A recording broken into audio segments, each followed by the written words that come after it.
I saw this fantastic documentary, Vendetta, Truth, Lies and the Mafia, on Netflix. Playing in Sicily, the island in the south of Italy and not far from Egypt and its pharaohs. Therefore, the very powerful kingdom of the two Sicilies, for whom the mafia are their mercenaries in order to hold the people squeezed into the bench vice, with on one side the mafia Templars and on the other side the Freemason nobility authorities. Which gets so visible seeing this documentary about the brave Sicilian Pino Maniaci and his small personal telegiato radio fighting for the Sicilian people against this terrible enemy called the Mafia.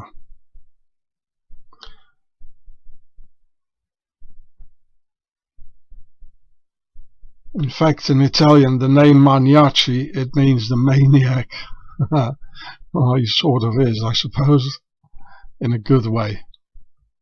And as he, Pino Maniaci, had such a tremendous success fighting the Sicilian Mafia, in spite of the immense dangers for him, for his family, his pets, and his belongings, the equally aristocratic authorities, in the name of Judge Silvana Saguto, came to help the mafia and started to attack the good man, so he couldn't work anymore, as he had to defend himself from the aristocratic mafia of the Italian Justice Department in the name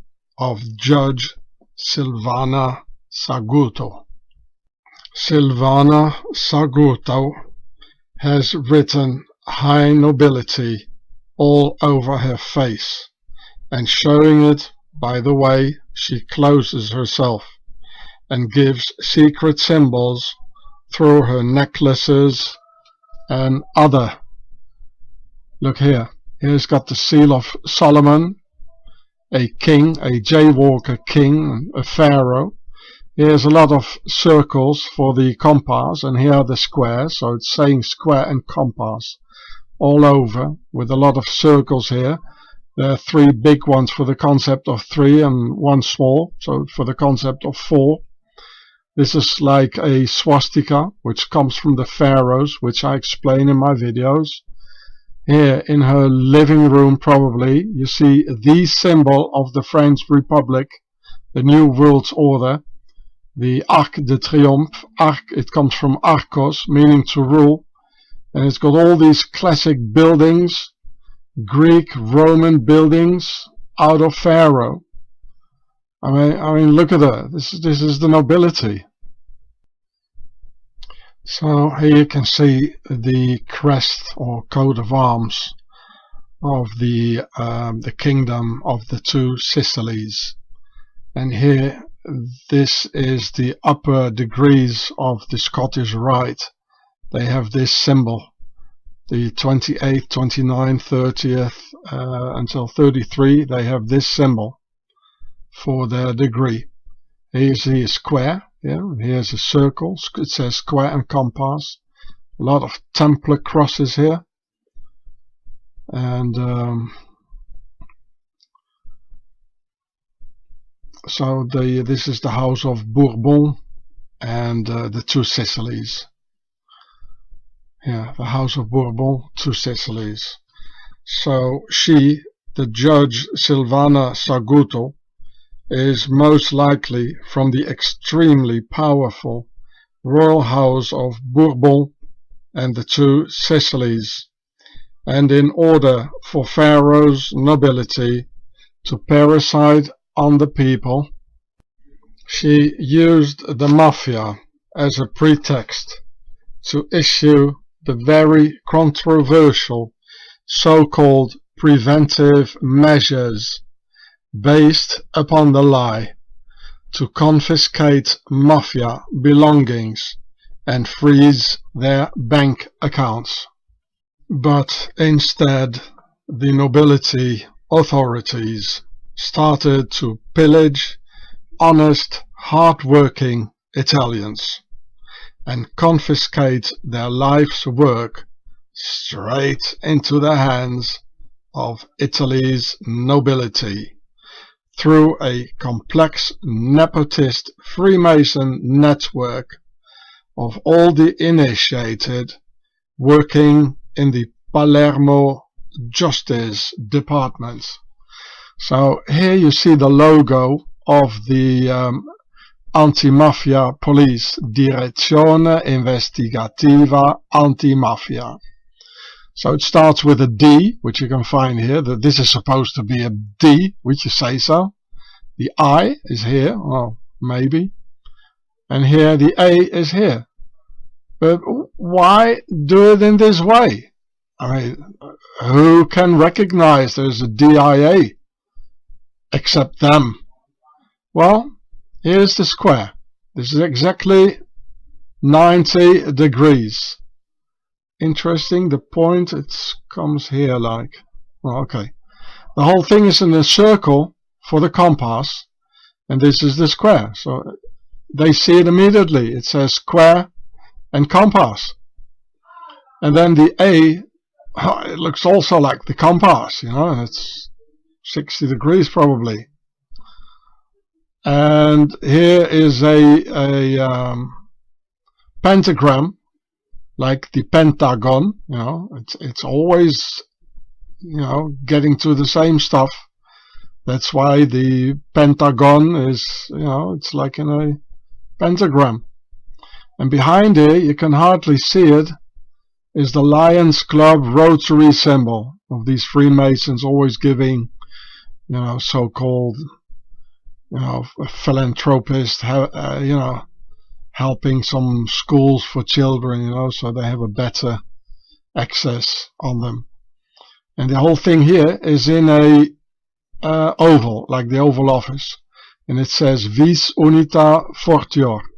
It means together we are stronger, or something like this, which is typical Templar stuff, you know, like uno pro omnibus, omnes pro uno, one for all for one, or the Trump said it as well. So he's saying exactly the same.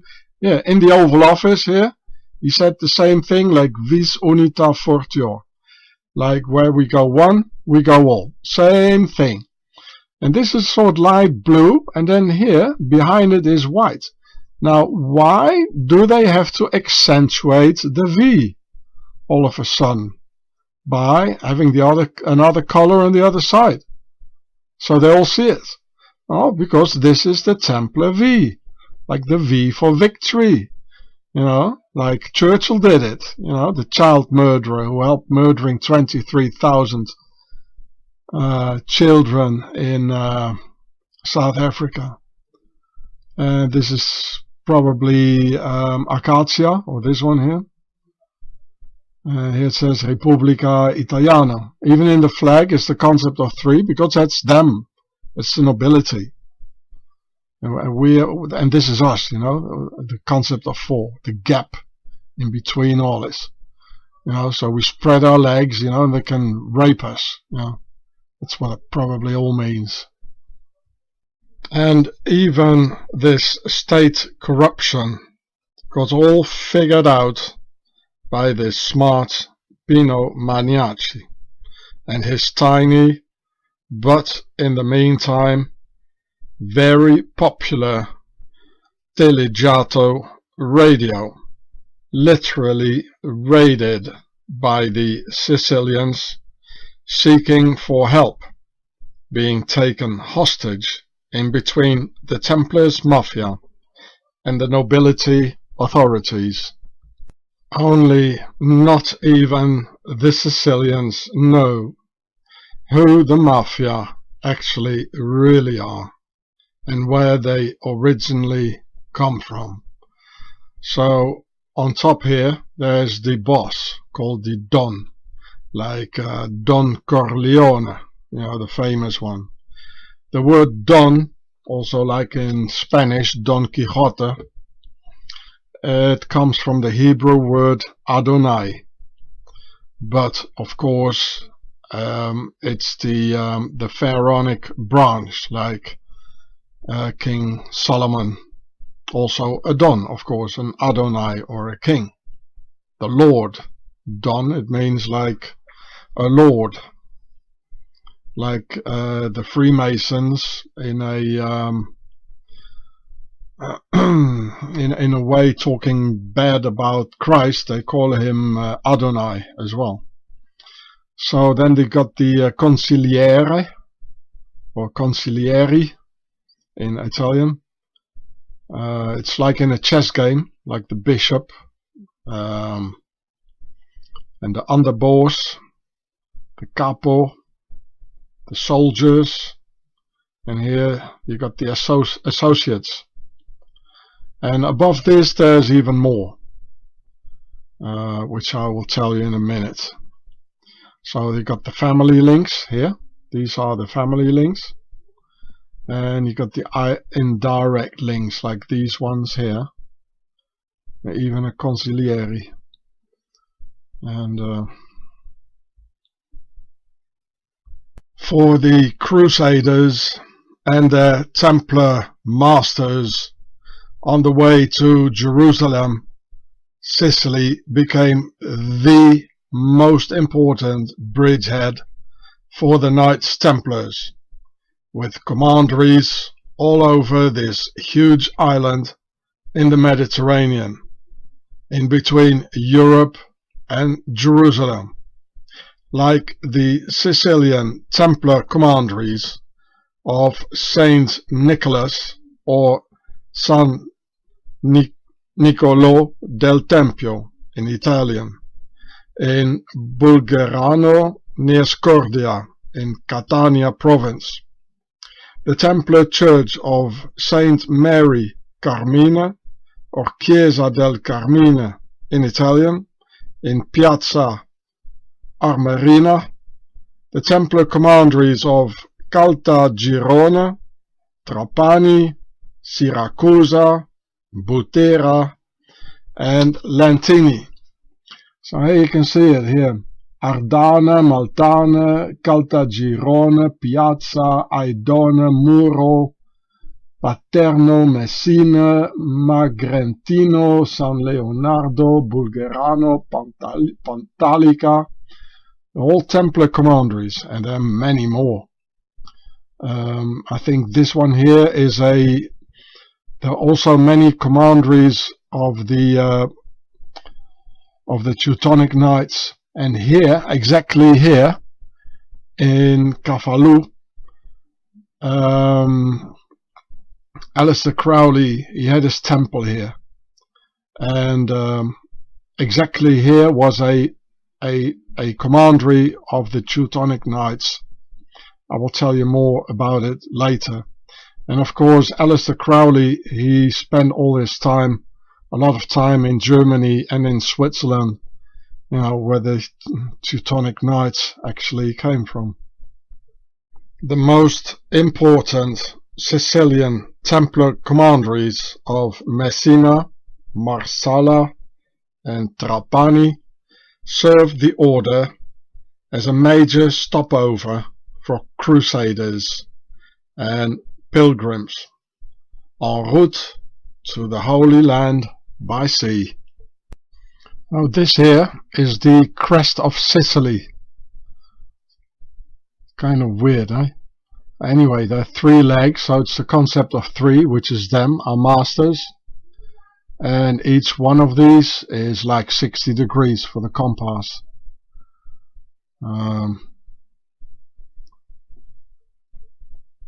And so It's in French, so I could only find it in French.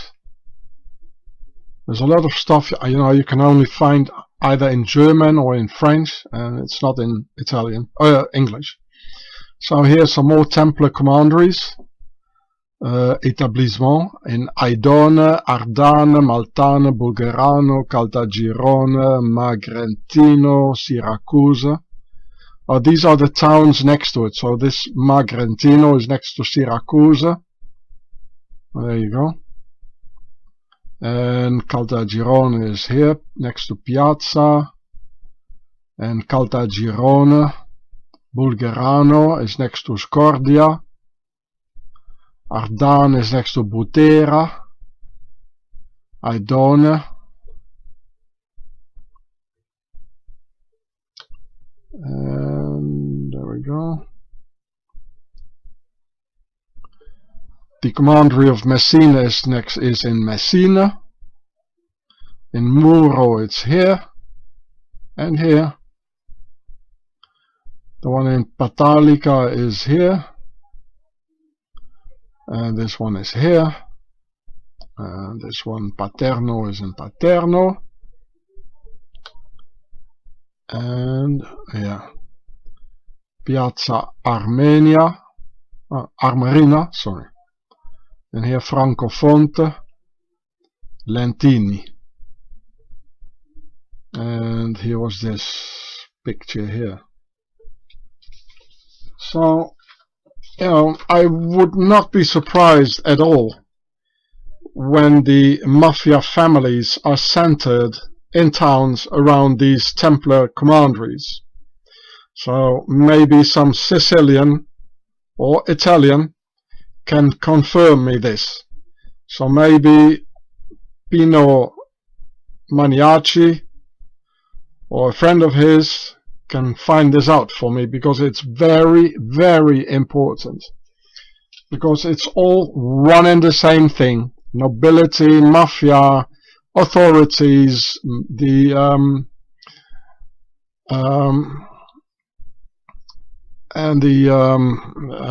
Aleister Crowley, satanic stuff, nobility, pharaohs. It's all the same stuff, people. Armies, police. It's all the same stuff. So it's very important somebody find it out for me. Where exactly are the big mafia towns? It was said in the video, but I don't want to go and look at it again. And it's already a lot of work what I'm doing here. Nowhere else in the entire world you find so many mafiosi mobsters as in Sicily, the birthplace of the mafia. And nowhere else in the entire world you find such a density on Knights Templar commanderies. And both are multinationals making a lot of money. Both are military organized with a strict hierarchy. Both work in secret, in the dark, with a code of silence, the Omerta. Both kill people without remorse, and both pretend to believe in Jesus Christ. You think this is just a coincidence without any connection between the Templar mobsters and the Mafia mobsters? Or did it never even cross your mind at all? So here you see the Teutonic Knight. Here it says, kommt zu Reihen und Burgen des deutschen Ordens, circa 1300. So here is Sicily, and this Teutonic Knights commandery is at Cefalù, where Aleister Crowley had his the temple of Thelema, doing his very bad things. And this is the typical, the Baltic, where the Teutonic Knights, where they had another 200 years of crusades after the crusades, starting in 1291, when they founded Switzerland here. This is the same as the Templars, only The Templars started about here in France, where the dot is. They got kicked out of France, they went to Switzerland, they changed the language, and then they went here. And this is also where the president of Russia, Putin, where he's from St. Petersburg, somewhere here. And this is why he speaks German, eh? And this is why the Germans, they like him. And you know, like Russia today, that's for the German people. That's the only honest TV, you know, mainstream media. That's the only honest one for them. The rest is die Lügenpresse. Well, it has all to do with the Teutonic Knights, you know. And they were here. So you see, on the left side of the island, Teutonic Knights here. On the east side, as I've shown you before, Templars. You know, and then here's Jerusalem. But they went straight here over where there's another Templar commandery, which I'm going to show you right now. So they went here. They came from Northern Europe, the Crusaders, and then here. They went straight here and on horseback, or they walked to Jerusalem, and most of all Egypt, of course, to get the Templars' treasure out of the pyramids. Here you see, here's the Kingdom of Sicily, here's Malta, the Maltese Knights, the Maltese Order, and here's Tripoli, and now in Libya, they are the territories of the Knights Hospitallers here. And before that, because, you know, the Knights Templars, they went over into the Hospitallers when they got forbidden. So here was a Templars commandery. So they went from here to here, and then they went to Jerusalem and saying, hallelujah, we killed another 10,000 people. Why do you think Aleister Crowley, the big royal Satanist pink list killer, felt so safe in Sicily, huh? A place where the rest of the world wouldn't feel safe at all. Where in Cefalù, Sicily, he even sacrificed his own child called Poupée. He had, together with the Swiss Lea Hirsig, in his satanic temple of Thelema, with many children disappearing all over Sicily every time he visited Sicily and the temple.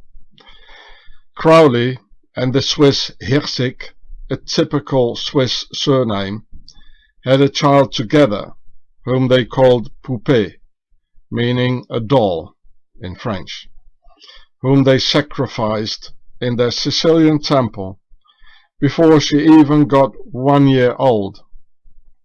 Of course, Crowley spent a lot of time in Switzerland, land, the land of Tsar, and base of it all, which you can read here.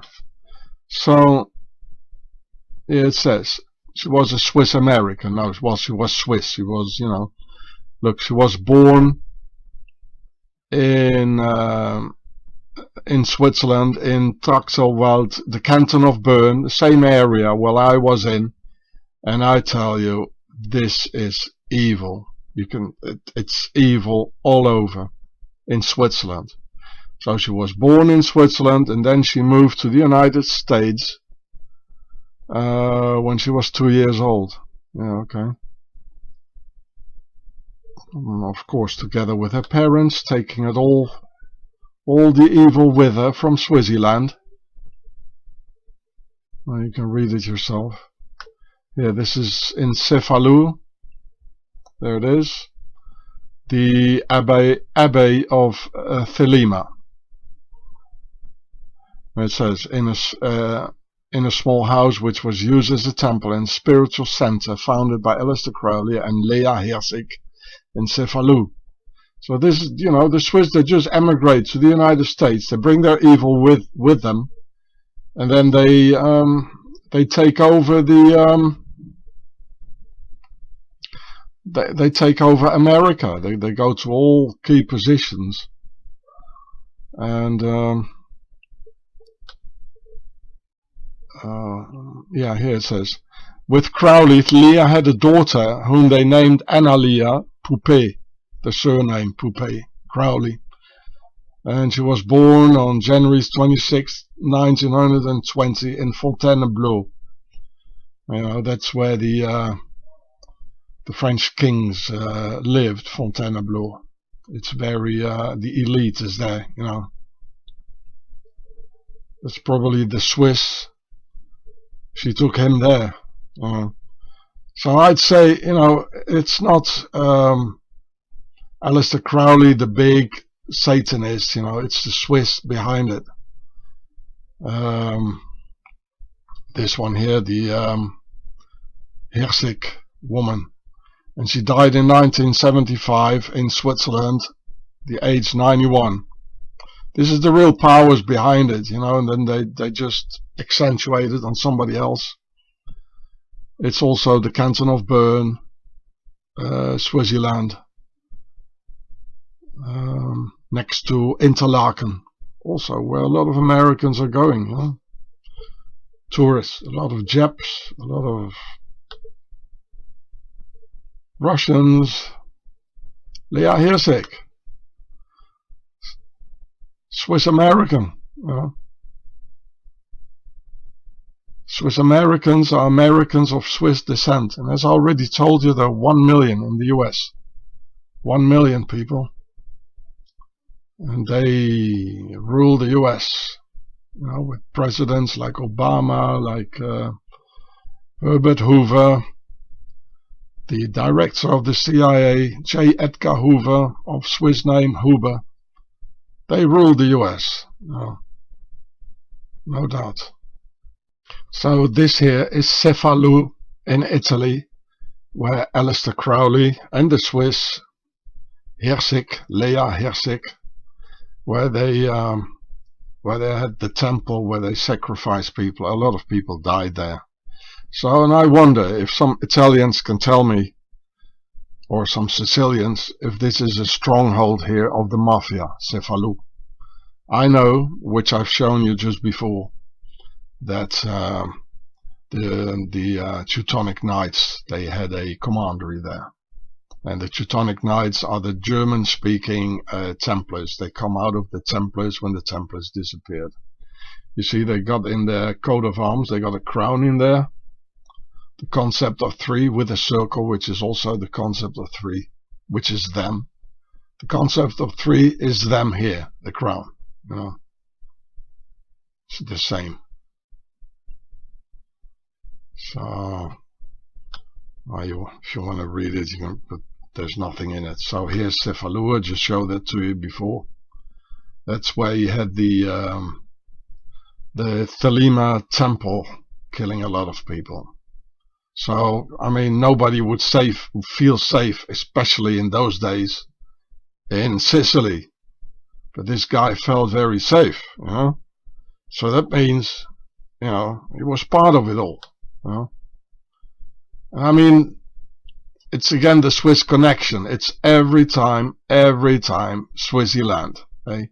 Well, the mafia, they put their money on a Swiss bank, you know. It's their head office of the Knights Templars, and all the banks, they come out of the Templars. They invented banking, you know, they founded the banks. So of course, you know, with this Swiss connection, you know, you could feel safe there. And I tell you once again, it's not Aleister Crowley, the big man behind all the Satanist things, you know. Not at all. It's the Swiss, it's Leah Hersik, the canton of Bern, where I lived as well, which is extremely evil. Especially if you go in the countryside. Oh man, you wouldn't believe it. You wouldn't believe it. It's in the air, you know. You can feel it the way they look at you, you know. You feel the eyes piercing in your back, you know. Especially if the moment they know you. Aleister Crowley's life developed quite normal. Going to school, college and university, until at only the age of 19 and still being a teenager, he went mountaineering in the Bernese Alps in Swaziland, ascending the famous Eiger, Munch and Jungfrau, being a young sportsman. From there on, things went wrong, meeting the wrong people in Swaziland, as the Swiss Lea Herzig from Bernese region, where the evil Swiss initiated him in this Egyptian wizard stuff. They tried that with me too, when infiltrating the octagon, but I refused and had to pay dearly for refusing the beast. The Swiss beast. Here you see Aleister Crowley. He was born 1875, and in 1894, which you'll see in a minute, he went mountaineering in Swaziland. So I show that to you now here. Here it is about the Abbey of Thelema, and his youth there. And yeah, in 1894 he went to the Bernese Alps, yeah, and he climbed the Eiger, Trift, Jungfrau, Munch, Wetterhorn. I mean, that's quite an endeavor, you know. Look at that, climbing up here. So this guy was a good sportsman. He was on the good way, you know, until he went to Swaziland here. And a couple of years later, now we're in 1898, Crowley was in Zermatt in Switzerland. And so 1898, then he was 23 only. He's spending a lot of time in Swaziland. That's the Bolskine house. So, oh, there he is in the K2 expedition. So, I mean, this guy was a sportsman, you know, tough guy. And everything went haywire when he went to Switzerland, meeting the wrong people. Look, he's completely sunburned.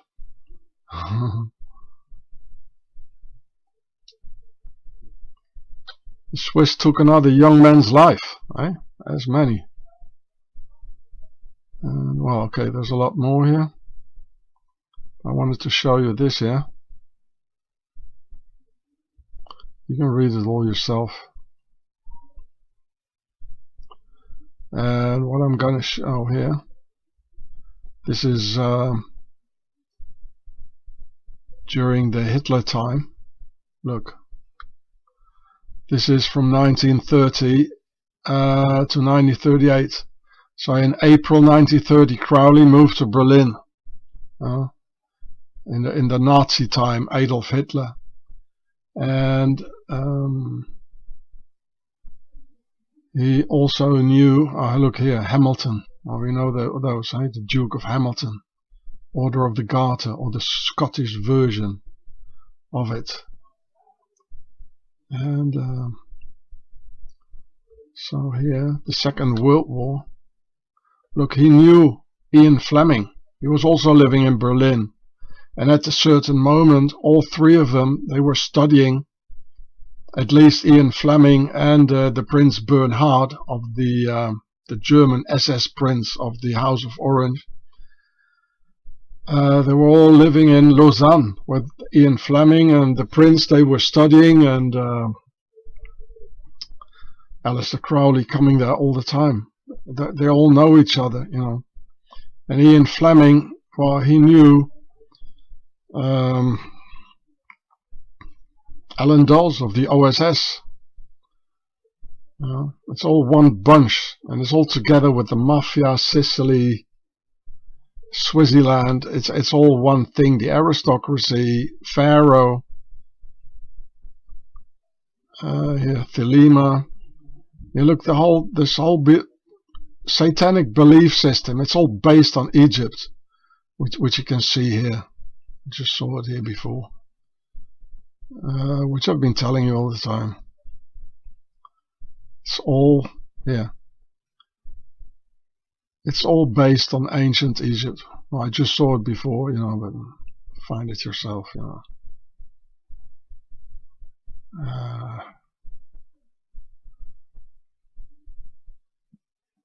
Well, I don't see it anymore here, but look it up yourself. And just as my code name was Le Relayeur in French, or the connector in English, something or someone mysteriously burned down Crowley's Boleskine house the very day I was liberated from the evil Swiss grip on winter solstice 2015. I was safe, and the intel towards their downfall could commence. It's all connected somehow. Why would simple Italians or Sicilians have a thing called our thing, or cosa nostra in Italian, meaning a thing or their thing, holding them together under a secret oath of loyalty and secrecy in some sort of an order or a fraternity. Cosa Nostra is in fact related to the typical Templar structures built in a strict internal hierarchy, and their belief or their thing to establish the new horizontal rule aristocratic system of the Republic, a thrive and pursuit they called our thing, or cosa nostra. Templars are very identical to the Mafia, and both are ice-cold killers in a brotherhood, backstabbers, multinationals, money makers, drug dealers, thieves, rapists, and a huge enemy to the people. The Mafia is for Southern Europe, what Switzerland is for Northern Europe, with their Swiss Octagon, Swiss mercenaries, and Swiss banks. And of course, the Mafia, just as any other criminal, use the Swiss banks to hoard and stash their money. Italians, and even the Sicilians, do not have a single clue who the Mafia really are, where they actually come from, and why the Mafia gets protected by the Italian authorities. You see the red rose here in the picture? Well, that stands for the nobility, and Pharaoh's Pertasser, Red House of Pharaoh. In fact, at a certain moment, the Knights Templars had an additional secret code by the abbreviation MAFIA, in Latin for Mi Amina Fidelem Ius Arian, in Latin meaning my soul loyal to the Aryan law, which was their thing, or cosa nostra, for our thing. Mi Amina Fidelem Ius Arian, as the initials Mafia. And Aryan means in fact aristocratic, the superior Aryan or aristocratic race, who are together with the Swiss the instigators of World War II, which I explain in my video here, The Nobility World Wars. Aryan means noble or high-born, nobility. They migrated from Central Asia. They drove horse-drawn chariots that helped them gain power. Well, this sounds very much like the Hyksos, who came from Central Asia, and they had horse-drawn chariots, and they took over ancient Egypt for a while and probably infiltrated it forever with their brachycephalic skull forms. So both Aryan and aristocracy, Aryan and aristocracy, come etymologically out of the Pharaonic Ari, meaning born out of the sun, as in Amun-Ra, the sun god of ancient Egypt, where they all come from. Here you can see Aryan. It also means king or a nobleman, noble, nobility, aristocracy, and which I explain, giving all the proofs in the 18-hour pentalogy, so it's in Swiss in 5 parts, called The Swiss Beast, Home of the Devil. Also here translated into Spanish by my Mexican revolutionary friends, and supposedly understandable for Italian speakers, like the Sicilians with Pino Maniaci. So here it is in Spanish: La Bestia Suiza, La Casa del Mal, Parte Uno. So, and you see, this is the channel name, Re y desprograma y reaprenda. And you see what's here: no puedo subir nuevo video hasta el 14 de marzo 2022. So you can see here, the Mexicans are getting attacked by the Swiss because the Swiss don't want you to see this video and to get this information. So, dear Sicilian people and Italians, please download them very quickly. It's my and our present for humanity. So you can see they're also on Brighteon, Rumble, VK, what is this? Facebook.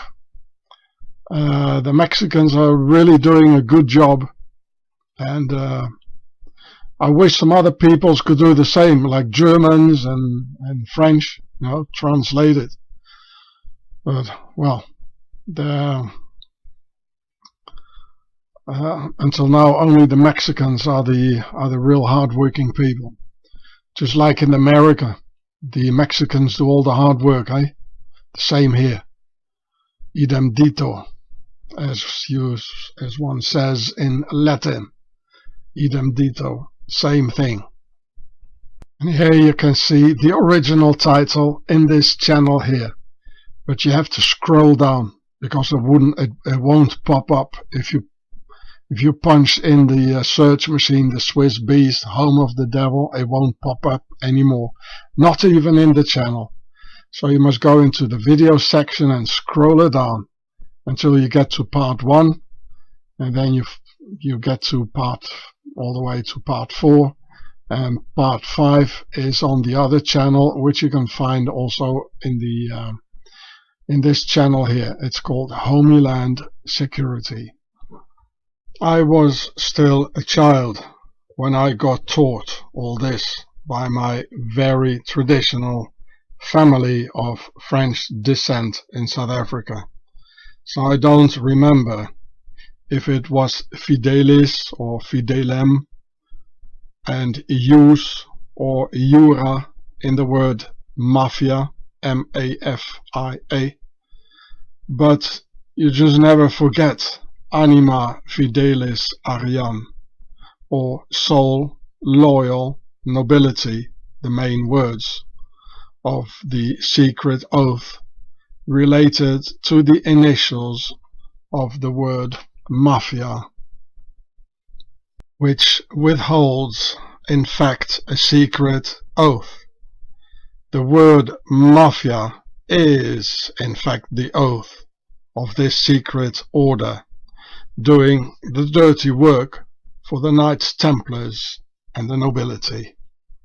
An oath punished with death, torture, or your children and offspring killed when one breaks the oath of silence and loyalty, also called the omerta, where the word omerta, which you can see here, together with the typical Freemason handshake, who use the omerta too, because the omerta comes from one of the 9 founding fathers of the secret order of the Knights Templars, by the name of Godefroy de Saint-Omer, Godfrey of Saint Omer, Omerta, the laws of silence.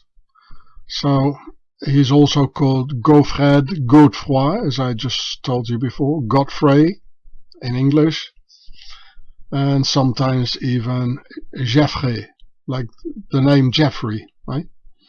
And he was one of the 9 founding fathers of the Knights Templars, together with this one here, Hugues de Payen, or Hugues de Pin, Bernard de Clairvaux. I went filming the monastery for you, the Cistercian monastery, and remember when they almost got me at this Templar commandery with that horrible statue, when there were 9 heads, white heads in the forest, you know, referring to the 9 original Knights Templars.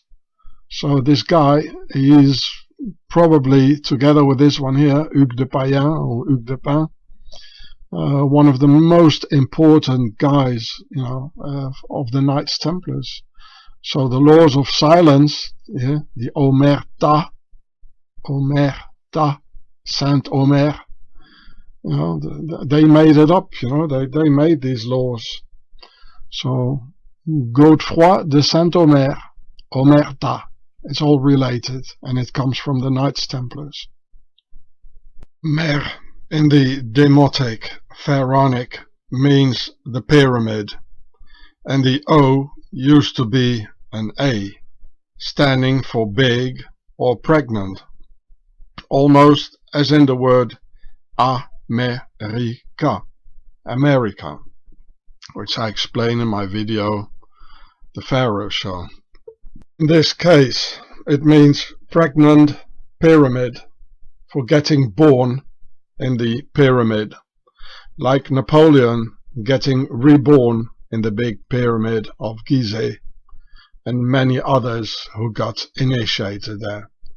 So Saint-Omer, like in Godefroy de Saint-Omer, one of the 9 founders of the Knights Templars, Saint-Omer, it means the holy birth-giving pyramid. Ta in Omerta, it means land. So Omerta for A-mer-ta means born in the lands of the pyramids, or we were born in the lands of the pyramids. And Saint-Omer, like in Godefroy de Saint-Omer, Saint-Omer, it means we come out of the land of the holy pyramids. I made this video here on my channel Gatzefratz many years ago. The words are in German, like before saying schwanger in German, meaning pregnant. But these are just a few of the demotic words. So I don't have my books anymore, Neither do I have this one here, because I only have my backpack, you know. And okay, this was interesting about America. You see, you know, America, it means pyramid, sun, soul, energy. I explained it in my video. The Pharaoh Show. Here it says the Pharaoh Show and others. There's neither an Italian nor a Sicilian word called omerta. I knew more of this family heritage I got, but I forgot it over the drag of time, as I was still very young at the time. It was supposed to be repeated in adulthood, but due to political turmoil, I had to leave South Africa before and got expelled from my family. So, mafia is the oath, and omerta, to whom the oath was directed to. Like, I swear on the head of Saint Omer. And you can see here the red rose of the nobility, of the red pertasser of Pharaoh, and here in red and white Templars colors. It's one and the same thing. The authorities, the Knights Templars, the mafia, the government, police, the CIA, the FBI, it's all one and the same thing. The Nazis, the Freemasons, it all has the same source, and they all work together against humanity. In English, his name is Godfrey of Saint Omer, and he was one of the initial 2 men on 1 horse, together with Hugues de Payens, or also called Hugues de Pin. In the north of France, near Calais, there's still the town of Saint Omer, where he was born in 1075, and here you can see his coat of arms. So here's Saint Omer. It's and here's the coat of arms of the town and of the founding father of the Knights Templars. And here it is. Here's Saint Omer. Here's Dover, and here's Calais.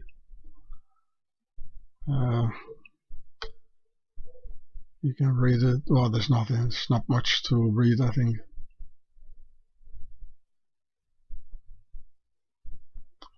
The most important things, they're not in it. Yeah. So, okay. So you remember this coat of arms very well now. Look how it looks, and print it in your mind. So here again, the coat of arms, the same as in the town of Saint Omer, near England. And so he was from the nobility, you know.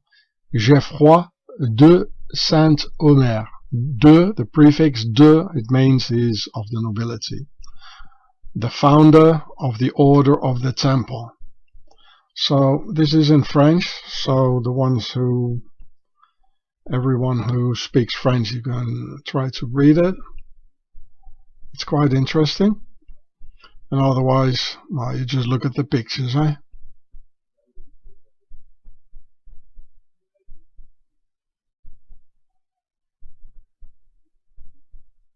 And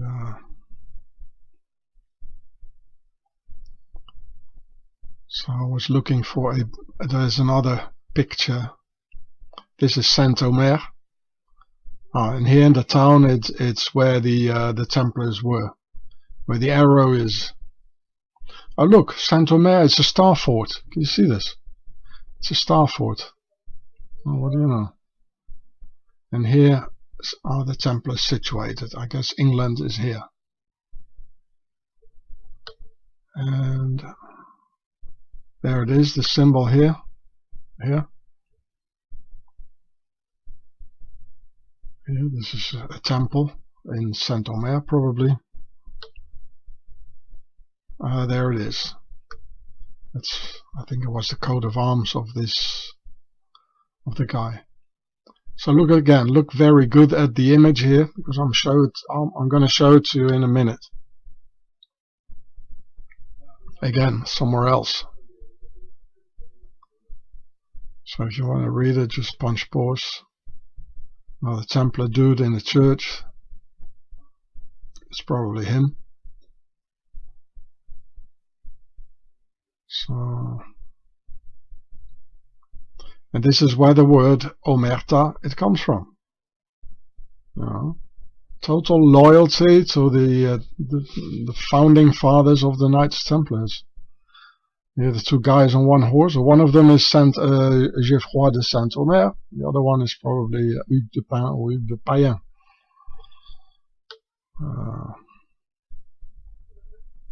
It's been used in both ways. Well, here it's again Hugues de Payen. Here they say Hugues de Pin. See, that's they use it in different ways. You know. Of course, you know, some people wrote in the Middle Ages. Some people wrote it this way. The others they wrote something this way, and the Saint-Omer crest is the same as the flag here of the two crossed arms pharaohs Ursula von der Leyen and Susanna Kaputova, which you can see in this video here. So this is the flag of Slovakia, and you can ask yourself, why do they have this Templars, double Templars, or Hospitaller cross if you'd like, and the crest of Godefroy de Saint-Omer, where the word omerta is coming from? Why do they have it in their flag? You know, it's again the pharaonic omerta, laws of silence. They're not going to tell you, won't they now? Omerta. So it's in this channel here, and it's this video here. There it is again, Susanna Chaputova or Kaputova, the president of the Slovak Republic. Now, why do they have the crest of Saint Omer with the omerta in the flag of Slovakia? Huh? And as it is so important, as for the ones who haven't seen this yet, I show you the crossed-armed ladies once again here. This is Chaputova with the crest of Saint Omer, the Templar, and here Ursula von der Leyen of the German high nobility. And so her crest, it means, you know, like Saint Omerta, it means we come out of the land of the Holy Pyramids. And this is exactly what they're showing. And again, for the ones who haven't seen it yet, I show it in this video here on the same channel. Sarko Soul Soccer from Swit Sar land, the land of Sar. And it's all related. We've been ruled by the pharaohs for 2,000 years, people. The global mafia is a Templar branch, and therefore in South America there are the drug lords of the cartels who call themselves Los Templarios, which is Spanish. That means the Templars. So here you can see a Templar's cross, and just as they were in America, the Newport castle or whatever it was, of course they were also in Mexico. Maybe someone can look it up. I guess this is the region here. Yeah, the state of Michoacan. Yeah, So there must be some Templar artifacts being found there, or maybe castles like in Newport in America. And let's be honest, simple Mexicans could never be that highly organized as the Latino drug cartels are. Only Pharaoh's nobility can do this, not the people. And in fact, in Latin America, the drug cartels are led by the Spanish nobility and the Templarios, who have settled their internal wars now since 1945 for 100%, all working together against humanity, both Templar Republicans and feudal royalists, in today's battle of the mind, killing our youth with their drugs and protected by their police, who all come out of the octagon and full of Freemasons, like here the Order of the Garter and King Felipe of Spain. So here you see a lot of octagons on his breast, and this is the Order of the Garter with Honi soit qui mal y pense, and here as well. See my video about that. And this is the Cross of St. George, like from the Georgia Guidestones. See my film Octagon, the Empire of Darkness, on my channel Hatzefratz, which you can see here.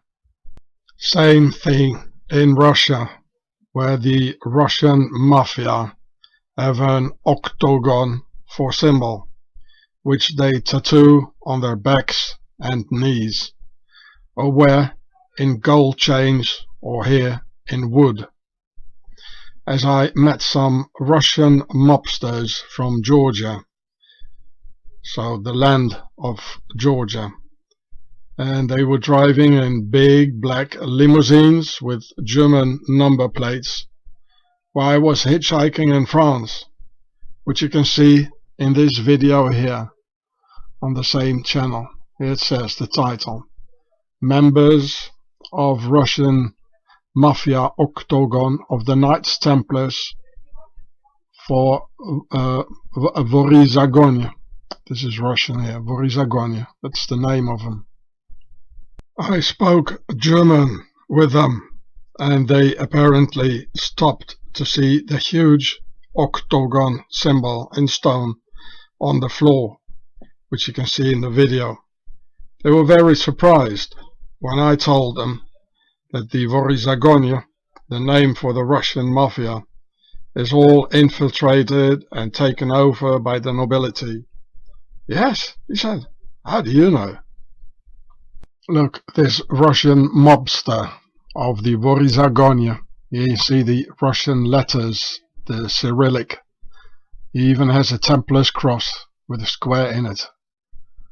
Like the Ku Klux Klan, they also have a square in the middle like this, like, you know, the corner down, because they know exactly where they come from, and so does the Italian mafia. They know it, people. That's why he has here Gott mit uns. That's what the Nazis had, or all the Germans actually, on their belt, which means God with us. So this guy has it here. I mean, he's Russian, and the Nazis, they killed like 30 million Russians and their children, you know. So why would a Russian have it? Because he's of an organization by the Knights Templars, you know. So here's the Templars, and here's the Nazis, the Nazi Templars. And even the spider's web here is octagonal. They know it, you know, it's all one thing, you know. The authorities, the mafia, the justice department, the politicians, the media, it's all one dirty, lying bunch. All these mobsters, they're just like the police. They come with many, and they act masculine, and they think they're strong against one. Just like the police, because it's the same organization. It all comes out of the Knights Templars. The police have a lot of octagon badges, and so does the Russian mafia. And they all carry Jesus, like the Templars, like the Italian mafia, the Cosa Nostra, the Russian mafia. You see here the Russian Cyrillic letters. It's the same people. The police are the legal mafia, and this is the illegal mafia. And they're cowards. They're a menace to humanity. We should get rid of them now. And also, therefore, in the Pino Maniaci film, one can see in part 5 the Italian policeman Carabinieri Maggiore, or Major Marco De Chirico, and aristocratic name of the Italian nobility, with a octagon badge at the Pino Maniaci court case to announce his allegiance to all the initiated ones and all conspiring against the brave Sicilian radio man Pino Maniaci of Deleggiato. They always leave a sign or a symbol somewhere so they recognize each other, because they think we are stupid, and in fact we are stupid, very stupid. So watch my video Octagon, the Empire of Darkness, if you want to understand this octagon here. This is from 1992, the Sicilian judge Giovanni Falcone, the Falcon. It's already quite suspicious, the Falcon. Well, anyway, this is interesting. He was born in 1939 in the Kingdom of Italy. I already showed you that before, the Kingdom of the Two Sicilies. Well, you can read the whole story yourself. So, but what is important? So, Antonio Ingroia, who was a friend of this guy, so I'm talking to him. Antonio Ingroia, I need to tell you that your friend and mentor, Judge Giovanni Falcone, was not killed by the mafia in 1992, as the hit was far too professional for the mafia. Only Octagon could have done this, and the Templar Octagon, whom I infiltrated in Schaffhausen, Switzerland, is also the top organization giving the orders to Gladio and the Bologna bombings. Normally, for executions and operations in Italy, the Octagon has a team come over from another country for the, so to speak, omerta, and quite applicable in this case, in order to keep the lid on and seal the lips. And I know for sure that in the Falcone execution in 1992, the British increment has been used, just as in the Lady Diana elimination 5 years later. So I don't know if you remember the Falcone murder in 1992. They drilled a hole in the motorway in Sicily, and so you got a tube, an open tube, going from the motorway to under the bridge, where they stashed a lot of explosive. which they triggered by remote control. Now, in 1992, this is not a thing the mafia could have done. And they still can't do this, you know. This is the legal mafia behind it, who protect the mafia. You know, because it all comes from out of the Knights Templars. Both do. You know. So I'll let you read it yourself. Here's about the UKN. So there are rumors that the Increment have been involved in several high-profile events, such as the death of Princess Diana and Dodi Al-Fayed, which is true. I can guarantee that. Here, also in part 5, you can see the corrupt elite judge Silvana Sarguto with a pharaonic brooch showing the Egyptian sun hieroglyph, showing her aristocratic allegiance to everyone with eyes for it. Like me, Homie Ross, showing many sun hieroglyphs here in this video here, the Pharaoh show. And here, one more time, her pharaonic brooch of the sun hieroglyph. Of course, it's not exactly the sun hieroglyph here, but it does represent it. And you see there's a red square in it and 2 circles. The circle stands for the compass and square is the square, so it does say square and compass. And red, it stands for the nobility, as the Pertasser, the red house of Pharaoh. So she's one of them, and highly criminal. In fact, though it is the typical sun hieroglyph which they show on all buildings, I realized it was in a different form. And when I had a closer look at it, when watching the clip again, I realized that the square brooch had a little opening in it. Wow, incredible. So this means she is showing the pharaonic per or per hieroglyph, meaning a house. So this is the pharaonic hieroglyph of a house, per. Only the brooch of the woman, it's upside down. The opening is here. But that doesn't really matter. And inside it's red.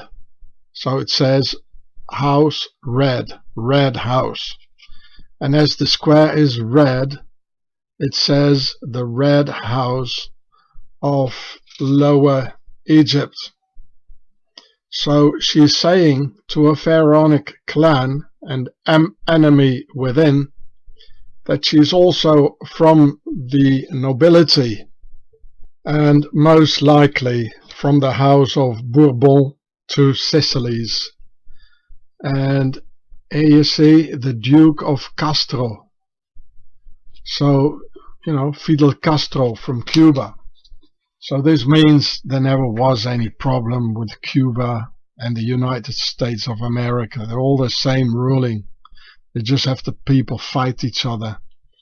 And it was Fidel Castro, you know, from the house of Castro. He betrayed Che Guevara. And, you know, because he was too famous amongst the people. He was too popular. And here's the coat of arms. There's a lot of things to recognize in it, you know, fleur de lis. Oh, this looks like Catalonia. Lions. Oh, look here. St. George, there he is again, the killer. Like the St. George Guidestones. That's where it comes from. And Templar crosses, well, it's full of it, eh? And this symbol you got above the 28th degree in Freemasonry, Scottish Rite. You got this symbol here, which is a very interesting fact. As she's in danger and facing more than 10 years in prison for corruption and nepotism, she is desperate and begs for help from her community, thus showing the ones in power that she is also from Pharaoh's Pertasser, Red House of Egypt, who became Europe's nobility. Of course, the original hieroglyph of the sun is a circle with a dot in it, and the one depicted on the buildings by a circle and two bars on each side is slightly different, but it does in fact represent the sun hieroglyph thousands of years later in Europe and thousands of miles away from the River Nile. So, and here you see again, like the brooch she was having, and this is the Per hieroglyph, meaning a house. The Per or Per hieroglyph. Even the symbol for download has the Egyptian Per or Per hieroglyph for house. You download and bring it into your house. So this is another way how these pharaohs, like the corrupt judge Silvana Saguto, they give secret messages to each other. So here again the Egyptian hieroglyph of house. And here you can see her with a necklace with 3 bulls on it, for the concept of 3, which is them, the elite, our masters, and we, the people, are the concept of 4 at the base of the pyramid's hierarchy, while the concept of 3 is the triangle or delta, as they prefer to call it, forming the triangular side of the pyramid all the way leading to the top. She even shows the concept of 3 vertically, as for the vertical rule of a feudal system, and normally, due to gravity, the 3 balls would have surged the lowest point. So this is all deliberate and very meticulously prepared. My house is the house of Sainte Croix Rose du Plessis, with our motto Non facit pugnum digito uno in Latin, meaning with 1 finger only one cannot make a fist. Well, actually it's not entirely the same motto, as I'm not allowed to use it anymore, and I have to respect that. So I made the motto myself by slightly changing it, but it means the same. And already as a child I got initiated in all this, and I would never have told anyone if not me and my children would have been so heavily terrorized for such a long time by the Swiss octagon. So they left me no other choice than to speak out and open up the lid of Pandora's pharaonic box.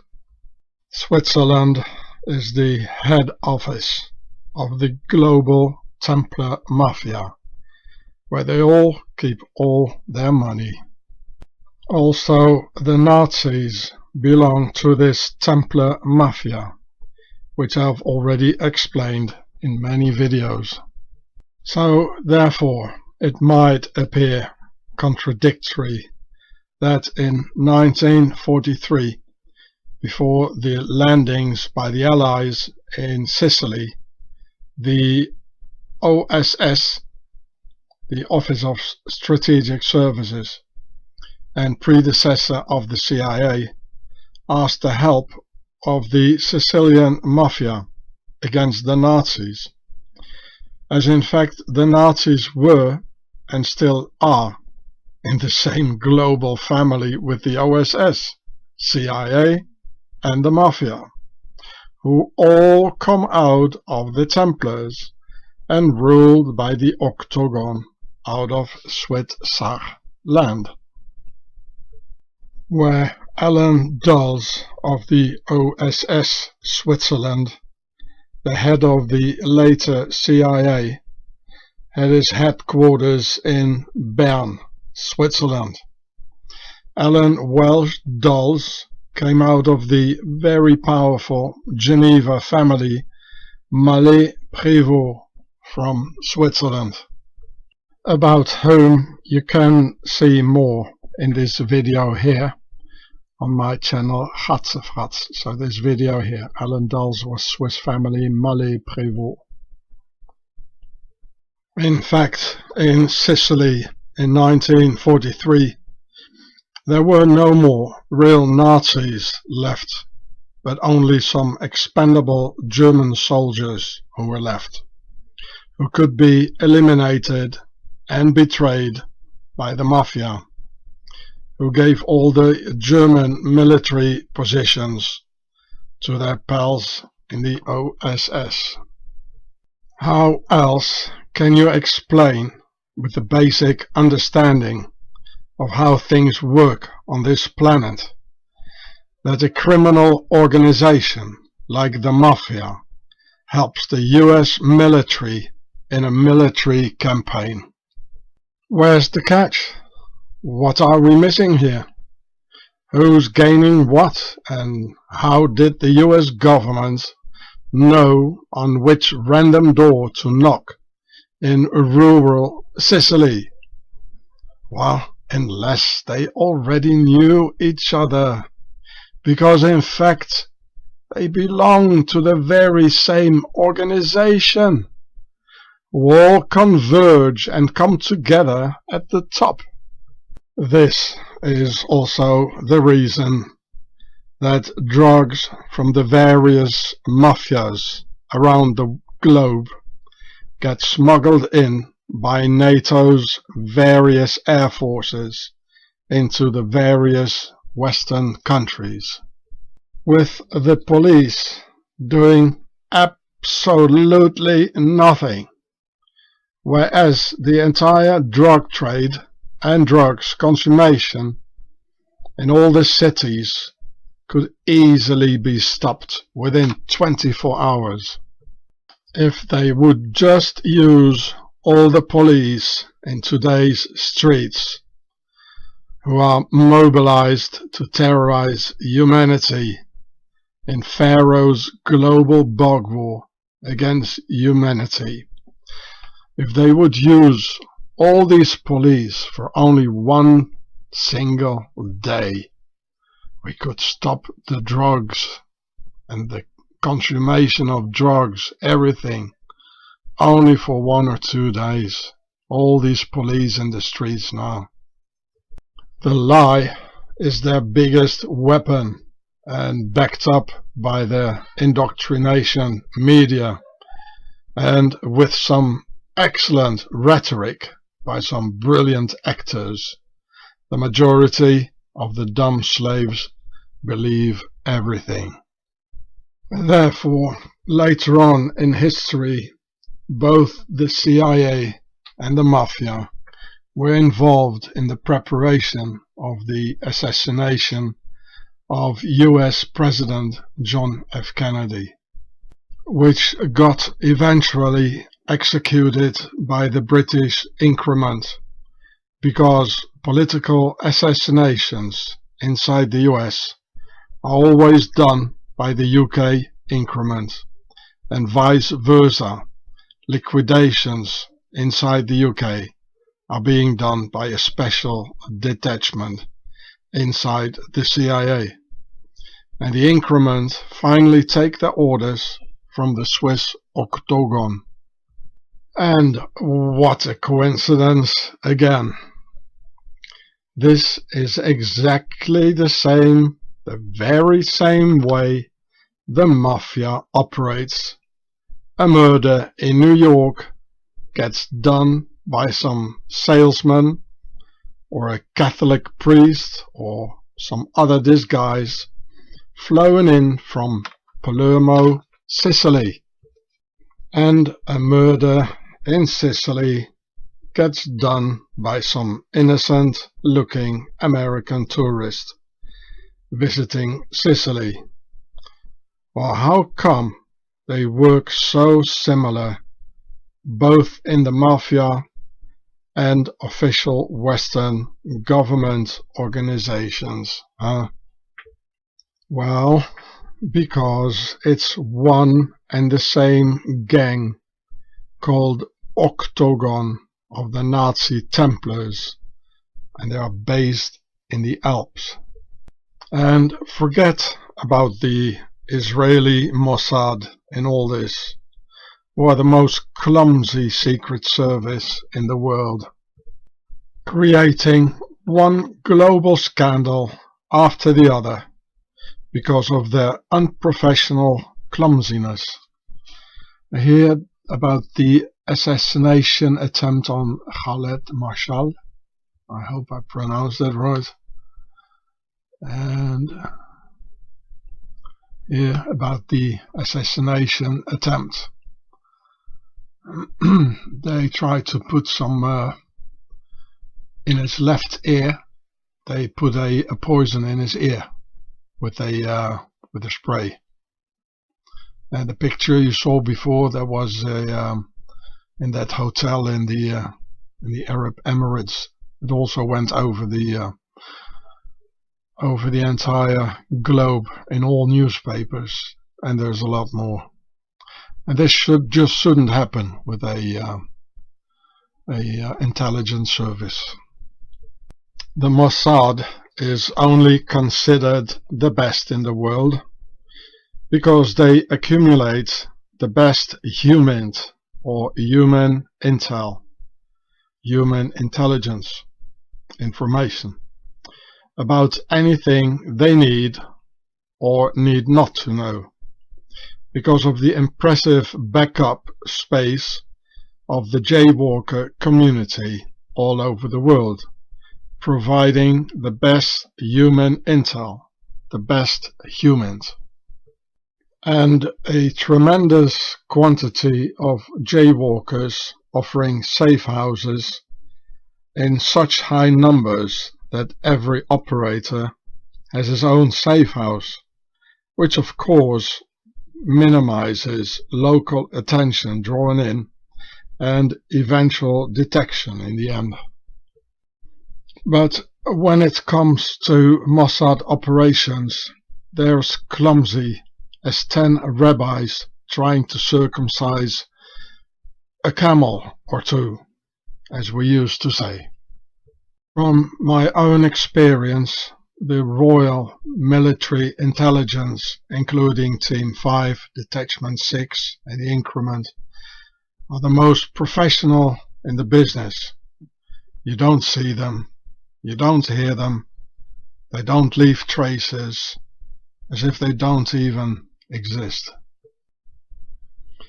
An absolute shadowy organization of mostly noblemen at the top and in the field, who receive their final orders in the end from the Swiss Octagon through an intricate network of Freemasons and Nazi Templars. So here you see it's royal, their crest, the badge, and it has red here for the Red House and white for the White House of Pharaoh, the Per Tasser and the Per Het. So these royals, they come out of these ones from Egypt, who became the royals, and here on top you see the Knights Templars. And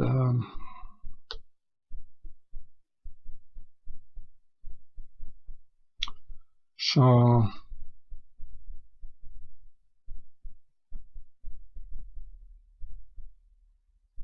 Well, you see these ones here. You all know about that. It almost, the SIS, it almost sounds like ISIS, eh? And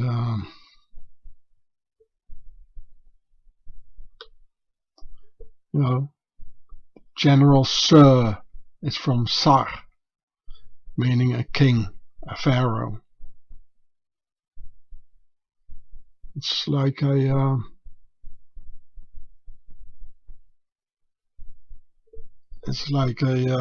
a mob of royal gangsters, they are.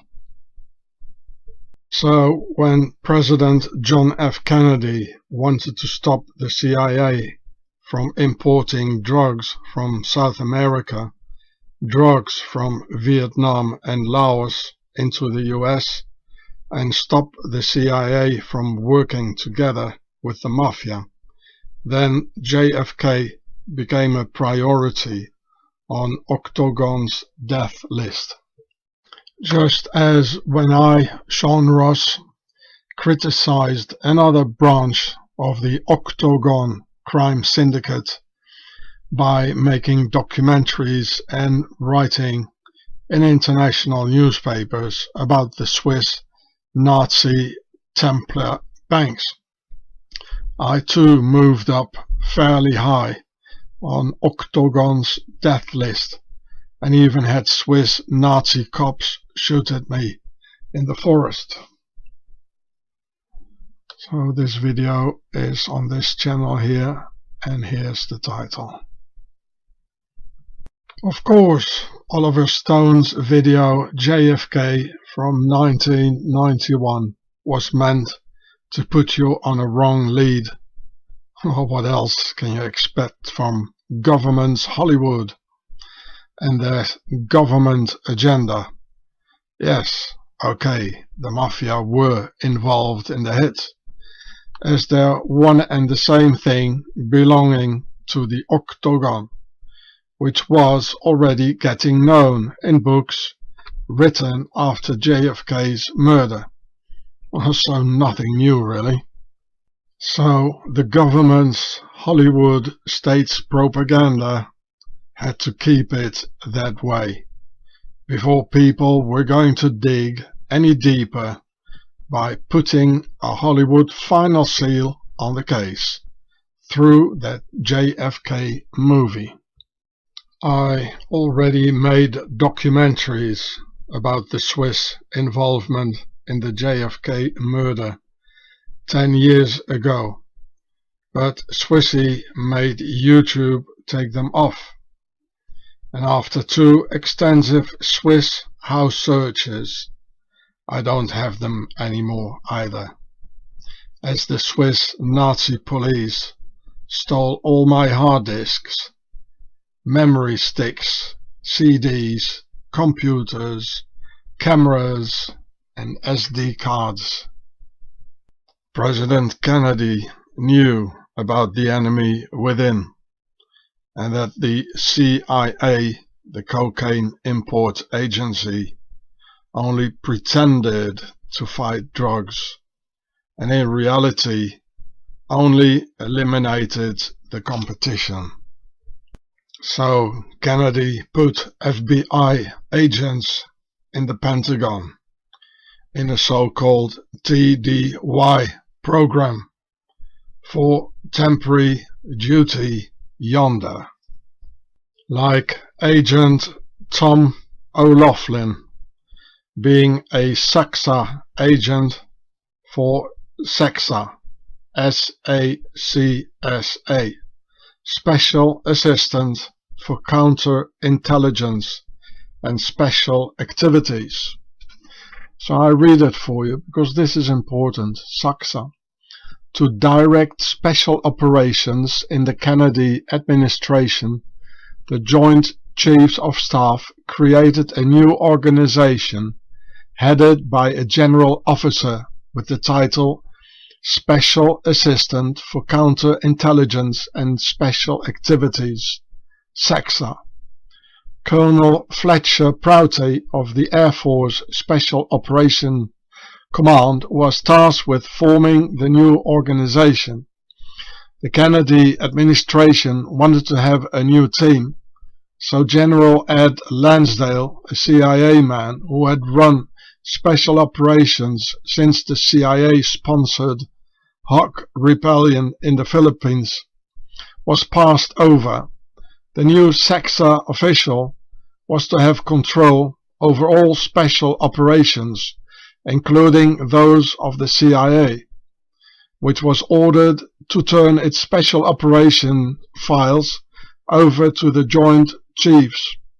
To staff the office, an operations planner was needed, someone who was familiar with intelligence and special operations, but not a CIA man. Moreover, Kennedy needed someone who would be respected by all the services and intelligence agencies for honesty. So this is why they sent the FBI SEXA man in doing the TDY, the officer, the special agent Tom O'Loughlin. So the Octagon killed Kennedy's man Tom O'Loughlin at the young age of 51 years only. Poisoned in or around the Pentagon, quickly torn apart by a strategical cancer, so to say, at the age of 51. And here's the FBI. Here Tom with J. Edgar Hoover, or Gay Edgar Hoover, the director of the FBI.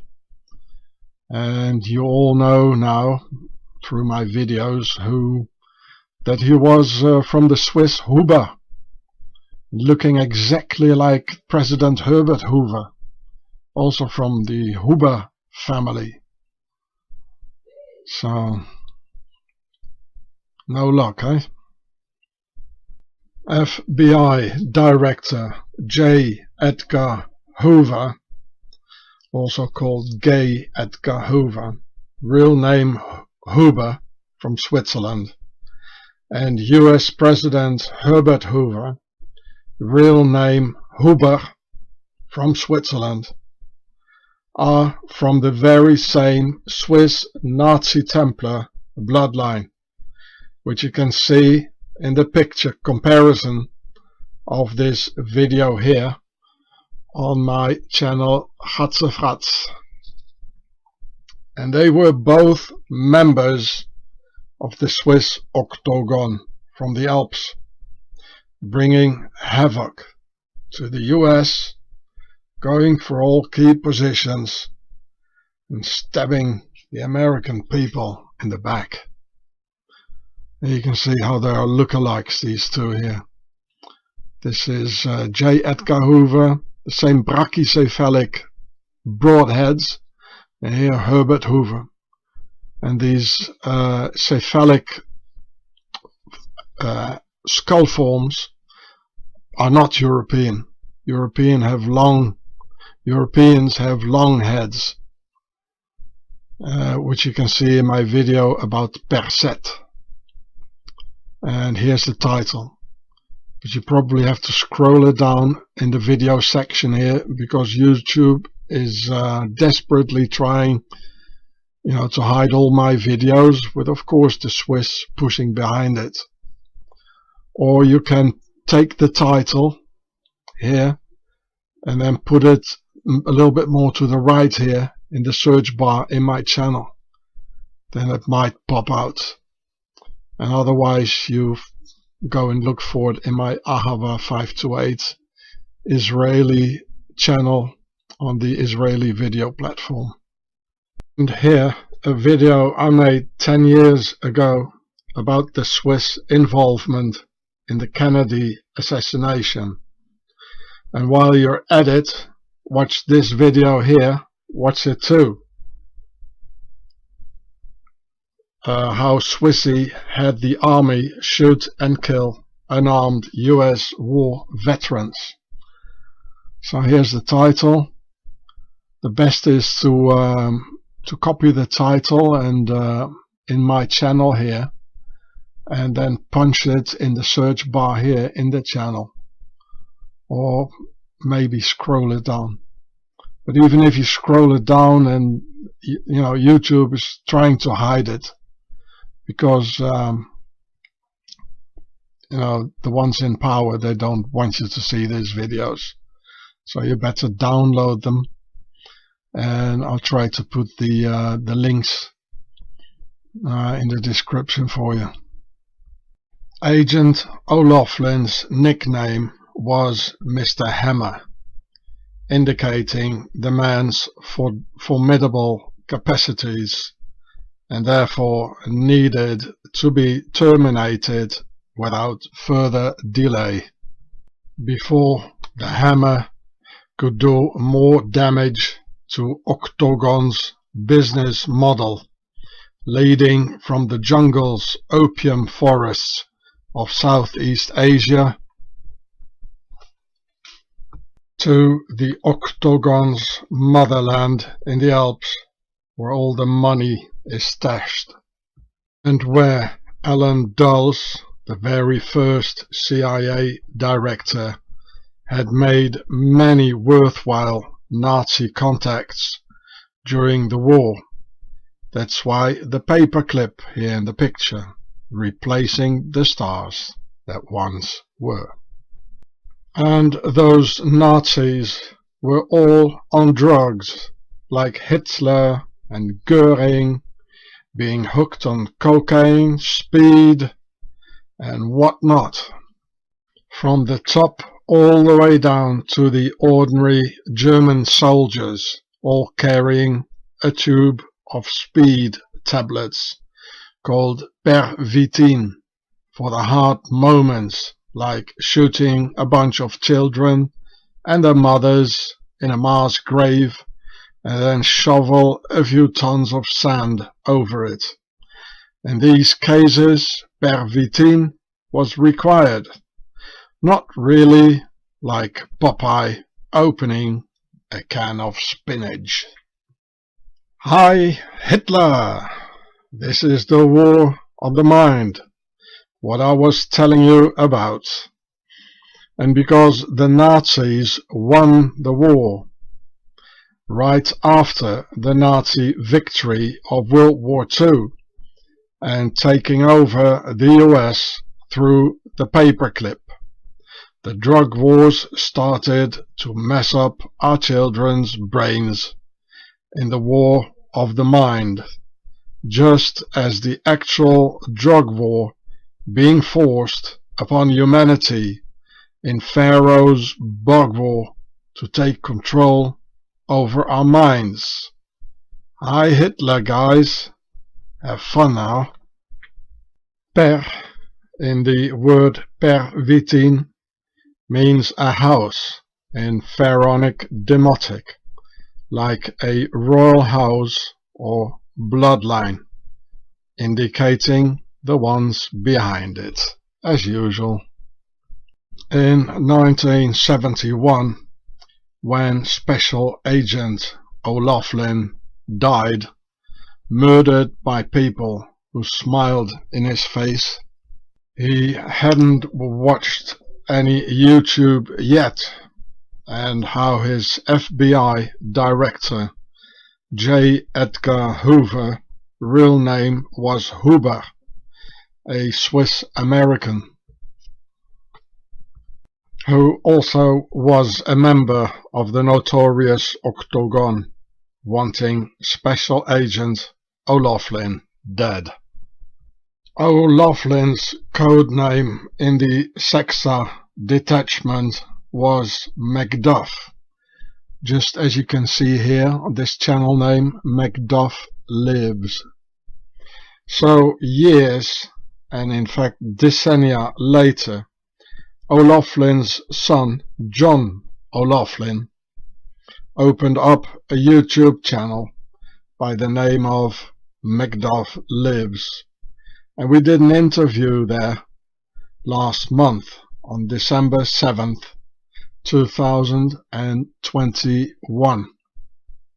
It says interview, there we are, interview with me and the title is a little bit longer. 1 month ago. But as I just had contracted the Wu flu, I was still recovering and in the interview searching for the words in my empty mind due to the brain fog provoked by Pharaoh's bug war. I'm fine again now by just recovering the natural way in this huge winter solstice blood ritual starting on December 21st, 2019, winter solstice. Watch this film, the biggest winter solstice blood ritual ever, on the same channel.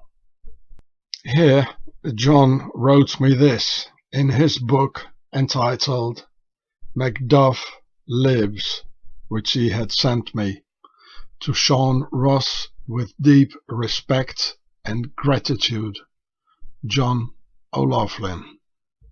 And don't you think that the Chinese did it concerning the spread and creation of the Wu flu pharaonic bug?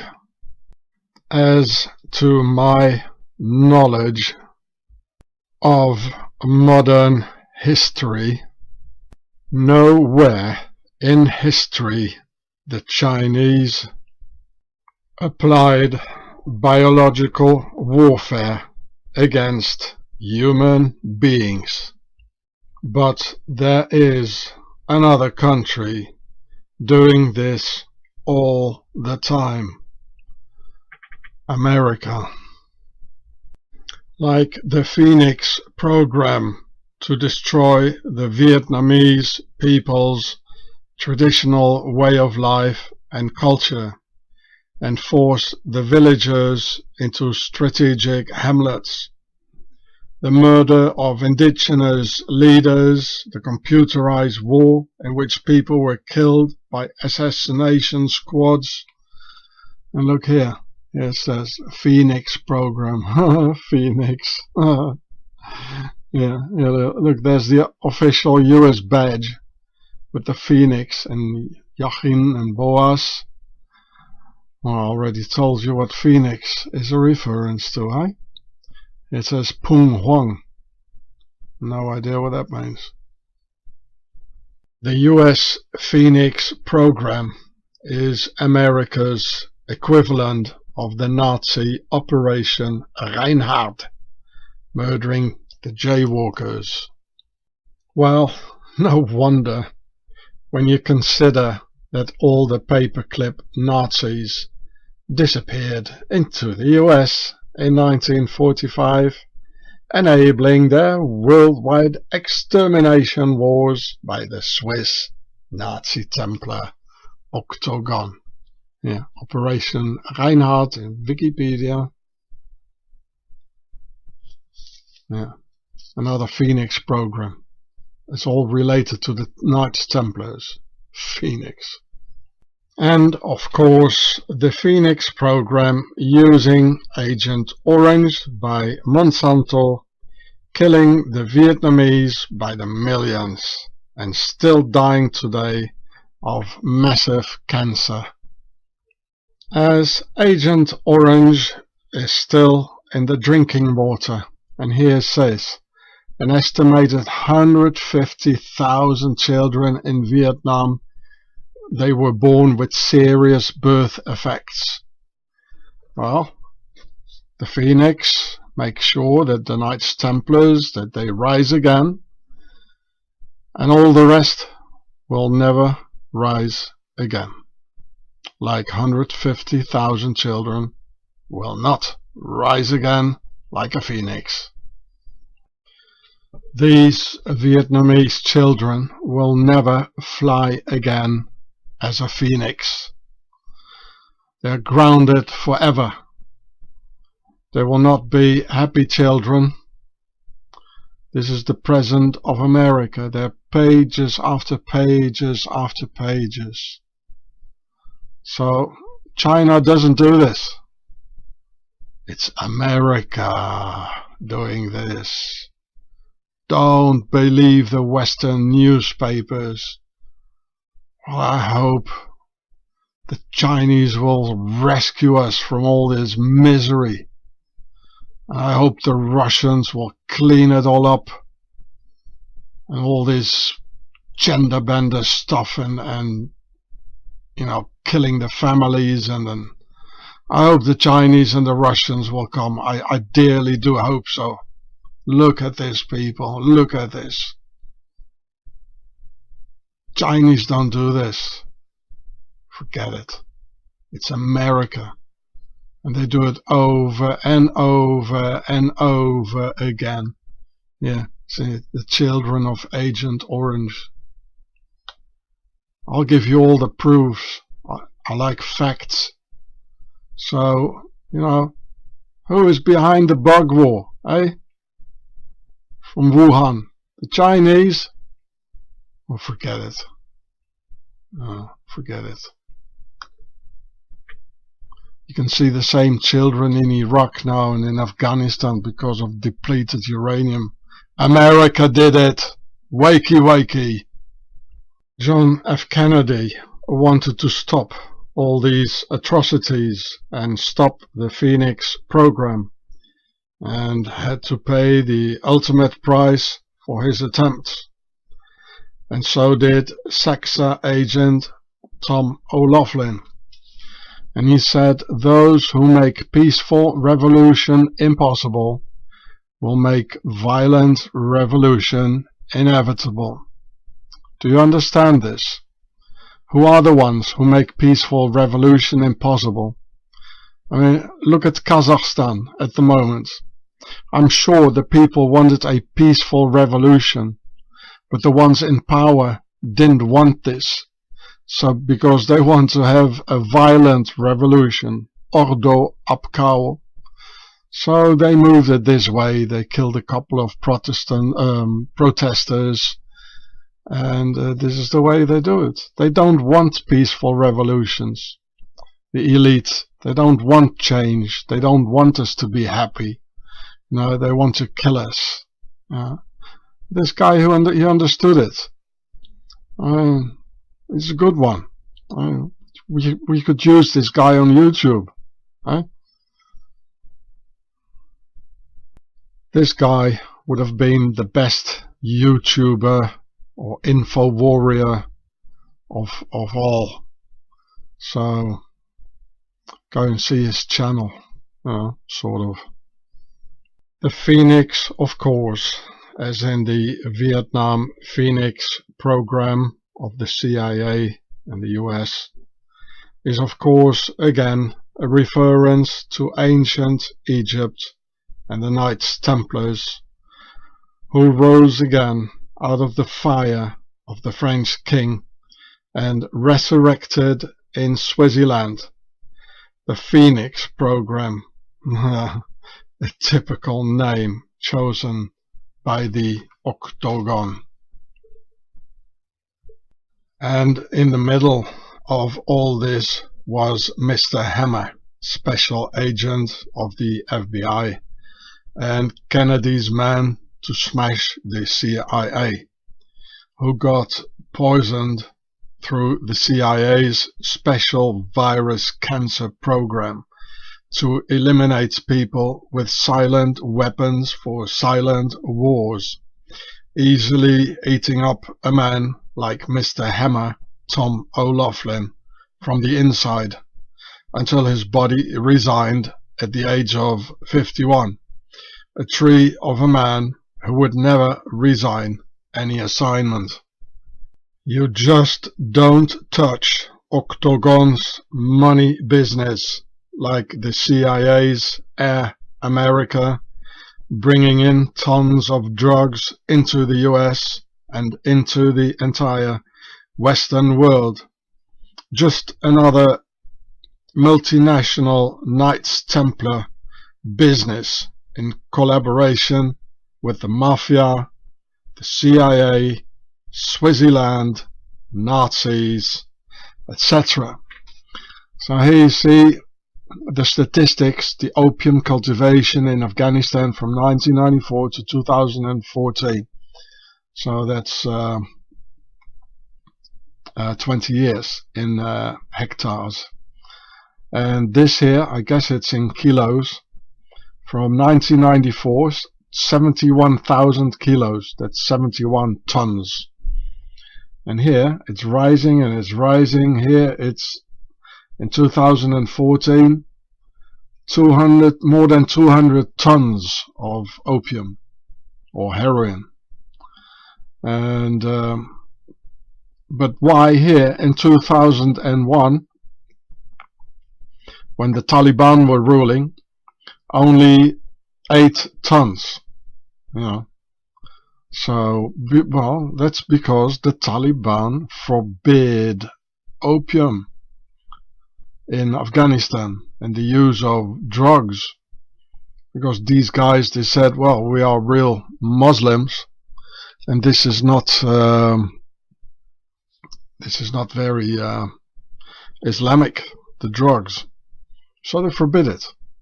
And this was the reason, one of the reasons, but the main reason for NATO and the CIA and the Octagon and the Mafia, you know, to invade Afghanistan, all under pretext of the World Trade Center and whatnot. You can see it, you know, all statistics, they all show this, not only here, they all show the same columns. And here you can see American soldiers, they're protecting the opium trade, patrolled by US NATO forces, Afghanistan's freedom and democracy, opium field supply 90% of the world's heroin. So if you look at 2020, the columns are probably like here. And so this is what's happening. You know, it's all about business, geostrategical wars. And don't believe the newspapers. No, it's all a lie. Therefore, Swaziland is the center of drugs in Europe, where I personally saw people coming from everywhere into Switzerland to get their dose. I mean, Swaziland is the center of everything. It's the diplomatic center, it's the center of money, it's the center of all the NGOs. So why wouldn't be the center of drugs? And drugs is money, because it's the base of it all. And look at it, you know, Zurich, second place. This is about the cocaine in the wastewater in European cities. And there's even 2 cities here, Geneva, also a lot, and London a lot less, and then there are the other European cities here in this statistics. And just look at this here, Amsterdam and Zurich. There is a reason that Amsterdam is at the first place, and this reason is connected to Swaziland, and I tell you why. Or you would say, okay, Amsterdam, it's a port, that's where it all comes in. But here you see London, you see part of it, it's 700, so it's a lot less than here. You would ask yourself, why not London? It's also a big port. Why Amsterdam at the first place? And there are even bigger ports like Le Havre in France, which has nothing, you know. There is a reason. This Amsterdam statistics is connected to Swaziland, and I'm going to show you how. Because it all comes from Swaziland. That's where it gets in. Because they're all corrupted. The police is corrupted. They're gangsters. They lie. They kill people. It's Octagon. And the Swiss, of course, use the ancient Templar waterway of the Rhine to transport the drugs from Basel to Rotterdam. So Pharaoh's media can say that drugs come in through the port of Rotterdam, which is a thing, that's easily believed, because of the laws of silence around Switzerland. There shouldn't be any connection at all to Switzerland. It always has to be avoided. And already the Romans, they used this waterway, and the kings and the queens, and of course the Knights Templars. So they got Rhine ships. You see, here's Basel, here's Switzerland. Basel, it gets flowing in here in Zurich and Basel. And it goes by ship. It goes here to Rotterdam, one of the biggest ports in the world. And they can say, okay, that's where it comes from. It always has to be done like this, so there won't be any talk about Switzerland. And I mean, then you can ask yourself, here is an even bigger port, or just as big. It's the biggest port of France. It's called Le Havre, Havre. The river can also brings it to straight to Paris, and so that would be very important. But why aren't any drugs here in Le Havre? Why all here? Well, the reason is this: the Rhine River. That's how they do it. And of course, the Freemasons, they got it all protected, and the police in their hands. So nobody is ever going to control this here. The Rhine ships, all the tons, they're all coming in here like this. It's the biggest river in Europe, the Rhine, and it floats from Basel to Rotterdam. And in fact, this is interesting, with satellites, they could see, here's the Thames somewhere, or here, and underneath the North Sea, you can still see how the Thames, or the Rhine is in fact the Thames, how it went in older times, like here, where the sea is, and it's still visible. It's quite interesting. So this is a Templars way to get the drugs by the Octagon, from the neutral Omerta, laws of silence, Switzerland, into Rotterdam. And of course the Royal House of Orange, they're deep into Nazism and drugs and whatever, you name it. They had the Prince of Darkness. It's the richest family in the world, the House of Orange. And they had the Prince of Darkness, who founded the Bilderbergers, which is the highest Freemason group, and the Rhine River. This is the secret. I made these short videos about it, showing here in Switzerland. It's about 10 years ago. So this one here and this one. I'll put the links in the description for you. No, not the state of China spreads viruses, nor does it trade drugs, but America does, with its corrupted government, dealing drugs, spreads viruses, or uses depleted uranium in the Muslim world, killing Afghans, Iraqis, Libyans, Syrians, Bosnians, and even Serbs, by the millions dying of cancer because of the depleted uranium. Just like Agent Orange in Vietnam. It says Agent Orange in Wikipedia. A lot of nice pictures.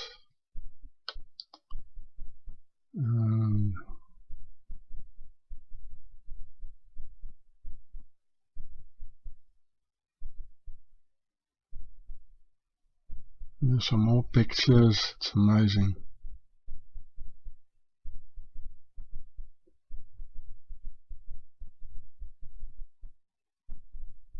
Terrible. Even using helicopters, look at that.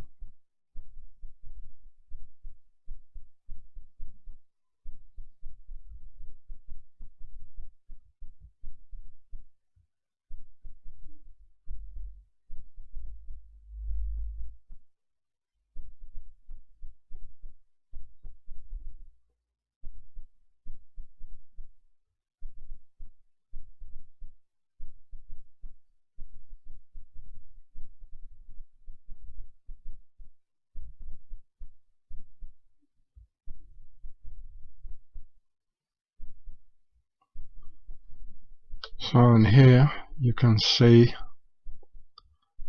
how Monsanto, it even killed the veterans, US government, they even kill their own people, And here it says class action lawsuit, that several lawsuits have been filed against the companies which produced Agent Orange, among them Dow Chemical, Diamond Shamrock, and here, look at this, Monsanto is also in it. So Monsanto's best known product is Roundup, a glyphosate-based herbicide developed in the 1970s. And well, the glyphosate, well, it creates cancer, at least.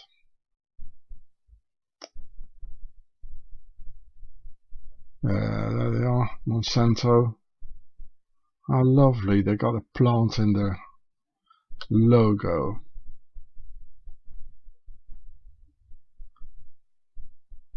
And apparently before that, the Agent Orange, it was invented by Bayer. And Bayer became at a certain moment IG Farben, who produced the Zyklon B.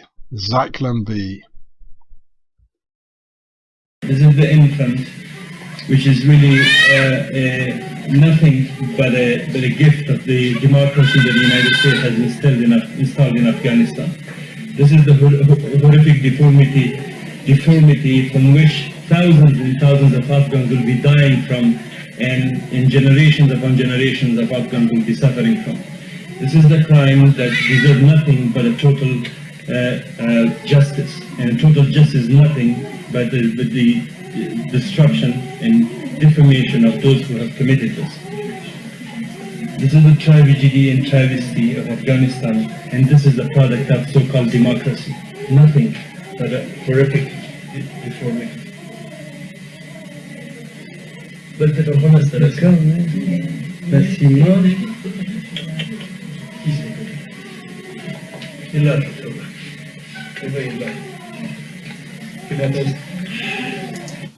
No. China doesn't do these things, but America does. Over and over again. All over the world, throughout the entire history of this New World Order Freemason state called USA. The US biological warfare started on Native Americans when on May 24th, 1763, in order to crush the Pontiac uprising, the US sent blankets infected by smallpox to kill the Indians and their children, just as the US recently did in the Muslim world and in Korea and in Vietnam. Be very careful when the US comes with hearts and minds and give you something. No. China doesn't do these things. But the US does, using weapons of mass destruction like viruses, Agent Orange, depleted uranium, poisoning their own FBI agents, you name it. Forget about Wu Flu, China. The Chinese don't do this. And neither their bets on the Chinese market. The idea to use the infected blanket biological warfare to clean the US from their indigenous population came from a Swissie, colonel in the US Army, former Swiss mercenary in service for the Dutch and British Royals, and born in Rol, Swaziland, 1719, by the name of Henri Louis Bouquet, without any doubt a member of the Templars Octagon. So here he is. Charming chap, isn't he? A Swissie. And a lot of red for the old world order. A little bit of white.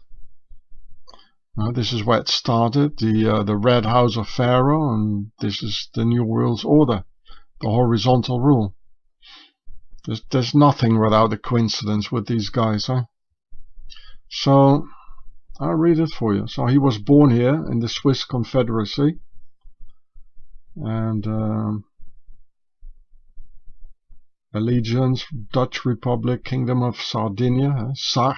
You remember the Shards, the Chardin, and Great Britain. It says he was a colonel.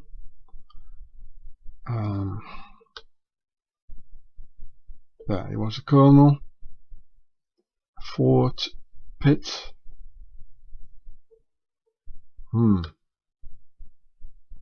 So Henri Bouquet, Henri Louis Bouquet, generally known as Henry Bouquet, and he was born in 1719, died 1765.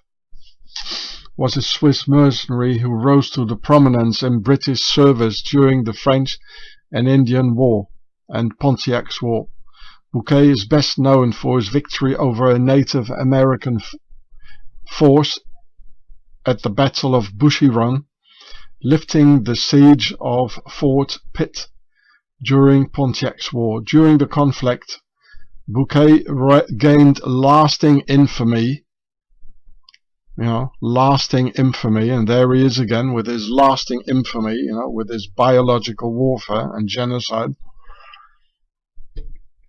in exchange of letters with his commanding officer Amherst, who suggested a form of biological warfare in the use of blankets infected with smallpox, which were to be distributed to the Native Americans. Despite this indictment, historians have praised Bouquet for, etc. And it was actually Bouquet who came with the idea, which I'll show you later, because the letters are still there. Bouquet was born into a moderately wealthy family in Rol, in Swaziland. There's Rol. Now look at the castle, eh? And here's the Swiss Confederacy. And the oldest of 7 brothers, the son of a Swiss roadhouse owner and his well-to-do wife, he entered military service at the age of 17.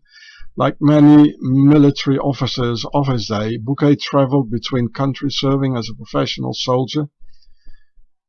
This is all because of the Knights Templars. All the mercenaries in Europe killing Europeans, they're all Swiss, and this is all commanded by the Knights Templars. He began his military career in the army of the Dutch Republic. There you go. And I already showed you this. So now we are in the 18th century, like 1748. Well, that's exactly this. Because that's after the 30-year War, when 150,000 Swiss mercenaries took up service for the Dutch king, and that's exactly this area, and who became the Dutch police. And I already showed you that in a video somewhere, I don't know where it is. on my channel Gatsefrats, or maybe it was on my channel Gure. And later he was in the service of the Kingdom of Sardinia. That's the word Sar.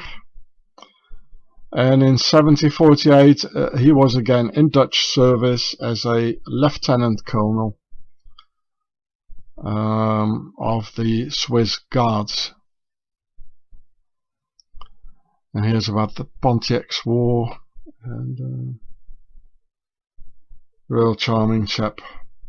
He lives on in infamy. And here's what they, a month later, in a series of letters between Bouquet and his commander, General Geoffrey Amherst, a baron, it says baron, with a big octagon on his chest, again red and white. The idea of using smallpox blankets, so biological warfare. Don't you think the Chinese did it? And all these people, the Swissy and the general in America, all became American citizens, And then their children in the CIA, and it goes on and it goes on and it goes on. And I'll show you in a minute, the idea was Swiss. Again, as always. They're always in it somewhere. Believe me, people. And you can see again the Swiss Templars here working together with the nobility. Like the Second World War, it's always the same. So, in a letter from June 29th, 1763, the Swissy Merc, the mercenary, Colonel Henri Bouquet, suggested the British Commander-in-Chief of North America, the first Baron Geoffrey Amherst, that he had a splendid idea in order to get rid of some 100 million Indians once and for all, using biological warfare, just as they're using that on the entire human race right now in 2022. And the English Baron wrote back, "Oh, my dear chap from Swaziland, what a splendid idea. You go do that, my dear Swiss Colonel Bouquet." So here you see the Baron of Amherst. It's a lot of red and white, a lot of red, because that's where they come from, the red house of Pharaoh, the Pertasser. And then it has a little bit of white where we are now. It has an octagon with red and white. And look at the long nose, these aristocrats. Now you don't see that so much anymore because they've been so mixed. But in these days, on the old pictures, they got all these long pharaonic noses. So, the big nose, as people say, it's not the jaywalkers. This is the typical they're long noses. And they're nosy as well, putting their long noses into our affairs, eh? And I mean, this is not European, these long noses. And here it says, Amherst's legacy is controversial due to his expressed desire to exterminate the race of indigenous people during the Pontiac's War, and his advocacy of biological warfare in the form of gifting blankets infected with smallpox as a weapon. And so he was the Commander-in-Chief of North America, the Crown Governor of Virginia. He was serving under the 2nd George and the 3rd George. You remember what I told you about the state of Georgia and the St. George Guidestones. And here's the Earth of Loudoun, the governor of of New France. So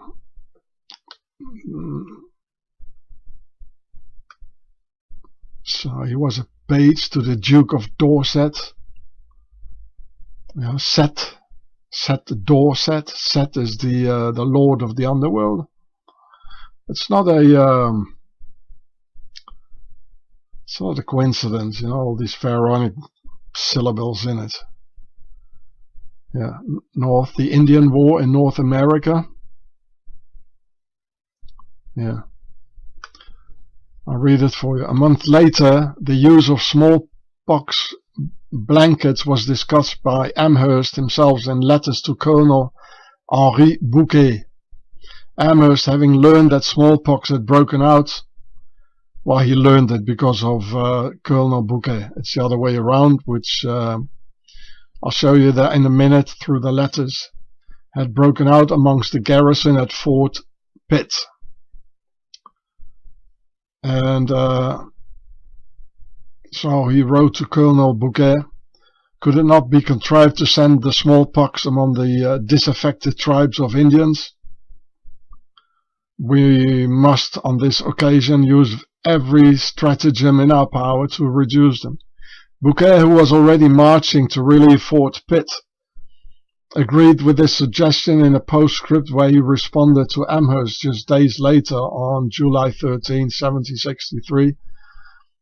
I will try to inoculate the Indians by means of blankets that may fall in their hands, taking care, however, not to get the disease myself, as it is pity to oppose good men against them.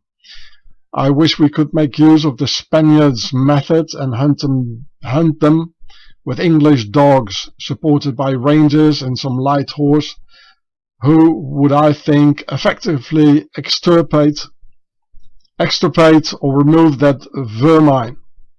In response, also in postscript, Amherst replied, you will do that. You will do well to try to inoculate the Indians by means of blankets, as well as to try every other method that I can serve to extirpate this execrable race. I should be very glad your scheme for hunting them down with dogs could take effect.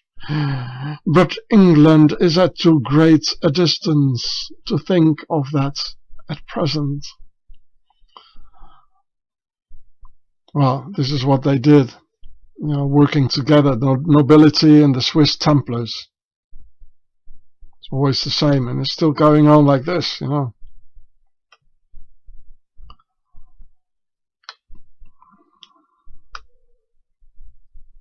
There you are, Octagon. Biological warfare. And these people and their descendants, they became American citizens, you know, Swiss and the nobility ruling America. So they still have the letter. Yeah, it says later, Derrico found a letter indicating Amherst was keen on the idea. So they have the letters. They still have the letters are still there by the Baron Amherst and by the Swiss mercenary colonel. And Errico, Peter Errico, is a professor at the Massachusetts University. I'll read it for you. Inoculate the Indians. Derrico did find evidence of a plot to infect indigenous people. In fact, the name Derrico, it's also the nobility, in fact. De Errico. Might be of French origin or Italian. Everything with de, it's nobility. It's like von in German. So the first letter was from a Swiss mercenary. So you see, the very first letter was Swiss, by a Swiss mercenary called Henri Bouquet, who suggested giving out smallpox-infected blankets to inoculate the Indians. So the very first letter, it gave the the idea, the Swiss idea, to genocide the American Indians with smallpox. So it was a Swiss idea indeed. Later, Derrico found a letter indicating Amherst was keen on the idea. Later on, the Baron thought, oh, this is a nice idea. There was from Amherst himself to Bouquet saying this is a good idea to spread smallpox. Just be careful you don't get it yourself, said Derrico. So he actually says it was a good idea, the Baron. This is what he said. You will do well to try to inoculate the Indians by means of blanket, as well as to try every other method that can serve to extirpate this execrable race. By Field Marshal Geoffrey Amherst, the first Baron Amherst. So how many are there? This is the first one then. And the text of Amherst's letters reads, you will do well to try to inoculate the Indians by means of blankets, as well as to try every other method that can serve to extirpate the execrable race. I should be very glad your scheme for hunting them down by dogs, the Swiss idea to go and hunt them dogs, your scheme, take effect. But England is at too great a distance to think of that at present. Well, I know what it is, in Switzerland to be hunted down by them dogs there, That's what they did with me, Derrico wrote in his study of Amherst that none of these other letters show a deranged mind or an obsession with cruelty. Amherst's venom was only directed at indigenous peoples, he added. Oh, so where's the problem, Only some indigenous people, I mean, who cares, So, he was, none of the letters showed a deranged mind.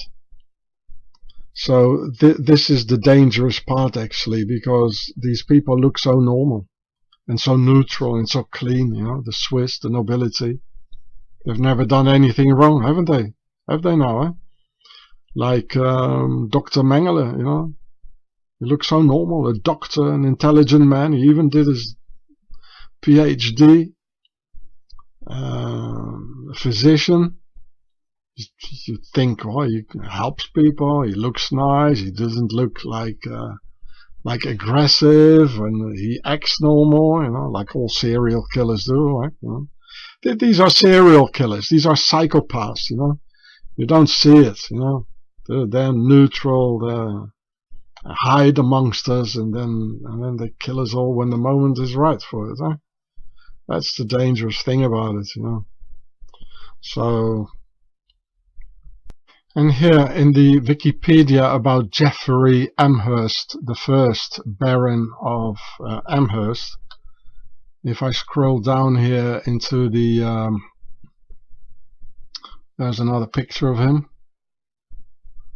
He even found himself a wife.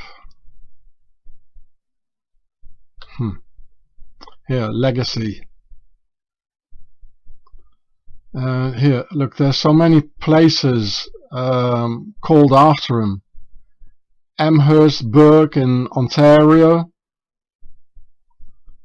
The General Amherst High School in Ontario.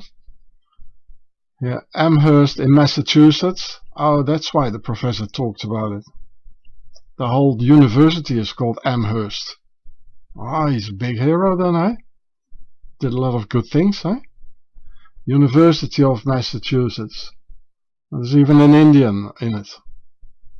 Oh, they're so proud of it. Hey, don't matter. Hampshire College in Amherst, Massachusetts. So there's a town called Amherst. They were so glad with this guy, Amherst College, also in Massachusetts. Amherst in New Hampshire. Here another M in Nova Scotia, Amherst. Amherst, New York, a town in state of New York, Amherst County in Virginia. So this is why in 2008 a Mi'kmaq spiritual leader, John Joe Sark, so an Indian, called the name of Fort Amherst Park of Prince Edward Island a terrible blotch on Canada, and said to have a place named after General Amherst would be like having that in the city of Jerusalem, probably like having a square in Jerusalem named after Adolf Hitler. It's disgusting. And Sark raised his concerns again in 2016 to a letter to the Canadian government, and the Mi'kmaq historian Daniel Paul, who referred to Amherst as motivated by white supremacist beliefs. And this is the sad thing about it. You know, it's the nobility, it's Swiss, and the whole white race, as usual, gets blamed of it. You know, everything, because people don't understand. It's Pharaoh, it's the Knights Templars, you know, and they did the same with the white people, with us. In the Middle Ages, we were the white race. We were slaves in a feudal system, and we still are. So it's so easy to say, you know, like the white people did it, or the jaywalkers did it, you know, or it's so easy like this, but it goes so far much deeper. So I mean, what's the use of the Indian medicine man and all these wizards if they can't even tell you what's really going on, eh? I mean, don't listen to the medicine man, I would say, eh? Just listen to Homie Ross. Okay. The Swiss idea worked out really well, and 100 million Indians got exterminated. Just like the Swiss Judenfrei of the Nazis, or free of humans on the entire globe, coming up very soon in the near future. So this metal plate was screwed on every wall, in every town or village that was liberated from the jaywalkers, when the last single one of them was gone. And here you see the Rotary Club wheel, and the whole thing is in a circle for the compass, and here is a square, and here's a square, so it says square and compass together with the rotary wheel, because with a compass you can make a circle. And as the Earls of Amherst were so proud of this endeavor of the first Baron Geoffrey Amherst, liberating the Americas from those uncivilized savages, just like the Nazi Lebensraum, eliminating all the subhumans, Untermensch, that the Amherst nobility proudly put 2 Indians on their coat of arms, celebrating Pharaoh's splendid victory over the indigenous adversary. Therefore, you can see the smallpox blankets covering the entire crest with 4 balls of the concept of 4, meaning us, the people, being dominated by them, who are depicted through the concept of 3, and 3 spears, and a red underground for the Tasser, Red House of Pharaoh, where the entire nobility originates from. So here you see the blankets hanging over the whole thing. Here's the concept of 4, The people are dominated, through like exterminating them and whatever. And here, of course, this is vertically, like reminding us, or them, a reference to the vertical rule, with a red underground for the Pertasser, and the concept of three, which is them, the side of a pyramid, which is a triangle, which is them, the hierarchy of the pyramid. And the concept of four is the base of a pyramid, all the way down. That's us. And of those 100 million Indians, there were only 2 left. Like, sort of, like in a manner of speaking. And those 1 or 2 that are left, they are chained, so there's no more danger, they're enchained. Here it says something with virtue. I can't read this one here. It doesn't matter, it's always the same thing. Charming chaps, aren't they? And here, Lord Amherst had succeeded his uncle Geoffrey Amherst, the first Baron. I hope they're not like 100 or 200. Well, probably now there are like 10,000 of them, descendants. That was the first one. So we already know that one. The Geoffrey Amherst, there he is. The first Baron. What a hero, eh? In 1797, the latter, so this one here, the latter was a distinguished military commander. Wow. Best known as one of the victors of the French and Indian War. Wow, what a hero. In 1776, that was when America was made, he was raised to the peerage of Great Britain as Baron Amherst of Holmesdale in the county of Kent, with normal remainder to heirs male of his body. Yo, what a hero. There's no word about what he did, eh?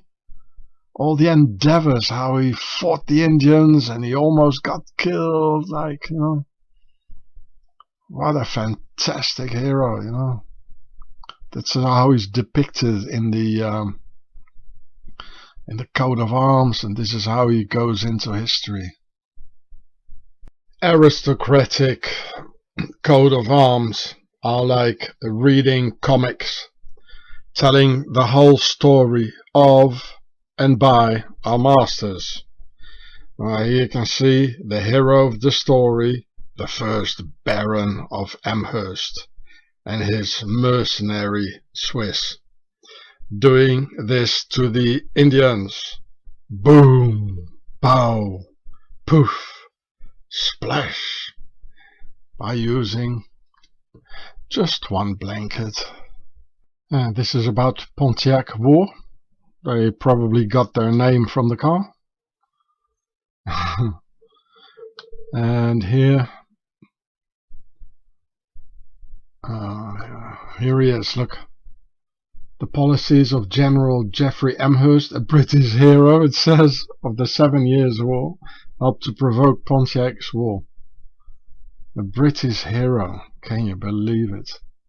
Look, the British hero has a octagon, and he has a pharaonic sash in red for the Pertasser, the red house of Pharaoh of Lower Egypt, where they all come from.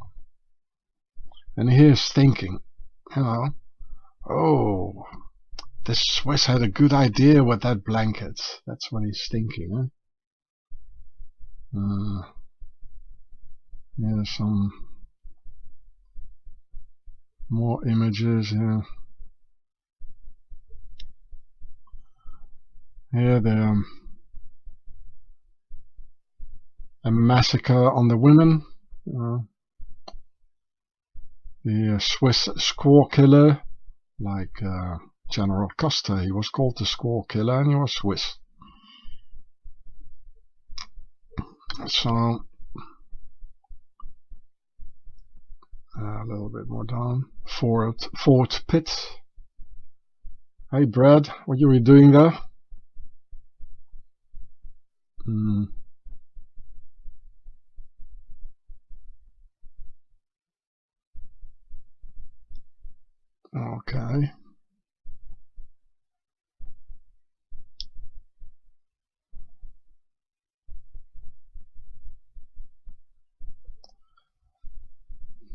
The British hero with the sash.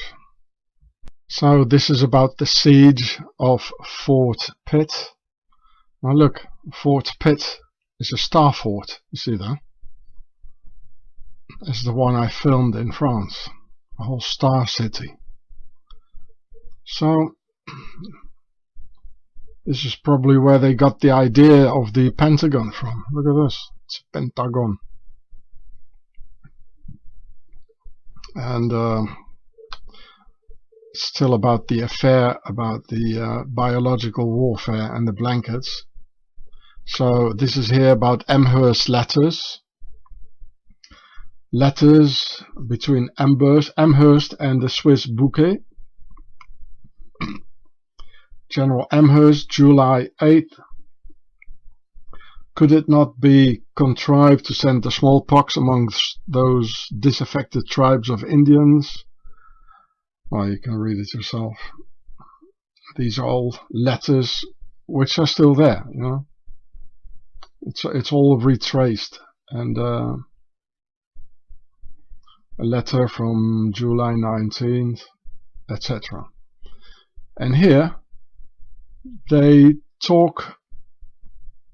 Here, when Bouquet wrote to Écuyer. Now, who's Écuyer? That's a French name, just like Bouquet. So I guess that's Bouquet from the French-speaking part of Swaziland. That's Écuyer, he's also Swiss. It's full of Swiss. And I couldn't find it about the Fort Pitt. No Écuyer, so I had to go and look somewhere else. Oh, look, there he is, Captain Simeon Écuyer, Swiss by birth and commander of the British garrison at Fort Pitt. He was even the commander of Fort Pitt, so how come he's not in the Wikipedia about Fort Pitt? So it's full of Swiss, all the officers, you know. It's all octagon, it's the aristocracy and the Swiss. And the higher officers, they are all, it's the nobility, and then the colonels and the captains, they are Swiss, working for the nobility in this. Apparently Écuyer, the Swiss, he said, I see, well, he said this here, he couldn't sleep anymore because of the Indians. Not because they gave they did the genocide. No, that's after that was no problem sleeping. Right? Hey, Swissy. The first Baron of Amherst, the Swiss Colonel Henri Bouquet, and the Swiss Captain Écuyer. Again, another example of how the Swiss and the nobility work together, just as in organizing World War II, explained in my video here on the same channel called The Nobility World Wars, or the Order of the Garter, with on one side the lion for the nobility and on the other side the unicorn for the Templars and their Swiss base, an image referring to their union and explained in this video here. So here this is referring to the Knights Templars and their Swiss base. This is referring to the nobility, the lion with the crown. In this video here, same channel, here's the title. And I remind you of yet some more Swiss mass murderers on Indians and Americans in the US of A, like the Swiss score killer General Custer in this video here on the channel Gatzefratz, and here's the channel. Swiss US General Custer, the squaw killer who Swiss cheesed Native American children in Indian genocide. I made it 7 years ago. Another Swiss genocider, and who is probably having a lot of offspring in America today, probably working in the CIA and on all key positions. There are 1 million of them today, Swiss Americans. Or the Swiss Captain Henry Wirtz, concentration camp commander on American soil, torturing and murdering many white Americans, whom you can see here lying on top of each other, like seeing Auschwitz. So the Swiss here, together with the nobility, doing the same thing on white Americans this time, just as they did on Indians, Koreans, Vietnamese, Muslims and whatnot. Swissy will never stop their endless genocides in union with Pharaoh's nobility. I made this also 7 years ago on my channel Gatzefratz. Here's the title: Swiss death camps in USA Helvetica Americana, and the St. Louis killer cops from Switzerland. And here, this video I made 8 years ago, still on Gatzefratz. US POWs and MIAs, Swiss internees in Switzerland's concentration camps. So the Swiss, they had special concentration camps, 3 of them, during the Second World War to torture and murder American pilots. In Vaux-Villarmoz, Les Diablerets, and there was another one, but you can see it in the video. Are like facts, and the facts show us that America has always practiced biological warfare on many peoples wherever they go. So a crime profiler would say that to a 99% certainty the US are behind Pharaoh's bug, which is going at the moment. And as America is being ruled by the Swiss Octagon and Pharaoh's worldwide nobility, I'm 100% sure that the Swiss Novartis company are behind the Wu flu. And Novartis has a bug lab in China, in the Wu flu area. So this video is here on my channel Homeland Security, and here's the title: Swiss Novartis files I can't pronounce this, connection Switzerland's human guinea pigs virus experiments. And they did guinea pigs experiments on Polish homeless with 25 people died. And here you can read it here, and this is the typical words being used in this part of the world.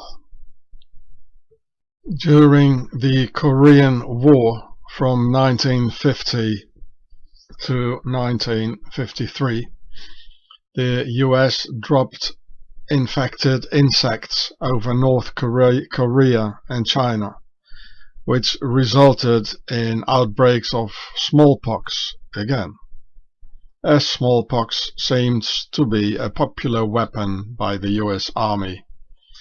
And there were sudden outbreaks of cholera, the plague, and meningitis. All these virus outbreaks were very unusual, just as what's happening today with the Wu flu pharaonic bug. Same story. And in fact, insects were found in 1951 in North Korea that carried these deadly viruses: the smallpox, cholera, the plague, and meningitis. As the North Koreans had enough blankets of themselves, so they didn't have to give them just like they did to the Indians, then the United States Air Force emptied loads of infected insects over the indigenous population instead. Well, what was America doing there in the first place, in a country far away, which is not theirs, aggressing on other people?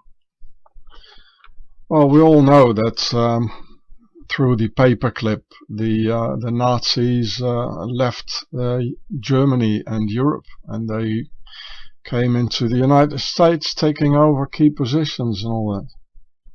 And they just continue to do what they do best, so to speak.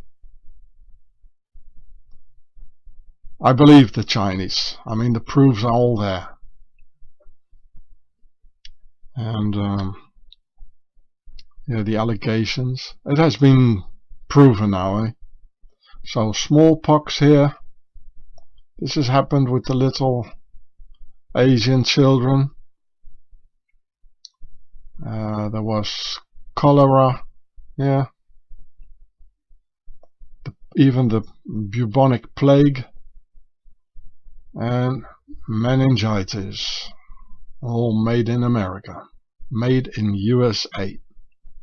In the very same year of 1951, the Swiss Octagon and the CIA poisoned the entire French town of Le Pont Saint-Esprit with Swiss-made LSD, killing many people. I visited Le Pont Saint-Esprit in this video here, on my channel Gatsevat, so this video here. The title is Remote Control Terrorists and CIA, all the rest. And also I made this video here, Le Pont Saint-Esprit, MK Ultra, also about this town here. I had another video, but it got deleted by the YouTube censorship. Here you can read in the 1951 Pont Saint-Esprit, it's all from 1951, they were very active, even in America, in San Francisco. And here you can read about it, the mass poisoning. Got poisoned with LSD in exactly the same time when the CIA was experimenting on LSD, with LSD, concerning the MK Ultra brainwashing experiment. And even on their own people, the US Army used biological weapons, thus killing many Americans, which also happened in the year 1951. I guess 1951 was a busy bioweapon year for the US Army. Korea, France, San Francisco, and whatnot.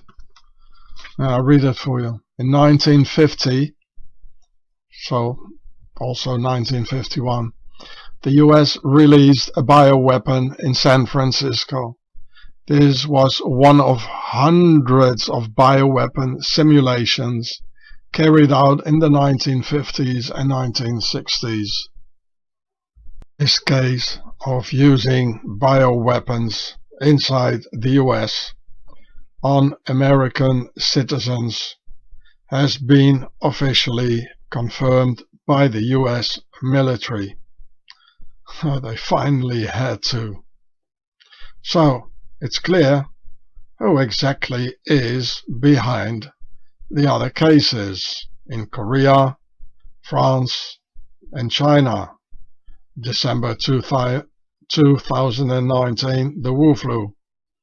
The Army Code of the attack in San Francisco was Operation Sea Spray, when from 1950 to 1960, at 293 different places in the United States of America, the US Army released infected clouds of bacteria and viruses over entire American cities, killing many people and leaving hundreds of thousands very sick, like in 1950 in San Francisco. So here it says here how the US government tested biological warfare on America. Well, I'll let you read it. I just take out a couple of things here. Yeah, it says biological warfare, but you better read everything, eh? The film will get too long if I would. So I just punch pause in the film. So I just read you this part here. San Francisco's bacteria fiasco. A confidential government report written in 1951. There we go again, 1951. Special report number 142, biological warfare trials at San Francisco, California, the 20th until 27th September 1950. Maps out the details of the city's top secret bacteria bombing. Through the tests, officials sought to accomplish three objectives: to study the offensive possibilities of attacking a seaport city with a biological warfare aerosol, to highlight the vulnerability of the country's defense against such attacks, and to gain data on how bacteria affected a population. So I mean, you know, if they try this out 1950 on the even on their own citizens, of course they're going to use it, you know, and which they did in Korea in 1951 and in France 1951. Nowhere in the report was the welfare of San Franciscans mentioned. The tests proceeded without knowledge or consent from the public. On the 20th, just 3 days after the 49ers made their NFL debut, the US Army was deployed to San Francisco and began secretly showering the city with bacteria. Over a course of 8 days, a ship puttered along the shoreline of the bay, releasing massive clouds of 2 different pathogens, both of which were supposedly non-pathogenic, yet realistic simulants that might be used in an attack. In total, 6 experimental warfare attacks were carried out, 4 with Bacillus globigi and 2 with Serratia marcescens. You know, Serratia, there's the word Tsar in it, king, just like the other Sarkov bug, what we have now, and marcescens, it's mer for, you know, a pyramid. Bacillus is ba, it's the soul when the soul when you're dead. It's full of pharaonic words. So Serratia marcescens, known for its blood red coloration, is one of 2 bacteria sprayed over San Francisco in 1950. The army blasted these chemicals in a 30-minute spurt, producing huge clouds up to 2 miles in length, then proceeded to collect and assess dozens of samples of various collection spots across the city. As noted in the report, various aspects of each of the 6 tests were scrupulously monitored. The time, the temperature, the wind speed, the humidity, but the most important factor seemed to be brushed over: the well-being of the people being sprayed. The samples collected yielded counts that gave some indication of how much bacteria was being inhaled. According to Leonard Cole, author of the biological warfare book Clouds of Secrecy, it was quite a bit. Nearly all of San Francisco received 500 particle minutes per liter. In other words, nearly Every one of 800,000 people in San Francisco exposed to the cloud. 1 million people got sick, people. 800,000 people in San Francisco exposed to the cloud at normal breathing rate, which is 10 liters per minute. Inhaled 5,000 or more particles per minute during the several hours that they remained airborne. Since the Army's bacteria presented similar dosage patterns, he continues, San Francisco residents were inhaling millions of bacteria and particles every day during the week of the testing.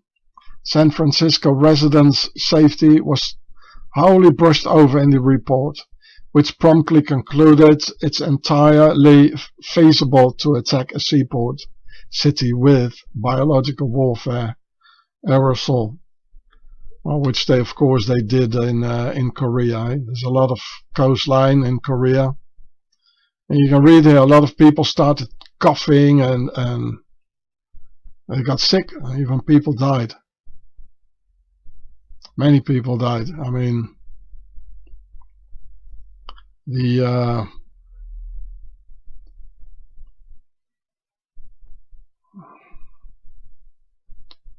still the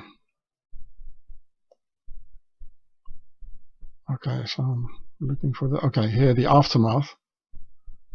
San Francisco's incident, they call it an incident, was just one of 293 bacterial attacks staged by the United States government in America between 1950 and 1969. It was neither the most heinous nor the deadliest. So one person died in San Francisco, and this was not the most heinous and not the most deadliest in America. Can you imagine? So in 1955, as an experiment, between brackets, the CIA sprayed whooping cough bacteria over Tampa Bay, Florida. Whooping cough cases in the area subsequently increased from 339 and 1 death in 1954 and 12 deaths in 1955. This is just tip of the iceberg, eh? Probably hundreds of thousands of people died, and they don't even talk about the homeless. But no hard evidence has ever surfaced linking the two incidents. No, of course not. It's the government. The government can't condemn the government, eh? In an infamous 1966 test, federal agents crushed light bulbs containing trillions of bacteria on the New York subway, exposing thousands of rush hour commuters. The government never followed up to see how many people fell ill. Before a crowd at Fort Detrick in 1969, that's why they make all this stuff. Well, and so on and so forth. Hey. So who's behind the Wu flu, people? Are you gonna believe what the media wants to make you believe, all the time? That the Chinese are building up their army, they're so dangerous, and they do this crazy marching, and don't believe the media, people.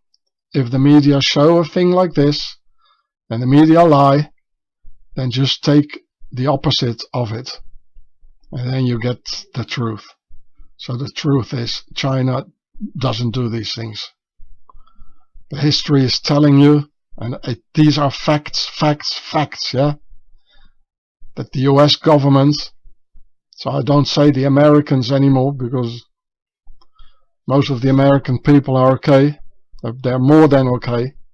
But they should stand up against this and don't believe all the fairy tales of the media and President Bush and President Biden and the rest of these puppeteers. The US government has no problems in testing and using bioweapons on Americans, eventually killing them under excruciating pains, making it further clear who is behind the lethal poisoning of Special FBI agent Tom O'Loughlin as the US government has confirmed to poison their own people with various bioweapons and cancer-creating poisons. So here you see in the picture Tom O'Loughlin, Kennedy's man of the SEXA detachment. And here again Kennedy's FBI man Tom O'Loughlin being TDY in the Pentagon, trying to find the military connections responsible for the opium imports from Southeast Asia into the USA by the military and the CIA. So they poisoned the good man and they killed his boss in the White House too. In order for the Octagon to sell all the drugs from Southeast Asia, from South America and from Afghanistan, it needed a whole bunch of young and stupid consumers and a marketing strategy. So the nobility's ever and ever increasing offspring could also get rich and parasite on it. So it needed propaganda with fun and laughter to open the mental door, with good music to open the mental door even broader, and with easy sex to open the physical and moral door, in order to get the youth prepared both mentally and physically for extensive drugs consume and pay for the product, which got known under the name of sex, drugs and rock and roll of the hippie era. A word Pharaoh's media and social engineering had already prepared, repeating it all the time. Back then, the daily narrative was Vietnam War, drugs and music. Today, 2022, the narrative is chaos, end times, the antidote and the bug war. This technique is called repetitive political indoctrination through PSYOP and social engineering. So the Octagon of the Nazi Templars ordered their military-industrial complex to have the drugs program executed and trap the people's youth using this wicked strategy, because the drugs industry is an important branch of the military-industrial complex. Therefore, the military-industrial complex had their elite children taught various new musical instruments, like electric guitars and electric pianos, and set up all the recording studios in and around Laurel Canyon in Los Angeles, where all the military sons and daughters came and live as well in and around Laurel Canyon, and became the angels of death, like the unseen Pied Piper. Therefore, the father of Jim Morrison of the Doors was a US Navy admiral who was there at the Tonkin Gulf accident, conveniently leading to the Vietnam War by the Octagon's Admiral George Stephen Morrison. By the way, his son, the famous Jim Morrison of the Doors, called himself the Lizard King, and I can do anything.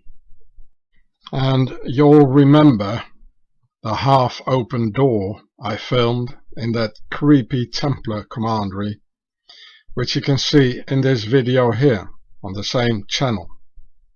The doors, with music and laughter, they open up your inner door, and even your inner doors into drugs, abusive sex, addiction, and satanic rituals. The doors. This is what they mean with it, the doors. Here's the title, here on my channel, same channel. So, here you can read it in Wikipedia. George Stephen Morrison, United States Navy, a Rear Admiral. I wonder what the front looks like, eh? Gulf of Tonkin incident. He was the father of Jim Morrison. Oh, there he is. Well, the eyes are the same, look at that. And I'll put it in the links for you in the description. Yeah, the personal life. Morrison met and married Clara Virginia Clark in Hawaii in 1942. Their son Jim Morrison, later lead singer of rock band The Doors, was born in late 1943 in Melbourne, Florida, where they lived at the time while stationed at Naval Air Station Melbourne. They also had a daughter, and so forth. It's all the hippie movement, the music, it was all by the military industrial complex. Frank Zappa, he once said, politics is the entertainment division of the military industrial complex. Well, how come a musician is saying these sort of things? Music and military industrial complex, it doesn't really fit together, does it now? Well, that's because Frank Zappa's father was a chemical warfare specialist in the CIA's MK Ultra brainwashing program. So, they feel so sure of themselves, and also because humanity is really so stupid. They can just rub it into our eyes, rub it into our faces. They can say whatever they want and people will not wake up. Here, this is Wikipedia on Frank Zappa, which is an Italian, a Sicilian name. So, yeah. Childhood. Zappa was born on December 21st. Winter solstice, the magic. 1940 in Baltimore, Maryland. His mother, Rose Marie, born Collymore, was of Italian, Neapolitan and Sicilian and French ancestry. His father, whose name was anglicized to Francis Vincent Zappa, was an immigrant from Partinico, Sicily, with Greek and Arab ancestry. You can see that, eh? Frank, the eldest of 4 children, was raised in an Italian-American household where Italian was often spoken by his grandparents. The family moved often because his father, a chemist and mathematician, worked in the defense industry. After a time in Florida in the 1940s, the family returned to Maryland, where Zappa's father worked at the Edgewood Arsenal Chemical Warfare. Wow, there we go, eh? Chemical warfare. He was probably also in it, doing the attack on San Francisco and in France and Korea. And so the Edgewood Arsenal Chemical Warfare Facility of the Aberdeen Proving Ground, run by the US Army. Yeah, that's the same. Due to their home's proximity to the arsenal, which stored mustard gas, gas masks were kept in the home in case of an accident. So you say his father is Sicilian. So here we are back to the mafia and CIA connection. It's everywhere, you know. And they don't talk, of course, about the Alps and the Octagon. So here you can see Frank Zappa's father from Partinico, Sicily. Here's a picture. No, yes it does. And so here you can see someone born in the land of the mafia and where the most Templar commanderies are in the world, and who started to work for the CIA and the Octagon. This is not a coincidence, no.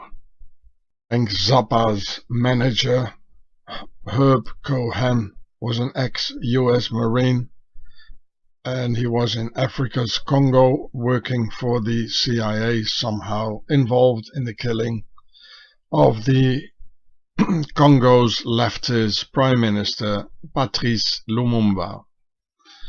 Here you can see Cohen was born in New York after a period in the army, and he was the manager of Frank Zappa and the rest of them here.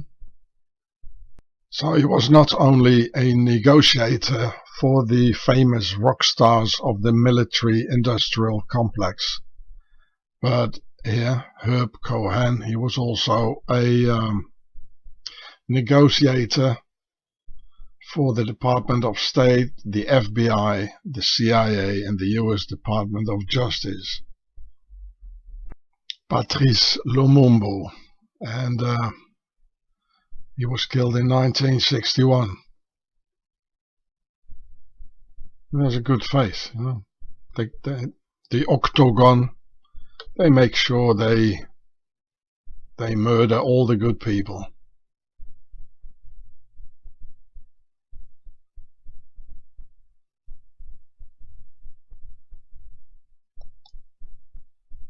Especially presidents and John F. Kennedy and everything. Yeah. So the 2001 report by the Belgian Commission describes, this is about the United States involvement. It describes previous US and Belgian plots to kill Lumumba. Among them was a Central Intelligence Agency sponsored attempt to poison him. Right? You remember Tom O'Loughlin? They poisoned people. So this is a fact that they poison people, even their own people.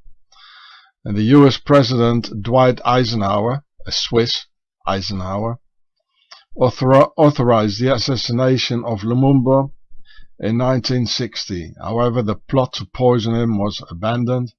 The CIA chemist Sidney Gottlieb, he says God loves him. It means God and love. What a name for a guy using poisons for the CIA. A key person in the plan devised a poison resembling a toothpaste. And in September 1960, Gottlieb brought a vial of the poison to the Congo, probably with the help of this negotiator Herb Cohen, negotiating for the rock groups and for the CIA, with plans to place it on Lumumba's toothbrush. The plot was abandoned, allegedly because Larry Devlin, CIA Station Chief for the Congo, refused permission.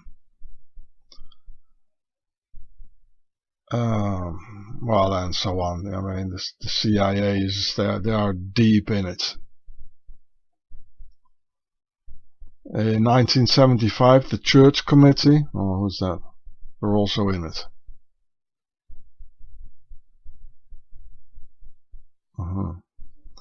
went on record with the finding that CIA Chief Alan Dulles had ordered Lumumba's assassination as an urgent and prime objective.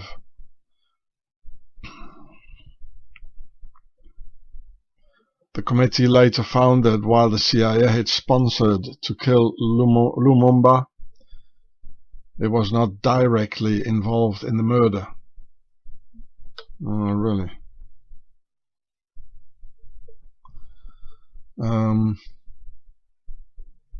In 2013, you see, it's still going on. You know, it happened in 1961, and they're still not the end of it.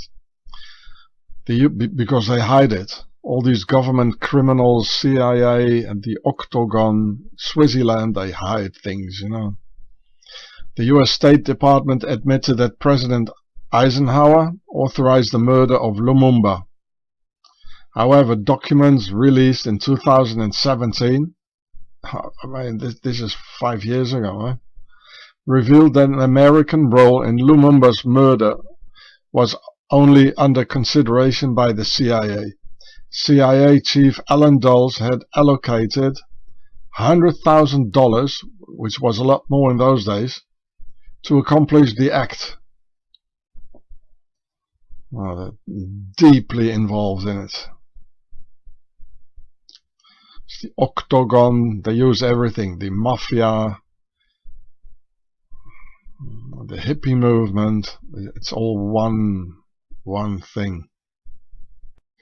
Frank Zappa's wife, Gail Zappa, maiden name Adelaide Slootman, was together with Jim Morrison in kindergarten, and her father, from a long line of US naval officers, was a nuclear weapons researcher in the US Navy.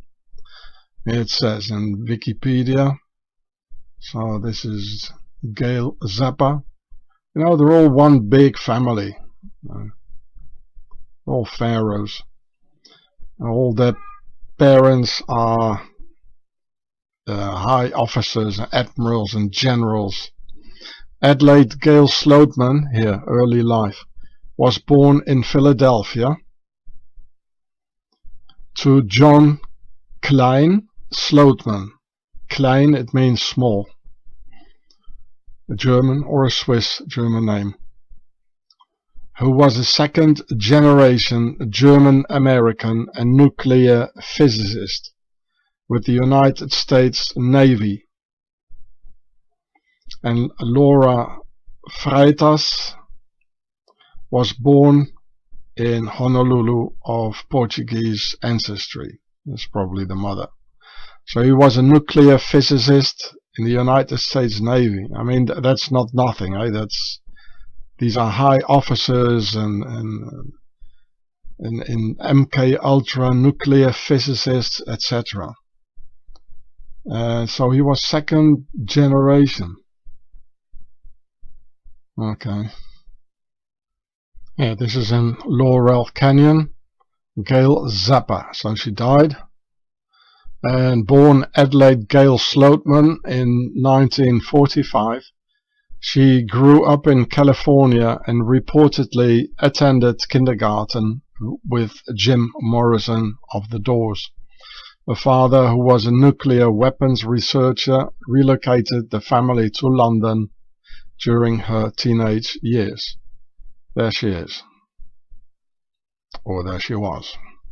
John Phillips from the Mamas and the Papas. His father was the US Marine Captain Claude Andrew Phillips of the Military Intelligence Complex. So here you see the Mamas and the Papas, the music group from the hippie era, and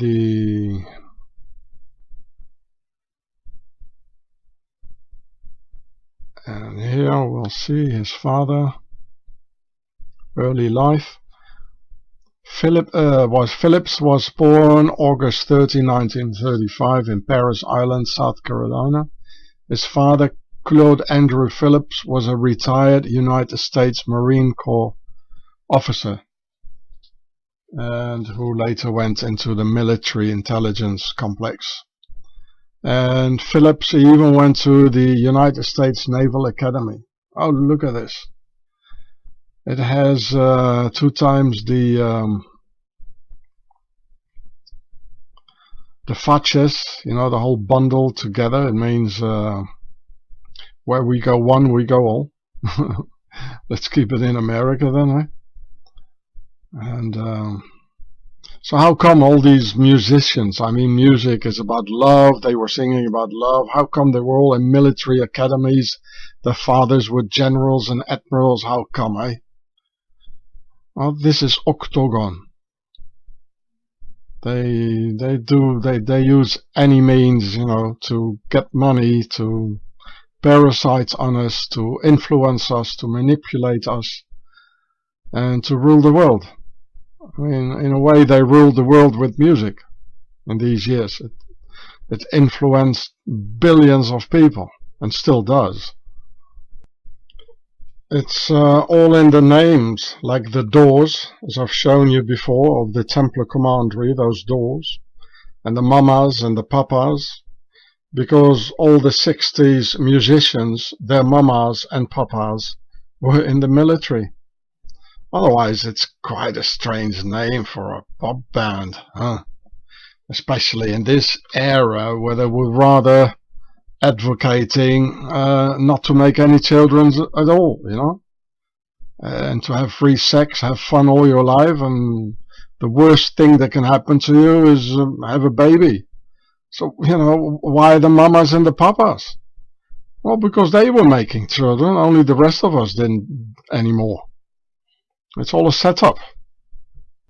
John Phillips' wife, Susie Adams, and sister Rosie, so Rosie Phillips, the sister of John Phillips, they both worked in the Pentagon.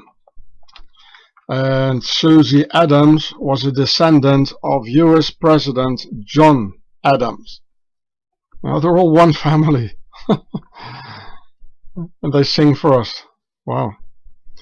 Enough charming ladies in the Pentagon to offer FBI agent Thomas O'Loughlin a poisoned cup of coffee filled with cancer-provoking agents in it, with Frank Zappa's father, a chemical warfare specialist.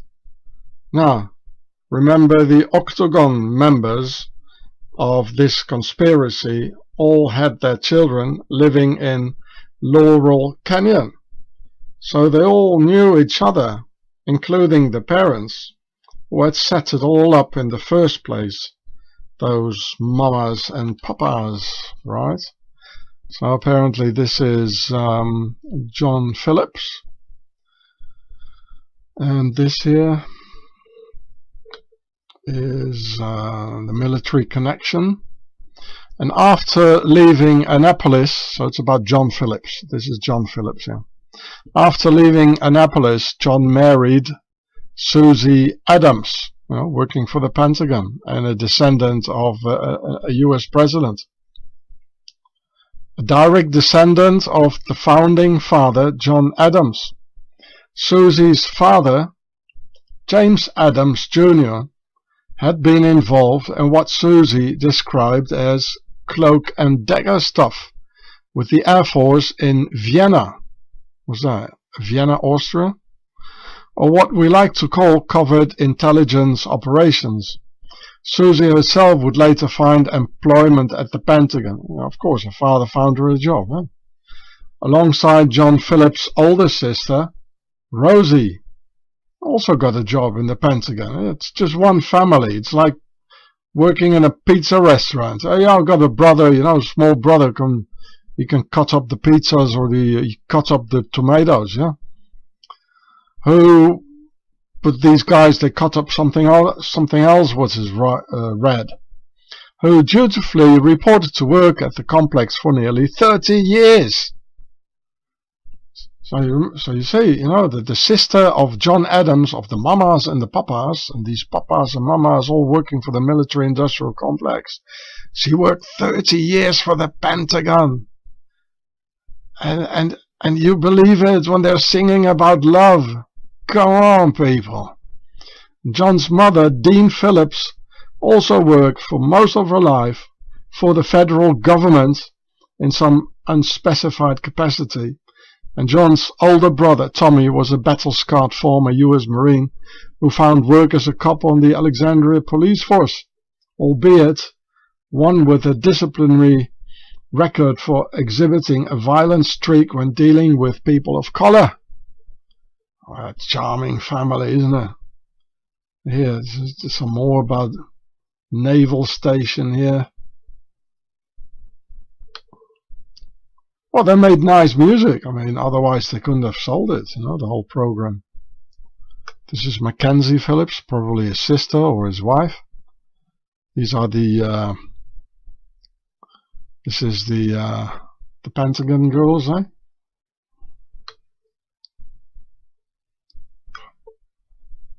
Wow. Did Special Agent O'Loughlin find out something too much, like the Pentagon setting up the hippie movement, since he was TDY working at the Pentagon with a special assignment to investigate the connection between the drugs trade and the military-industrial complex? Now, you be a good boy, Mr. O'Loughlin, and drink up your coffee while it's still warm. You're in the Pentagon, Mr. O'Loughlin, so you don't have to worry. All the doors are closed and guarded. SACSA, meaning Special Assistant for Counterintelligence and Special Activities. When does a soldier become expendable, eh? Well, if so, you just invite him for a cup of coffee, the so-called Judas cup. So this is Mama Cass Elliot, another singer of the Mamas and the Papas, and she was born Ellen Naomi Cohen, just like the other Herb Cohen, the CIA guy and manager of Frank Zappa. Across Mama Cass Elliott's home were murdered Abigail Folger and Wojtek Frykowski by the Manson family, is what they say. John spent time in Havana, so John Phillips of the Mamas and the Papas, in the era of the Cuban Missile Crisis. So there's a lot of peculiar coincidences in all this hippie era with fathers and mothers of the military industrial complex. Too many. It's all related to war, MK Ultra, blood. And Ellen Naomi Cohen was born in Baltimore, Maryland in 1941, the daughter of Bess née Levine and Philip Cohen.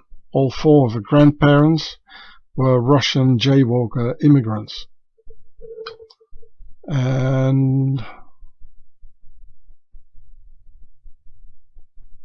she died very young. Her death.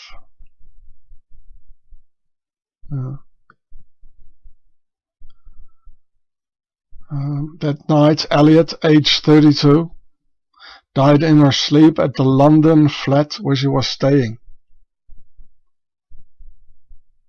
A heart failure. You know, the death was the autopsy. The forensic pathologist, he said it was a heart failure. Typical CIA stuff, eh? Maybe she got remorse. And 4 years later, the Who's drummer Keith Moon died in the same room. And he was also 32.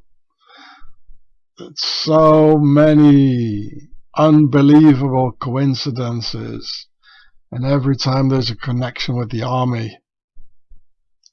And death and murder.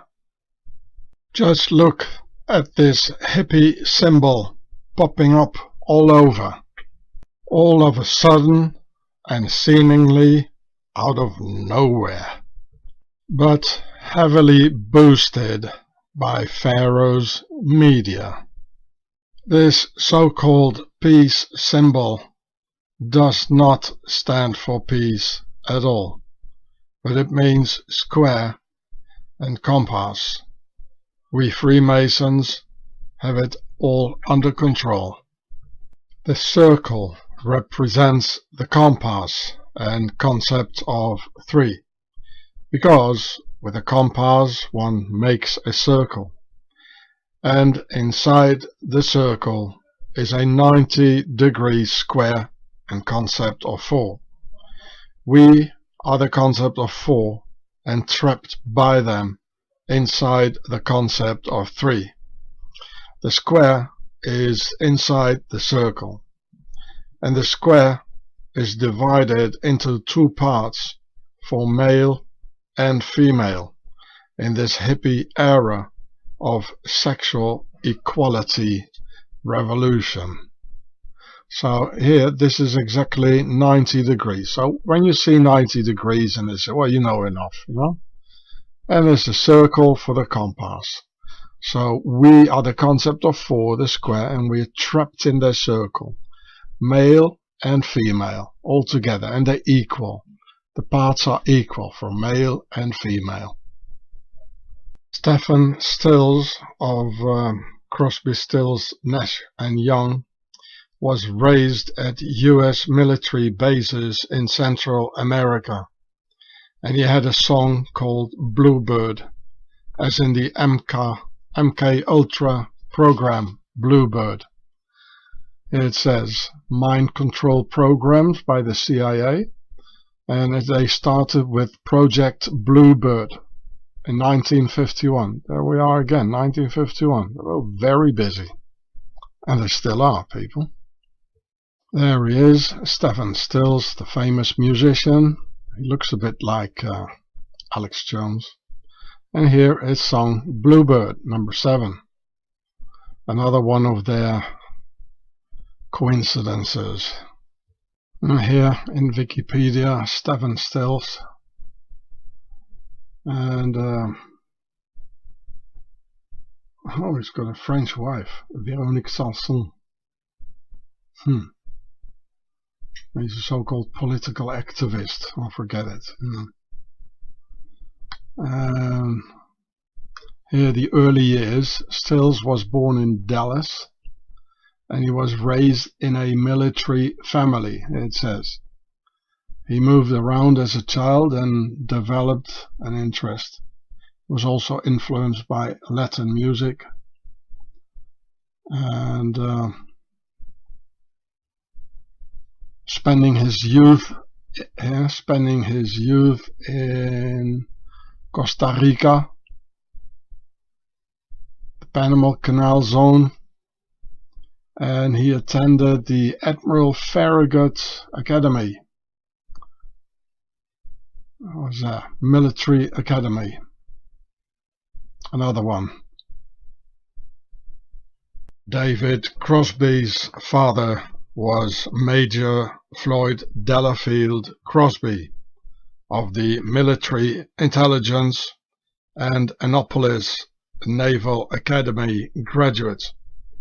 The Crosby family produced U.S. senators, congressmen, governors, mayors, judges, Civil War generals, Declaration of Independence signers, and if America had royalty, he would be a duke or a prince. And well, as I've proven you now, America is still being ruled by the nobility. So here you can see the singer, very famous, David Crosby, here a bit older. And his father was a relative of the Van Rensselaer family, and descended, and his mother, granddaughter of Bishop of Pittsburgh, Cortland Whitehead, descended from the prominent Van Cortlandt family. And here, if you look at the Rensselaer family, you see a coat of arms, you know, with 3 crowns, 3 octagon stars. There's a Swiss cross or a Maltese cross, and there are 3 Templar V's. 3 is, of course, the concept of 3, which is them. And in the sort of castle thing, like here, there's the concept of 4 on top and the concept of 3 below. Well, if you look at it in white, it's the concept of 3 on top, which is them, and the concept of 4 below. But if you look at it in red, it's the other way around, altogether making 7. And it says here, his father was a filmmaker, Floyd Crosby, here. So he was also in the propaganda business, and to change our heads.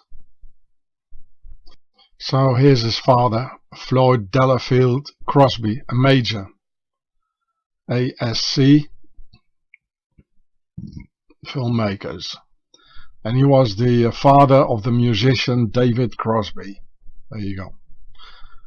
And the Rensselaer family, the nobility. This is about his career. He did a lot of movies, Hollywood movies. So he's definitely part of the social engineering. I mean, it changed humanity, all these Hollywood films. Right? And he was in the US Army Air Corps, making videos and flight training films in World War II. And this is, of course, quite near to this is social engineering. This is also used for intelligence, you know, video making and filming enemy positions and all that. Major. Again, the military-industrial complex and the hippie movement and the hippie music of the 60s. It was a very big industry, and so it's part of the military-industrial complex. The musician Jackson Browne was born in a military hospital in Heidelberg, Germany, and his father was in the OSS and precursor of the CIA. So here's the famous musician. They're all pictures showing them a little bit older, and here you can see. So Browne was born in 1948 in Heidelberg, Germany. So if there's an American, you know, like getting born in Germany, you know, there's this military family, eh? Where his father, Clyde Jack Browne, an American serviceman, was stationed for his job assignment with the Stars and Stripes newspaper. So that's, of course, it's propaganda, and it's very near. It would be a good camouflage for an agent, you know, to work at the Stars and Stripes. And of course, it's difficult to find the proof of that he was in the OSS. And his sister, Burbie Browne, was born in Nuremberg. And guess who also came from Nuremberg? Another famous American, also of the entertainment industry, where they do the social engineering on the minds of our children. From another military family. Oh look, there she is, Sandra Bullock. They're all from the military-industrial complex in the entertainment industry, whether it be music or Hollywood films. And early life, yeah, she was born 1964, and her father who was in charge of the Army's military postal service in Europe, was stationed in Nuremberg, just as where the sister of Jackson Browne, where she was born, probably at the same time. Huh? When he met her mother, her parents married in Germany. Bullock's maternal grandfather was a German rocket scientist from Nuremberg. Oh, talking about the paperclip project Paperclip. The family returned to Arlington, where her father worked with the Army Material Command. All key positions, Army Material Command is a key position. Army's military postal service is. And you all remember where the World Postal Service are. They are in Bern, Switzerland. I made a video about that in my channel, Hatzefatz. Before becoming a contractor for the Pentagon. So he became a contractor for the Pentagon. And for those who don't know what a contractor is, a contractor has made a contract, for a certain period. So he's not really working for the Pentagon.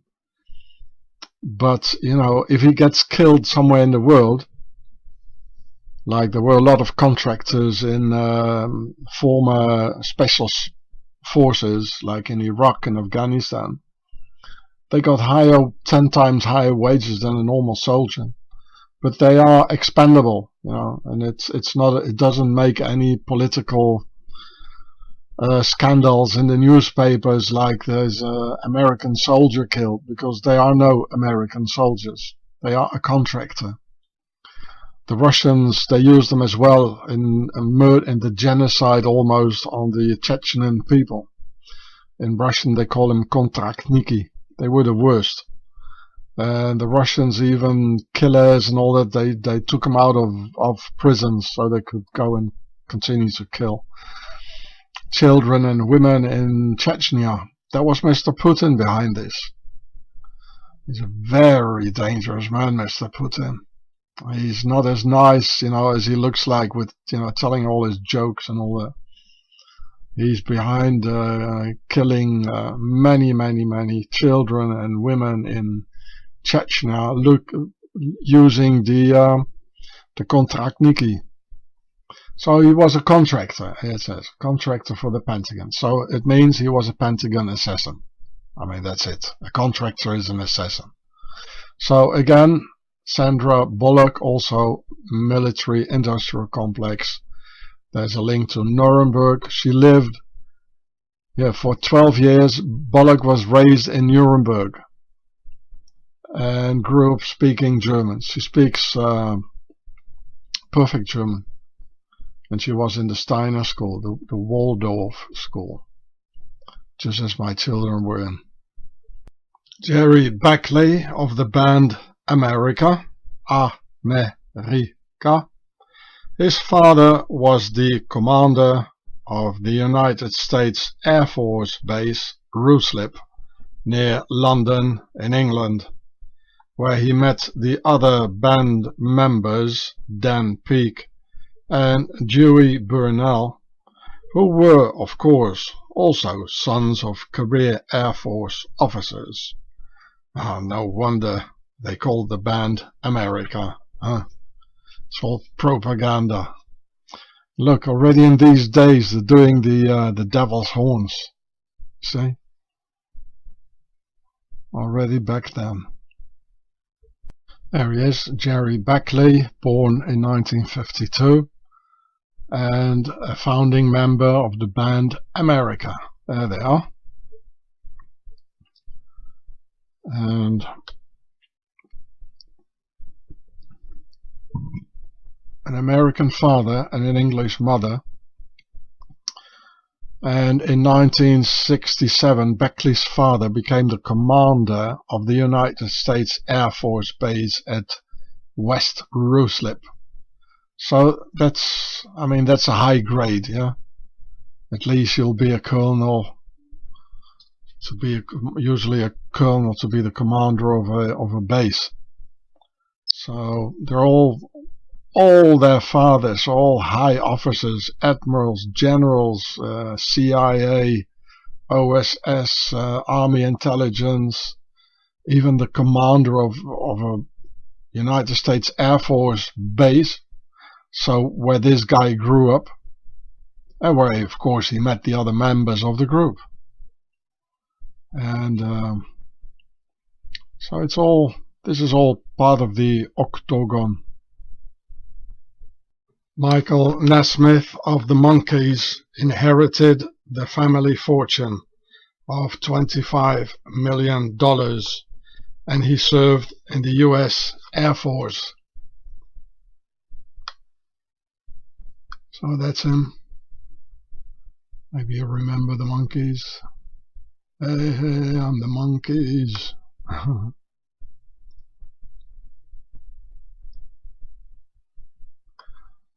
So here it says he enlisted in the US Air Force and complete basic training at Lackland Air Force Base in San Antonio. Was trained as an aircraft mechanic at Shepherd Air Force Base in Wichita Falls, and was permanently stationed at the Sherman Air Force Base near Burns Flat in Oklahoma. The band name, the Monkees. Remember what I told you about Planet of the Apes in my brachycephalic craniometry film. Here's the title, and this is the channel. Why the name the Monkees? It's a bit strange, isn't it? Well, as a group or a person, you don't want to be referred to as being a monkey, do you know? So, well, you see, there are 4 of them for the concept of 4, and he's holding up 3 fingers, him as well. So it does say the concept of 3 and the concept of 4, and it says square and compass. Graham Parsons of the Flying Burrito Brothers, his father was Air Force Major Cecil Ingram, nicknamed Coon Dog. Here he is, Graham Parsons, the musician. They were all the heroes of the 60s and the 70s, and yeah, the Flying Burrito Brothers. And yeah, Graham's father, Ingram Connor II, was a famous World War II flying ace decorated with the Air Medal, who was present at the 1941 attack on Pearl Harbor. Yeah, his name was Coon Dog. The name of the band is a reference to the Templar fraternity here, flying for the Air Force, like the Flying Brothers or the Flying Fraternity. So, in fact, Americans sing about love and peace, and simultaneously murder millions all over the world. They even call it Vietnam War music, the sound of a murderous nation. Jimi Hendrix was a paratrooper of the 101st U.S. Airborne. He died at 27, so he belongs to the club of 27. And he would have probably lived longer if he would have stayed in the regular army as a regular soldier, instead of becoming a music soldier for them. There he is. And so this is Wikipedia, and here it says military service. He was in the 101st Airborne Division at Fort Campbell. Jimi Hendrix and Jim Morrison were both great fans of Aleister Crowley, the English Satanist who had a temple in Sicily. Alan Wilson of Canned Heat died at 27, together with the others of the Club of 27, and all of them related to Laurel Canyon, the Pentagon setup. So here you can see him, Alan Wilson of the band Canned Heat. There they are, playing. And here it says he died at 27. Why did they all die at 27? And there is a reason for that, which I will explain to you. Well, because the 27th degree in Scottish Rite Freemasonry is being symbolized by a pentagram, the thing Satanists use. The 27th degree's name is the Night of the Sun. Therefore, 60s songs like The House of the Rising Sun. And it's here where all the higher degrees start, which all have Templar symbols, starting with the 28th Knight Commander of the Temple. It is therefore here one can see that Freemasonry comes out of the Knights Templars, who still rule over Freemasonry, which is in fact still a military order. Therefore, all the death at 27, because the 27th degree, where the military degrees start, stands for the Pentagon, or a pentagram, who are behind the 60s hippie era of sex, drugs, and rock and roll. Circle closed. We can all see this thing is pentagonal. 5. Penta, it means 5 in Greek, so there are 5 corners. 1, 2, 3, 4, 5 sides. And this is where the whole hippie era music era where it came from. And that's why you almost see the hippie symbol here, except these two here don't belong to it, but this here, it's exactly the hippie symbol here. You know, this is a square here, and instead of with these ones here, there's a circle. You know, this is where they took it from, right? The hippie symbol, because it says square, and here's a compass, you know, where they walk around just like in Mecca or whatever. You know, you see them almost. You know, you see the persons walking around here, and this looks like a black cube almost. You know, so there are too many references, you know where it all comes from, and I can guarantee you that this is it. You know, pentagonal, just like the 27th degree in Freemasonry. And here you can see, if you take these, that and that away, you see the hippie symbol here. Not a coincidence, people. They always leave a sign or a symbol or a reference somewhere. They just, you know, it's too strong for them. You know, they just have to do it. It's you know, it's compulsory. It's compulsive. You know. So this is what we saw inside the Pentagon. I mean, this symbol is integrated inside the court of the Pentagon. Only there's one more lane here, one more here, and this is pentagonal. But there is a circle inside, but this is definitely in there. And why does it always have to be a Volkswagen? You know, it's a Nazi car developed by the Nazis. It means das Volk, ein Wagen für das Volk. It's a car for the people. Why always Volkswagen? Well, paperclip, people. The Nazis won the war, and they took over the Pentagon. The Swiss octagon rules over a pentagon. I made a film about it with this title, a long film, but YouTube took it off. It was on my channel Gure. Too bad. So here once more, this is the Pentagon in the United States. So it's the arrows going to number 27, the Night of the Sun, the House of the Rising Sun. So from here on, it's rising here. And they're all Templar symbols. This is the House of the Rising Sun, number 27. And this is interesting. Here it says Noachide of Prussian Knight. You remember the brachycephalic skull form of the Prussians. And this is because of the Teutonic Knights. Because the Teutonic Knights area, it became Prussia, with the same sort of Swiss military mentality.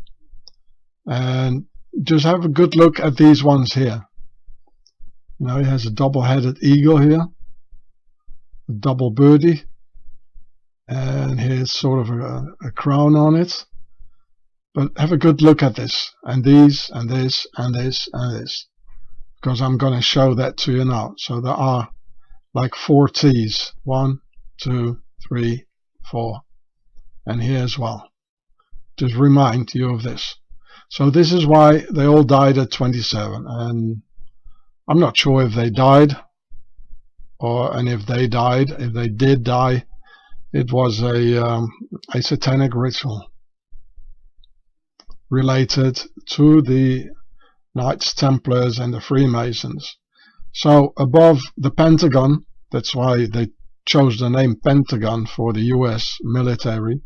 They're all military grades here, and below it's more esoteric stuff here, you know, with the key and the key to wisdom, and you know, the square, the compass here, the triangles. But from the Pentagon upwards, it becomes all military, because the Maltese Order and some Knights Templars and Teutonic Knights Orders, they have this symbol as well. Just remind you, I'm going to show it to you now. So as we're closing the circle, we're back in Sicily with the Kingdom of Two Sicilies, and this is their coat of arms. And here you see this symbol in it, which I asked you to remember. So we're back, you know, Jim Morrison and Aleister Crowley and Jimi Hendrix all believing in this. And so we're back in Sicily and like closing the circle. And they've got some more. This is all the Kingdom of Two Sicilies, but then in a different place, you know. This is Naples here, and this is Regno di Sicilia. But it's this I wanted to show you.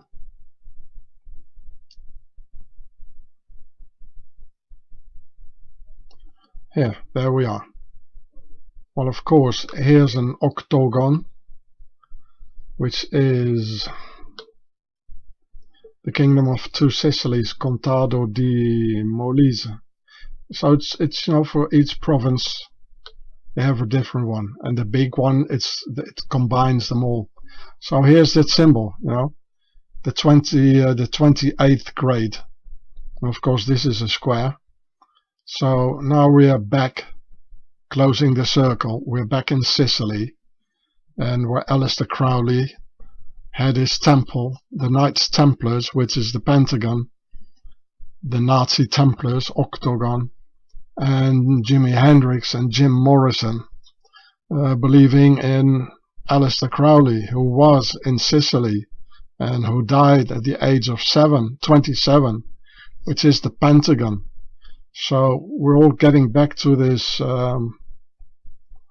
this symbol here with the 4 T's, or the Tau symbol actually.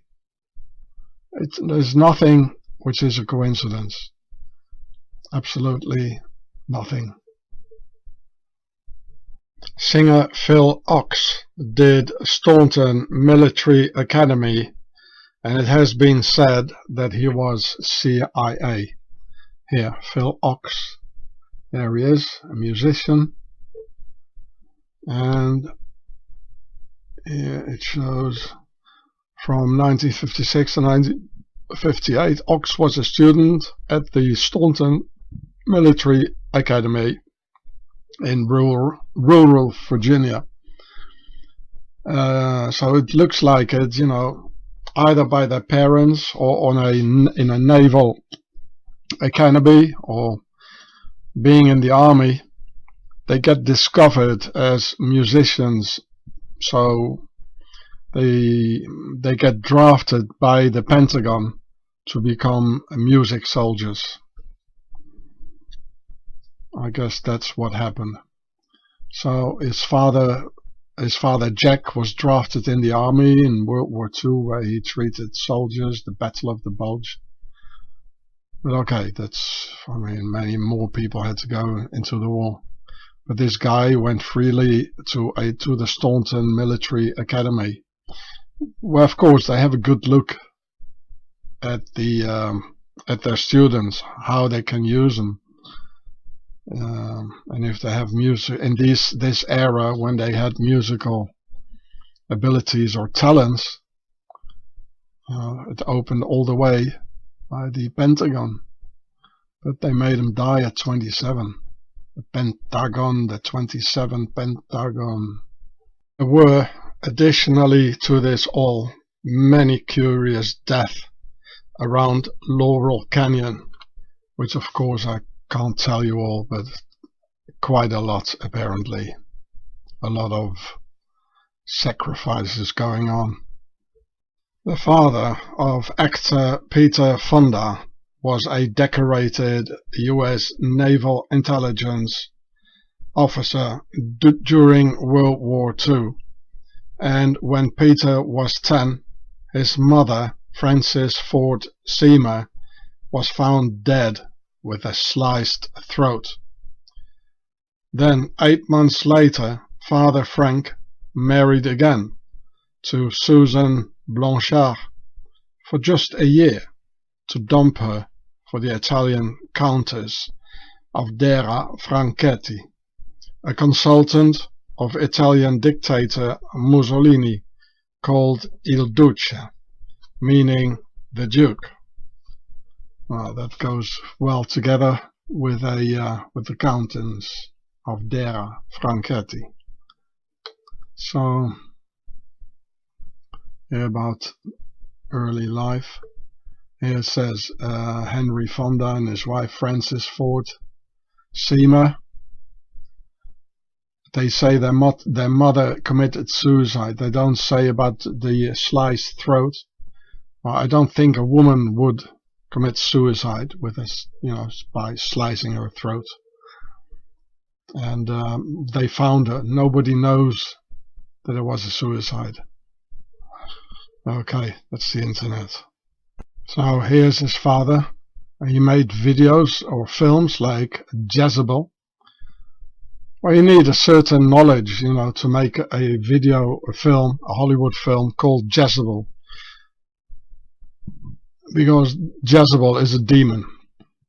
It's called the sex demon. Like this guy here, marrying one woman after the other, going for the countess, and his wives being found with a sliced throat. All these things Jezebel actually does. And you can see where he was in the United States Navy. Here. He was later commissioned as a lieutenant junior grade in air combat intelligence. So you see, he was in the naval intelligence. After being discharged from active duty due to an overage in rank, Fonda was transferred to the Naval Reserve, serving another 3 years. Another one. They're all in the naval intelligence, being admirals, generals. It's very suspicious. So this is still Wikipedia of Henry Fonda here, the father of Peter Fonda. And later in 1950, Fonda married Susan Blanchard, his mistress. She was 21 years old. And then she dumped her, which is in here as well. And in 1957, Fonda married the Italian Baroness Avdera Franchetti, or Franchetti, I don't know how to say this.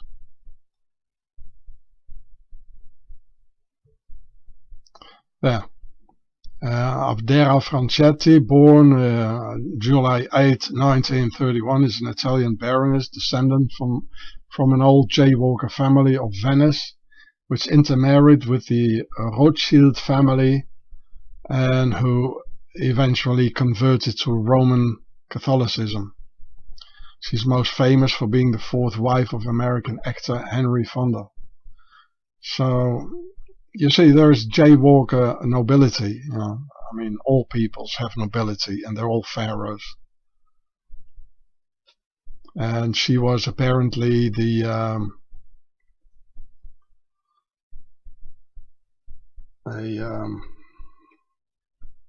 a consultant of the Italian dictator Mussolini. And remember how the Swiss made Mussolini, who lived 2 years in Swaziland before the war, where the Swiss taught him and making all the context there in the motherland of it all. So there's a picture of him, Mussolini, and here he emigrates into Switzerland. 1902, Mussolini, he emigrated to Swaziland, and he was in Fribourg, Bern. He was a stonemason. Well, I guess he was also another sort of a mason. Eh? He even met Vladimir Lenin. Look at that. He was also in Switzerland for, I think, for 20 years at least. They all were.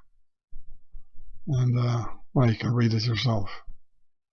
This is the base of it all. Eh? They own the Pentagon. The father of actor Dennis Hopper was in the OSS, the Office of Strategic Services, in Burma, China, and India during World War II. So here's Wikipedia, Dennis Hopper. There he is, Mr. Hopper. And this is about his father here. And his James Millett Hopper was his father, and his father was a post office manager, having previously served in the Office of Strategic Services, the precursor to the Central Intelligence Agency in World War II, in China and in Burma. So,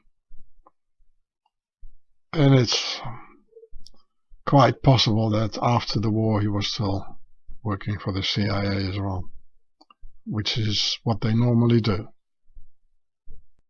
Sharon Tate here, the wife of the Polish jaywalker pedophile Roman Polanski, got murdered by the Manson family, and her father was Lieutenant Colonel Paul Tate of the US Army Intelligence. So here's Sharon Tate. Shar on. Sar, it means the king, and on, it means Osiris. There she is. Or there she was.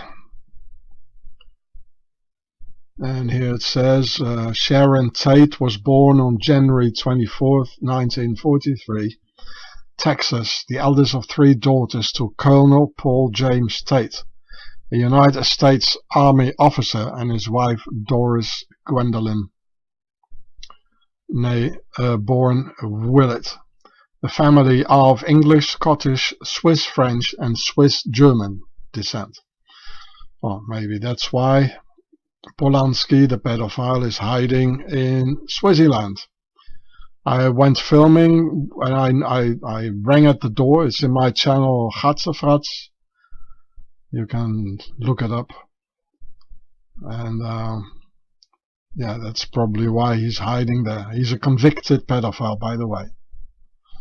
Convicted and all. Paul Tate, he's 82 now, or there was at least in 2005, a former Army intelligence officer who went undercover seeking clues to the murder of daughter Sharon Tate by the followers of Charles Manson, died of congestive heart failure Wednesday at a convalescent home in Coupeville, Washington. Sharon Tate was among 5 people killed at her Benedict Canyon estate, well, we all know, and she was married to director Roman Polanski. So he was a former Army intelligence officer. Paul Tate, the father of Sharon Tate. Again, another one. The papas and the mamas. Singer Emmylou Harris, her father, was a U.S. Marine Corps officer living next to the Woodbridge Army Research and Development Laboratories. Here's Emmylou Harris, there she is with a big guitar. And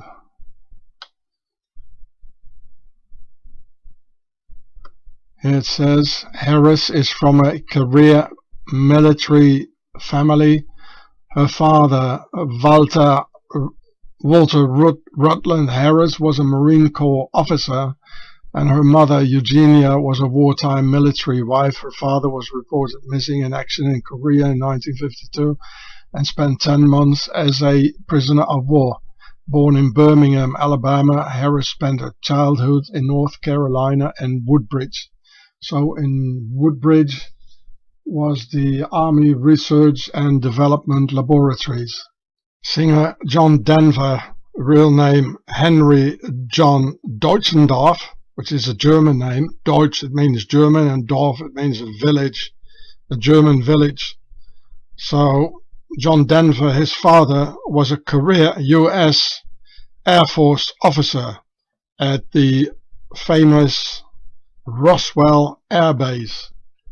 Well, you all know about the aliens at Roswell. John Denver, there he is. And here it's the early life. Henry John Deutschendorf Jr. was born on December 31, 1943 in Roswell, New Mexico, to Captain Henry John Deutschendorf, a United States Army Air Force pilot. So he must have been an officer. You're not a pilot if you're not an officer.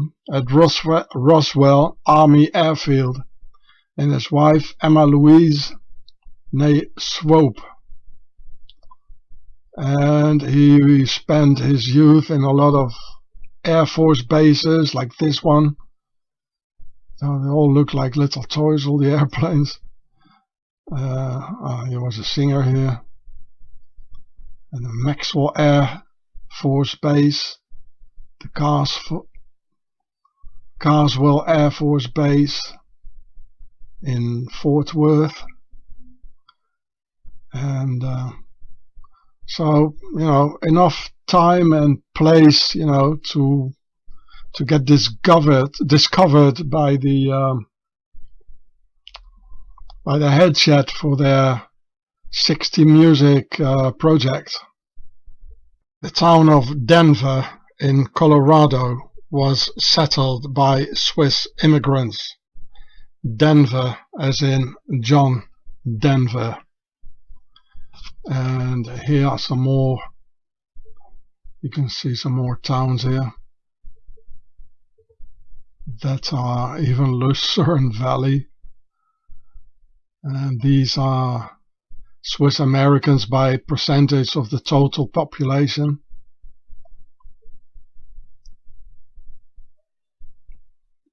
Like in New Bern, 30% here. 30% of the population are Swiss. And this one here. Swiss Americans by numbers. There are 8,000 in New York. And 117,000 in California. I'll show you the bigger picture in a minute. So this is the Swiss Americans website from Wikipedia, and you see there are 1 million Swiss Americans in the US.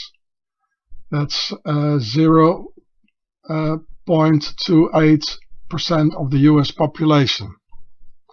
But they all go for all the key positions. So this is interesting.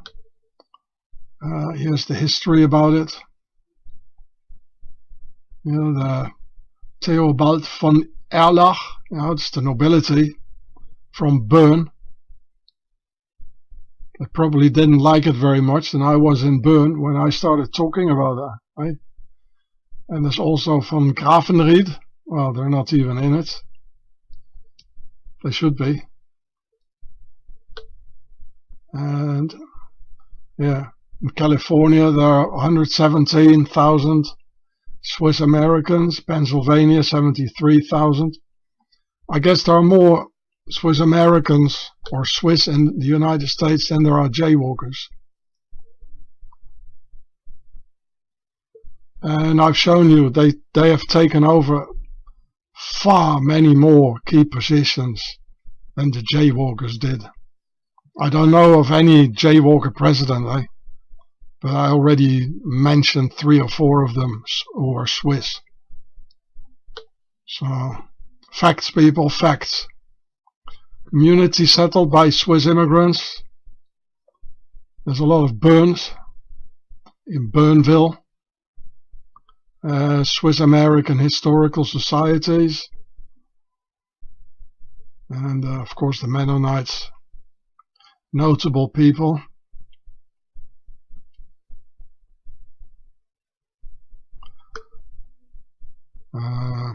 So for a more comprehensive list, see list of Swiss Americans.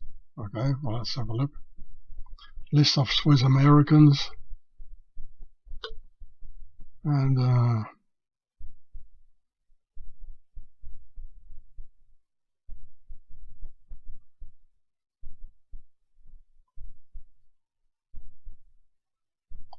there's a lot of actors. What is it? Oh, Robert Downey Jr.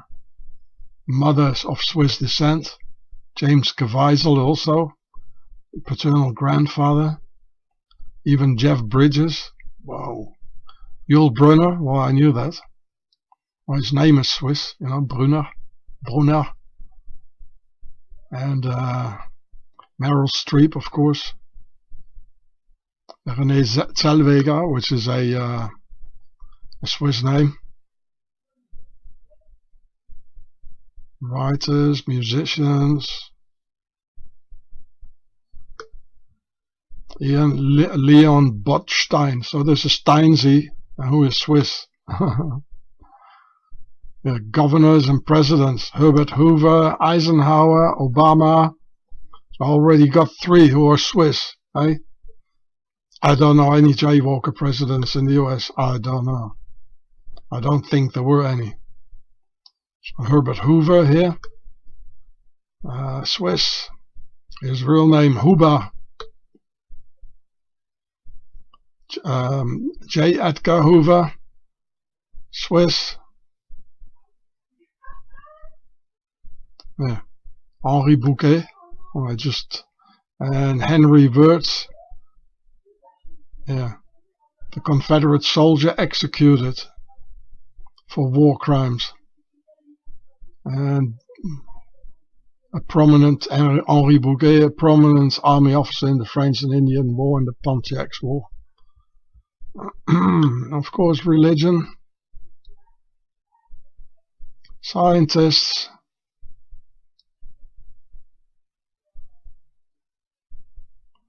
Albert Einstein, yeah, well, not really Swiss, eh? He was born in Germany. He just lived in Switzerland. Rickenbacker, the guitar.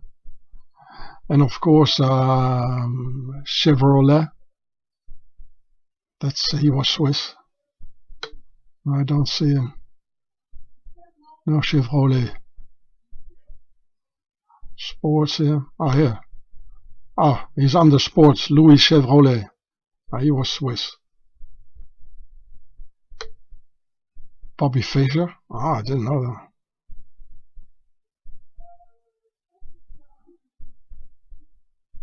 Well, etc., etc.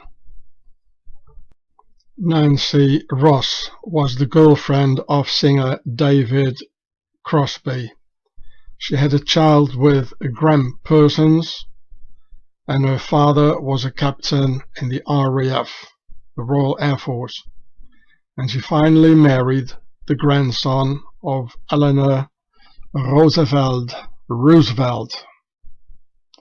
the same family as the president.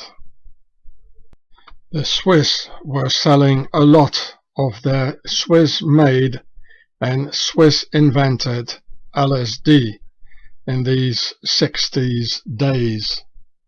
And one of their LSD distributors was Augustus Owsley Stanley III, whose father was a World War II military officer, and he became a government attorney in Washington, D.C., and his grandfather was the governor of Kentucky.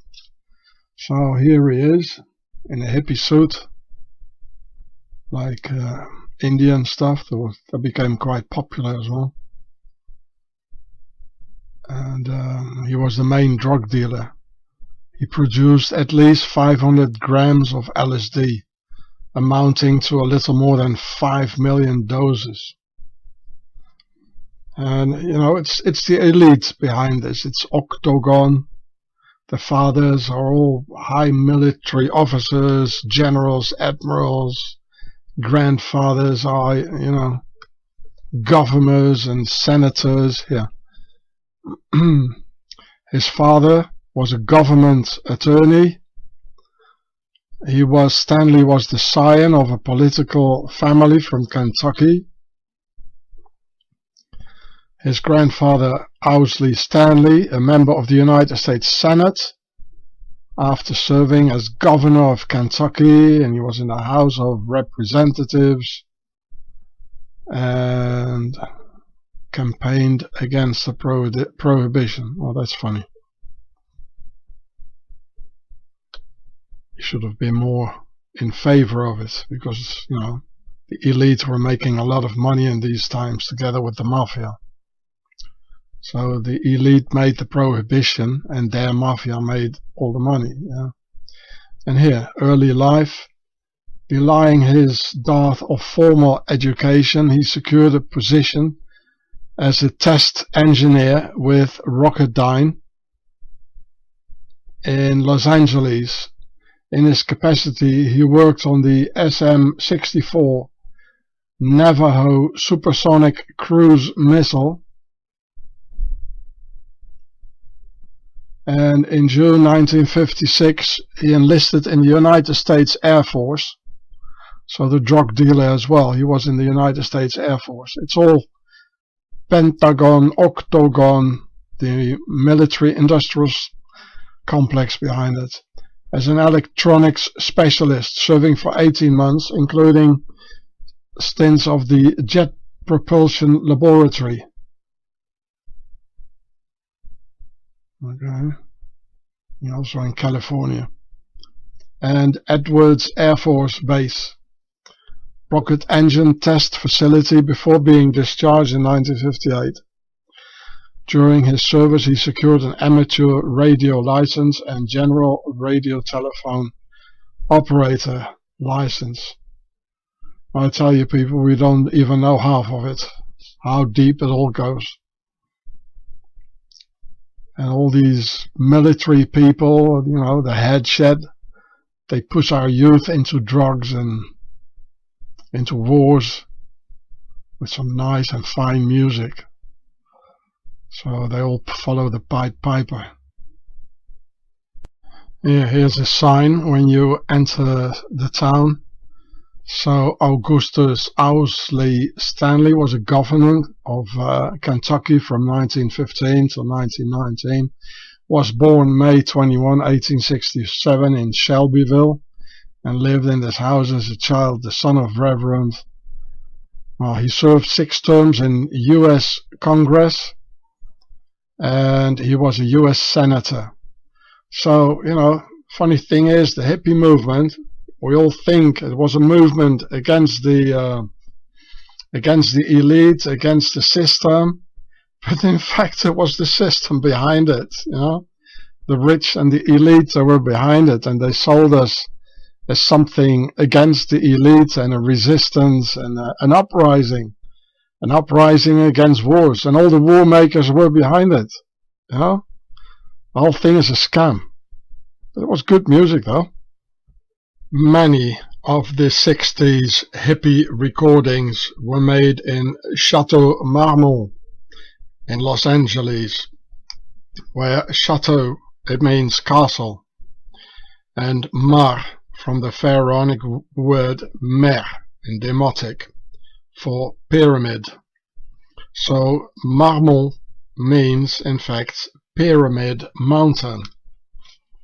You see that. This is in Los Angeles, in America, with the French name Chateau Marmont, which is, of course, again a reference to the nobility.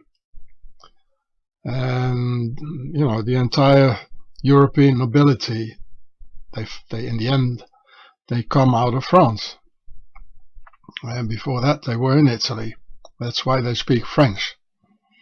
So that's why it's Marmont. It's at Chateau Marmont, a hotel in California. You can see it from Sunset Boulevard. And so a lot of recordings were made in this hotel. There's some funny symbols here on the... It doesn't look like a sun hieroglyph, but it looks like the Vesica Pisces from here, the Vesica Pisces. The two circles with an oval in the middle. And okay, that's what it is. Yeah, that's the Vesica Pisces. The tower is octagonal. Interesting. Nice hotel. So, it's the elite behind the music, the nobility, pharaoh, etc. And the people, they just ran after the Pied Piper, and after the skirts, after the laughter, and the good music, etc. This is how they trap us in a movement. And in fact, the leading general on Napoleon's Egyptian campaign was Auguste Frédéric Viès de Marmont, who was a duke from Burgundy, France. So here's another tie between Pharaoh's worldwide nobility and the Laurel Canyon hippie music from the Pentagon. So here it says he was a Duc de Raguse. And so there he is. And he was a marshal under Napoleon. And you can see he's having the pharaonic sash, what all these aristocrats still do. And here a pentagon, like the Hotel Marmont, Chateau de Marmont in Los Angeles, and the Pentagon behind the hippie music of the 60s. And this is in red for the Red House, the Père Tasser of Lower Egypt, where they all come from. Well, this is France.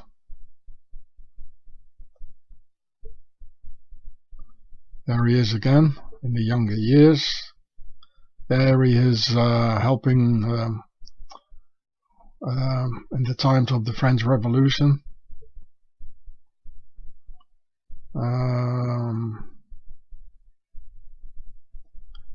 This lady is called Anne-Marie Hortense Perregaux. Maybe it was his wife, I don't know. Okay, there he is. That's when he was in Egypt with Napoleon. Ulm. He was fighting everywhere for Napoleon. Here in Ulm, in Germany. So he's one of those generals and marshals So he's an important Republican figure for the expansion of the New World Order, actually.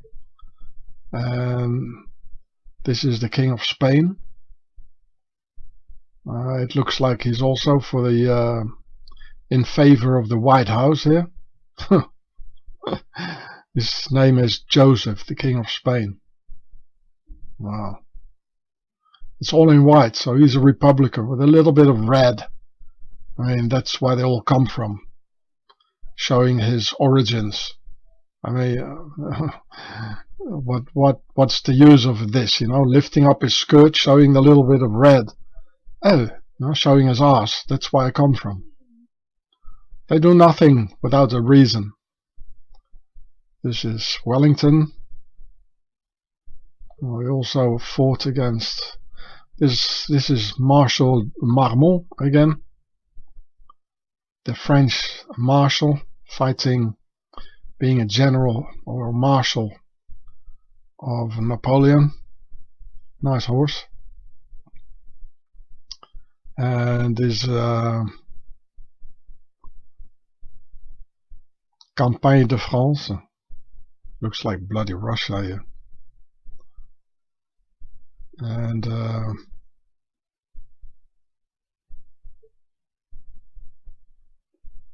here another battle, and another battle somewhere, and another battle, another Arc de Triomphe. I think there are 4. This looks like a prison here.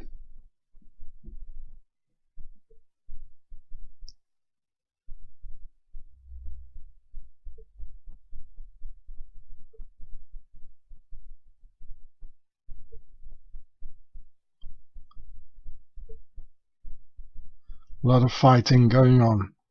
This is the Duke of Reichstadt. I don't know what's he doing here. Like an octagon here.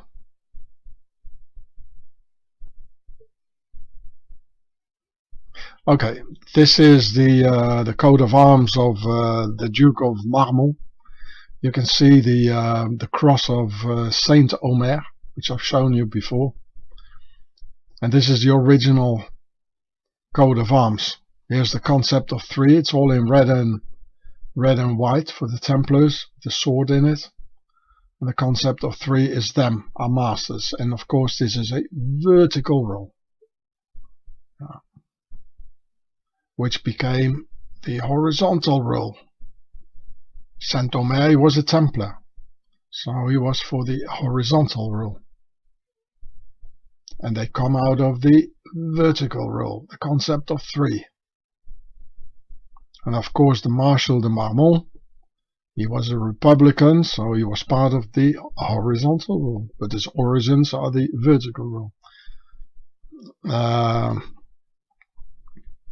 This is something what his own personal marshal's flag and marshal sticks, I don't know.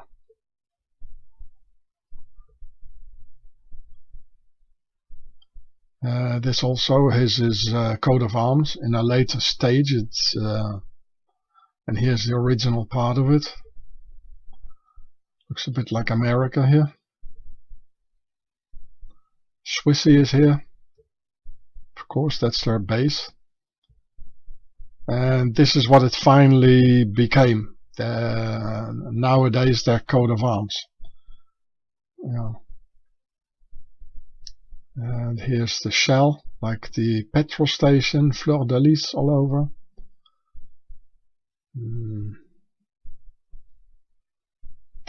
The sticks of the marshal in it. And here in the middle is a circle, and this is a square, so it does say square and circle. So, of course, they are in favor of the Republic. So they must be Freemason. Here again, they're changing it a little bit over the time. This is his marshal stick. Bâton de Maréchal de France. Okay, people, So the hotel on the Chateau de Marmont in Los Angeles, it's very much connected to Egypt. It's connected to the nobility. Well, the name is French, so and to this duke, of course. It probably belongs to the descendants of the duke. And this is a Chateau de Marmont in France. And of course there are more than one. There's several ones. It was mentioned the first time in 1272. So here lie the origins of the Chateau de Marmont in Los Angeles, and where they did the recordings for the hippie music. In the 60s, the most famous record company was Atlantic Records, harboring groups like the Beatles, Rolling Stones, Led Zeppelin, Eric Clapton, Ray Charles, the Byrds, etc. And Atlantic Records was founded by the Turk Ahmet Ertegun. So if I look at the logo, or one of their logos, the oldest logo, you see here a cross. So there is a square, and the A is part of a circle. So that stands for the compass. So it says square and compass. And there's two here. Their logo, it has a meaning. I'll show that to you in a better picture. So here it is again, Atlantic in a bigger picture. So the whole thing is in a circle for the compass, and there's a little circle here as well. There's a lot of sixes, but there are not three, there are four. So there are 1, 2, 3, 4 of these things. We're in black, 1, 2, 3, 4, which is the concept of 4. And the circle is the concept of 3. So in here, only in here, it says square and compass. Now, what's a Muslim Turk doing in all this? Well, he belonged to the Young Turks, a fascist organization responsible for the Armenian genocide by the Turks, for the Turkish Sultan, and also by the Turkish nobility. And the genocide was done in 1915, about which I made this short video here. Here you can see the young Armenian girls being crucified, and the rest what they did to them. It's a real picture, apparently. So here's the title, and on my channel here. And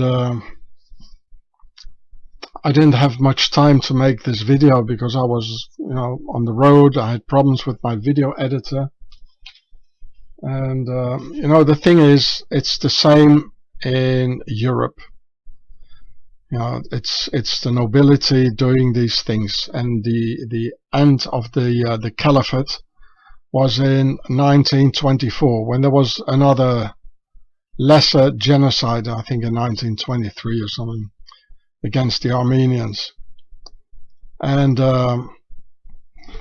so it's the same thing as in Russia, the revolution. There's a people's movement, and there are the Republicans, and there are the royalists. And the people start off a movement, it gets infiltrated, and by the nobility, and they do all the killing. I mean, the communists, they were a people's movement, as I've been already telling you.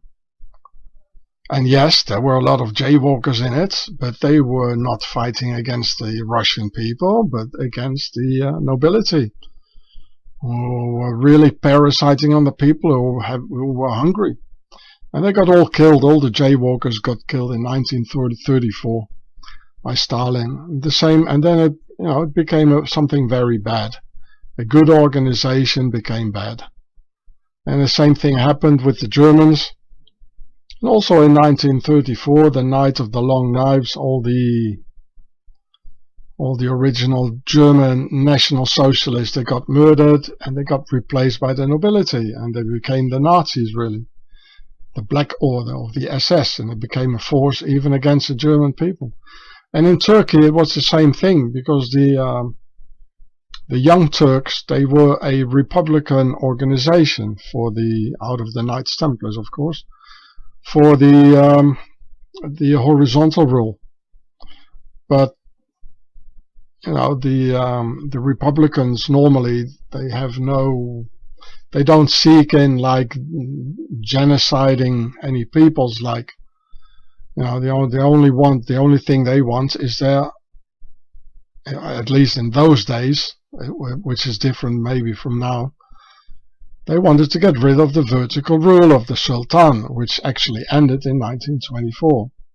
So, sort of a people's movement, the Young Turks. There were even a lot of Armenians in it, and Greeks. There were not so many Turks in it. And it got infiltrated by the nobility. And as they saw, there were many Armenians who wanted a republic. They wanted to get rid of the caliphate, because the Armenians are no Muslims, and they had to live under a Islamic caliphate by the Sultan. And so the nobility they revenged on the Armenians, because they started this organization, actually, partly. And there were also Arabs in it, in the Young Turks. There were not so many Turks. And so the genocide started, but it was done by the nobility, and of course Turks helped, who believed in Pharaoh's propaganda. The same thing with the Russians or the Germans. Of course the German people helped, but it was not their idea. They were not the head of it all. They just believed all the lies and all the propaganda. It was very well done. And the same thing happened in Turkey. So this guy, Ahmet Ertegun, he was a Young Turk, but not the original Young Turk, but the nobility, the infiltrated Young Turk. These things are very complicated, people. The enemy is very smart. They infiltrate everything. They turn organizations around, good organizations from the beginning, who become very dangerous, very lethal, very genocidal, etc. So we can speak of at least 2 or 3 sorts of Young Turks here. It's the same with nationalists, or people call them Nazis, but there are different types of Nazis, Actually, there's only one type of Nazi, in fact, but the way people use it, the word Nazis, they use the word Nazi also for nationalists, and they are not Nazis. It's a different thing. And with the communists, it's the same thing. So this is very complicated. So well, go watch this video here. But I didn't have so much time, I only did it in 11 minutes, but I could have taken 2 hours, because the subject is very complicated. So here's an article, The Young Turks and the Armenian Genocide. So the Young Turks were the perpetrators of the Armenian genocide. But as I told you, it's more complicated than just that. Because, well, in the first place, the ones who got genocided, they were not there. They are not here anymore to tell the real story, what happened. And even if they could have done this, they wouldn't have known the real backgrounds of their killers. And so the Young Turks, which started actually as, well, a Republican organization, but it got all taken over by the nobility. And of course it's all related to the Knights Templars, because the Young Turks, they wanted the horizontal rule, and the Templars, they are behind it. but it got all taken over by the vertical rule nobility. And of course in Turkey it's the same thing. They also have the nobility, just like in any other country. So this Ahmet Ertegun of Atlantic Records, he's nobility, and that's why he can adjust so easily, in Western society, as for a normal Turk that wouldn't be so easy. He would want his family, he would want his religion and his origins, his traditions, and for the nobility, as he can mingle with the European nobility without any problem. For Ahmet Ertegun of Atlantic Records, there was no problem at all. They even called him the last sultan, So here it says he created the Atlantic Records label in 1947. So here he is, Ahmet Ertegun. Oh, he doesn't look Turkish at all, And he's got the same skull form like Macron, the French president. Very big here on top and getting quite narrow at the bottom. I've never seen a Turk, and there are quite a lot of Turks here in Europe. I've never seen a Turk like this. Not only his face, but what he radiates. Nobility. Turkish nobility, the last sultan. There he is, Ahmet Ertegun, or Ahmet Ertegun. Ertegun was the co-founder and president of Atlantic Records. There you go. There he is, picture of him.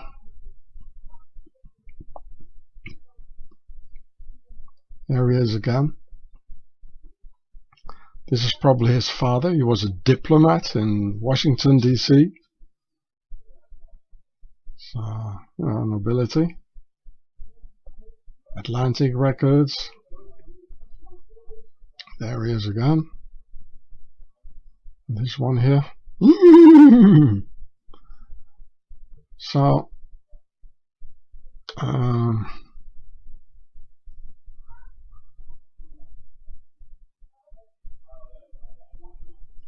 and here, this is what he said.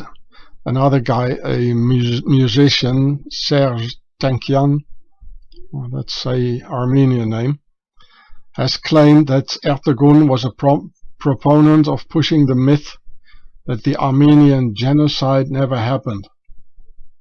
He said it never happened, claiming that he said so to avoid backlash in his home country of Turkey. Wow. I mean, a smart move, Mr. Ertegun. Of course, he denied the Armenian genocide because apparently he belonged to the group the Young Turks. The Atlantic Records Turk's father was a diplomat in Washington, D.C., and his assistant was Phil Spector. Here you see the family again. I showed that just before. And here it says in 1935, Ahmed and his family moved to Washington, D.C. with his father Munir Ertegun, who was appointed as the ambassador of the Republic of Turkey. So he was the ambassador, an ambassador's son. The ambassador of the Republic of Turkey to the United States. When Ahmed was 14, his mother bought him a record-cutting machine, which he used to compose and add lyrics to instrumental records. And here, in November of the same year, 1944, Munir Ertegun, so the ambassador, he died. And in 1946, President Harry Truman ordered the battleship, the USS Missouri, to return his body to Turkey as a demonstration of friendship between the US and Turkey. Well, see, this is the nobility, amongst each other. They show this respect. I mean, how is it possible that a Islamic country like Turkey is in the NATO? Well, this is only because the Turks are the slaves of their nobility, we are the slaves of our nobility, and they just do whatever they want, you know. It's the lords who have a military alliance, and because these lords of Turkey, as you can see here, they are very much appreciated by the lords of the United States, so they take the ship, the USS Missouri, and bring his body back home. And this has nothing to do with the Turkish people or the European people.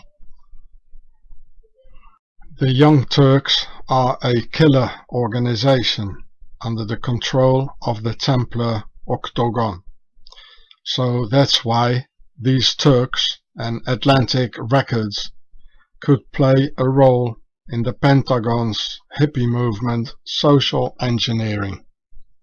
Musician Stephen Stills, his father William Stills was in the military, and Stephen Stills attended the Admiral Farragut Military Academy in St. Petersburg, Florida, before going to Central America. So Stephen Stills of Crosby, Stills, Nash and Young, there he is, of course in an older age. Funny, they only show the older pictures, or the younger pictures actually. So Stills was born in Dallas and raised in a military family again. He moved around as a child and developed an interest, etc. He was also, well, and he was spending his youth in Costa Rica, the Panama Canal Zone, El Salvador. Stills attended the Admiral Farragut Academy in St. Petersburg, and he graduated from Lincoln High School in Costa Rica. They're all military children, all of them. Of course, none of these famous 60s musicians got ever drafted into the Vietnam War and had to go into the army, while their fathers in the military-industrial complex made sure they didn't have to. Eh? The music and cinema industry is a huge military psyop to steer the public through Pharaoh's social engineering. Therefore, so much military equipment in films like choppers, planes and tanks, helped by the military-industrial complex. Where else did they get the permission so easily for Hollywood to use the Pentagon's latest military material in all those Hollywood videos? Huh? Hell, I go in the army because I had such a good time in the film war movie with 60s music, identifying myself being a hero. Funny enough, music has always been an integrated part of modern Republican armies in order to boost the morale and to divert from dying, making war a happy thing, all being part of the big lie of Pharaoh, who have analyzed our minds and feelings in this big scam. Just think of bagpipes, army brass bands and army drummers. So it's really not that far-fetched.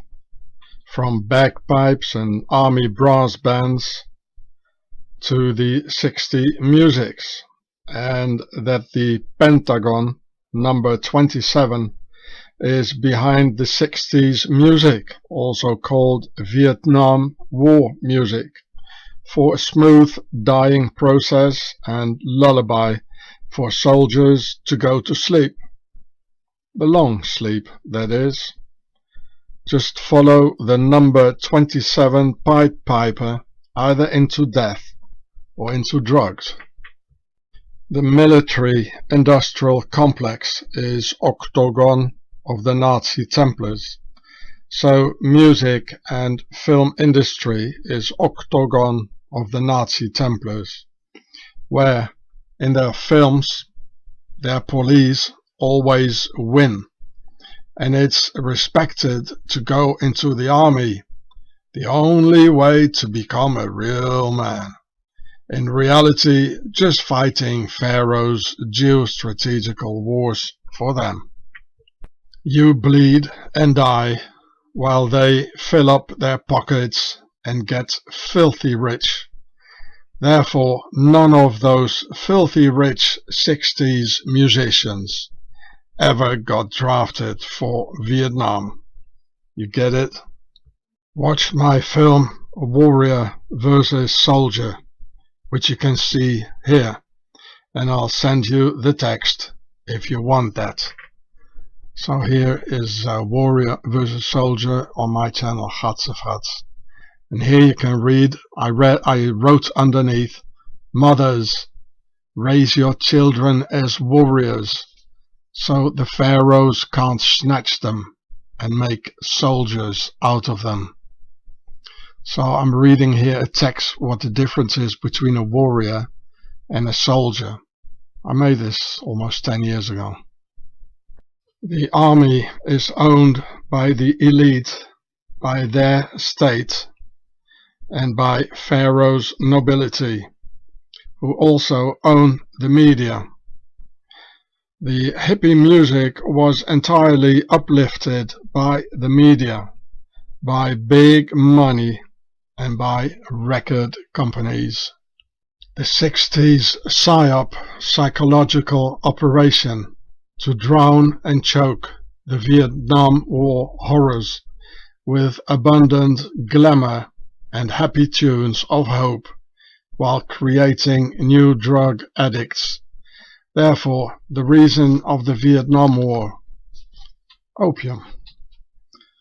Here, I read it for you. The drug use by American soldiers reached epidemic proportions in the late 1960s. The Department of Defense survey, 1971. Marijuana, hash, 50% use, 14% every day. Heroin, 29% use.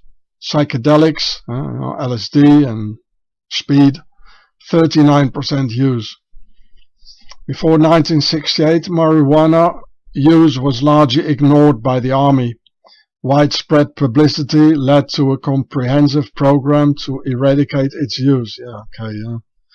Arrests for marijuana possession reached as many as 1,000 weekly. So they had another means as well, by punishing the people.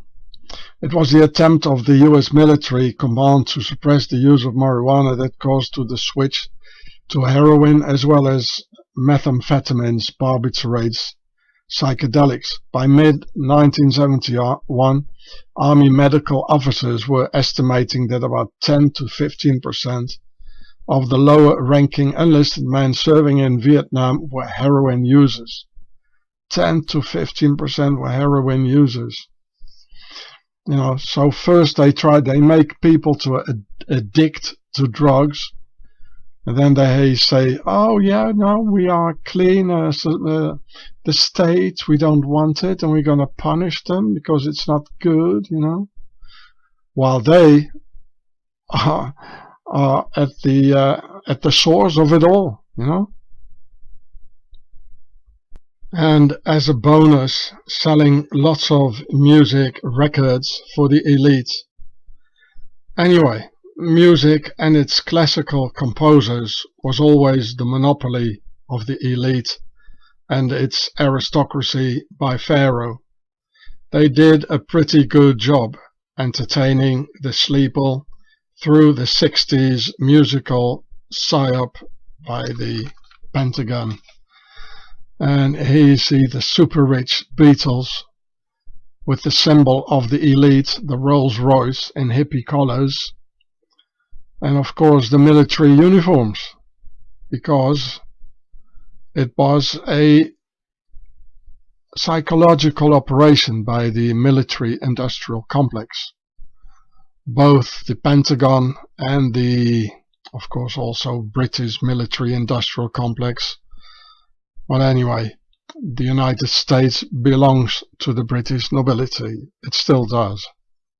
There were only a few men standing against it, like John F. Kennedy and the FBI's TDY, Thomas O'Loughlin, who were quickly terminated by these gangsters ruling over us, and who actually are getting very bold with their actual bug war and forced antidote poisons.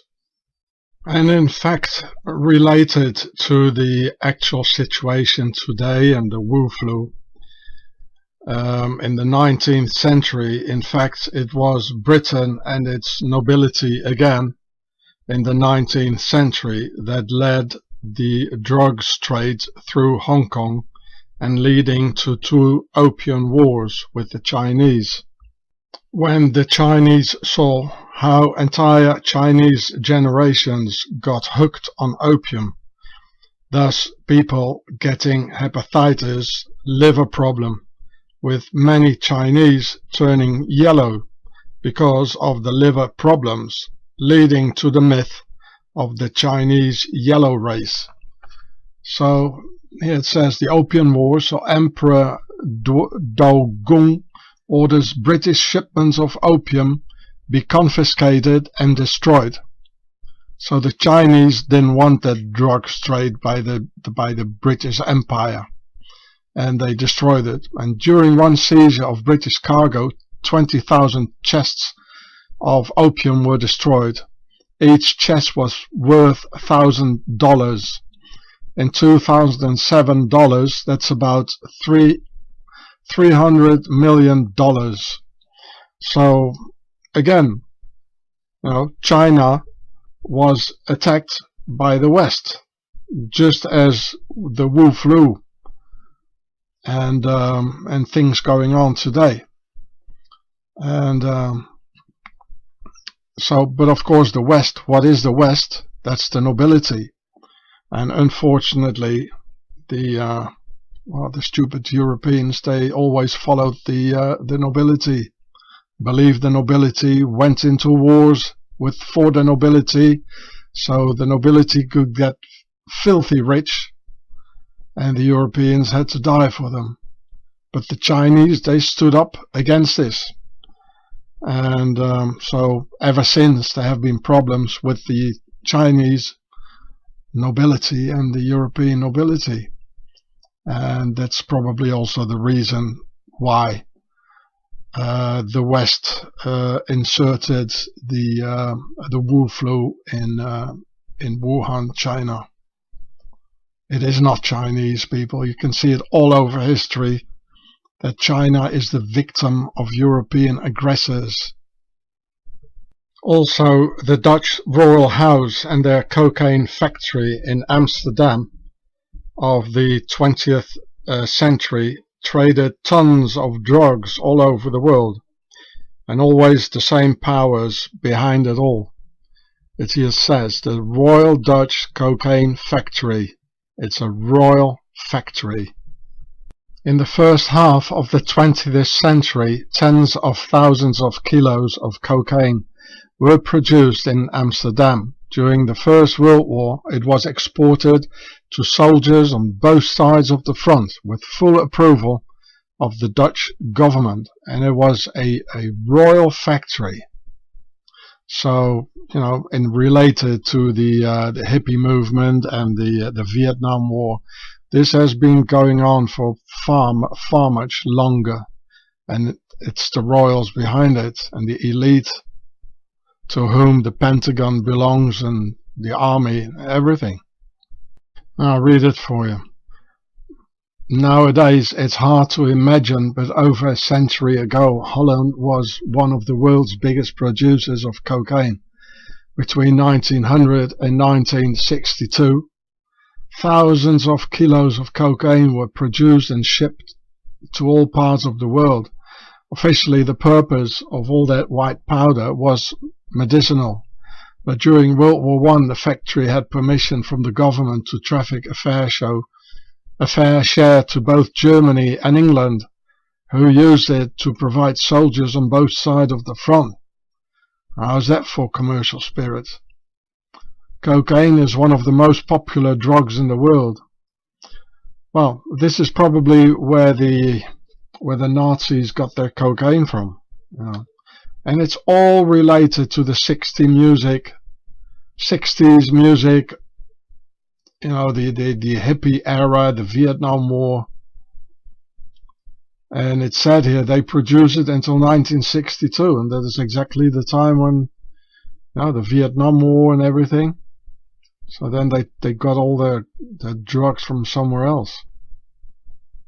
It's been going on for a very long time, all this, eh? And there's nobility behind it.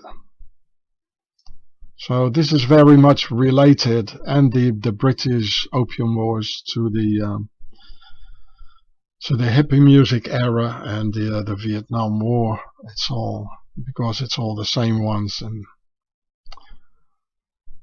And I recently noticed, when seeing some of the latest bug war protests in this cocaine producing monarchy in the flatlands, in the flat earth, that their royal police have a funny logo on their police cars, with the O being lowered as to accentuate the circle, as a reference to the compass, and with a square on top of it, thus saying square and compass, for this worldwide Royal Freemason Army against the humanity. Here the Dutch badge to the right, next to the German Polizei, with the Order of the Garter, a white horse in it. So I suppose the Dutch equivalent for the word police is being pronounced as the German Polizei, only with a T in it, thus becoming Politei, which could also be the English pronunciation with tie in the end, like hanging us up with a tie, no? Well, tell me if I'm wrong, as I don't really know how to pronounce this word. And of course, the Politei, or whatever the name is, do nothing against drugs, because Pharaoh's nobility is making a lot of money with drugs. So here you see, it's quite funny, you know, the O on the police cars, it is lowered as to accentuate the O in the circle for the compass, with a square here on top of it. So it does say square and compass. And then this square has this funny thing in it. I don't know what it is. Is it a flame? But anyway, the flame has 4 parts for the concept of 4. 1, 2, 3, 4. Which is us, actually. And it comes out of a circle, which is the concept of 3, which is them. So all what we are, you might say, we have learned, we have been taught by them. You know, the Germanic people couldn't even read nor write when these pharaohs came. So maybe that's why the concept of 4, like coming out of this circle. So, but anyway, it does say here square and compass on all their police cars, or all their Politei cars, or whatever the pronunciation of the word is. Of course, they also have another logo in that cocaine producing country. It says the Dutch police logo, and it is in a octagon here, with a sort of 8 things coming out of the circle here.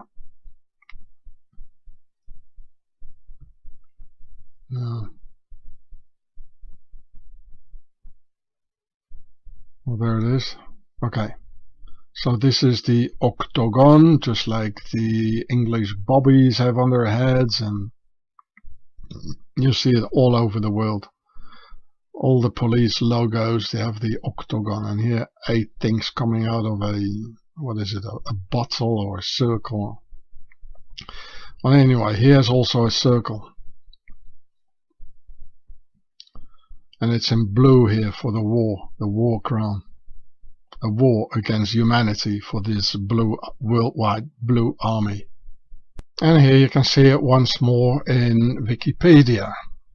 The National Police Corps. With this Freemason logo here. Yes, square and compass. Because they all take their orders from the Freemasons who come out of the military order of the Knights Templars, and this is also a military corps. It all comes out of the Knights Templars, and who belonged all to the nobility. So, and here apparently how it's being attached to the wall of one of their police stations in Flat Earth. The same square and compass logo here. And the interesting thing is, it has, of course, all in blue for the war crown. It has here as well a square for the concept of 4. There are 4 corners in it, 1, 2, 3, 4. And there are 3 squares for the concept of 3, which is, so it says a double time, it says again, square and compass for the concept of 4 and the concept of 3. So they're a bit overdoing it in that country, I suppose. And apparently in this very peculiar part of the world, they also have a special detachment in the police for this here. What I'm not allowed to pronounce. And it says here, together we hold the line. And the line is blue.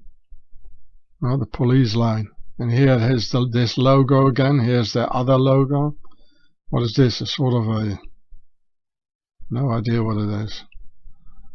And with the bug here, Pharaoh's Bug War.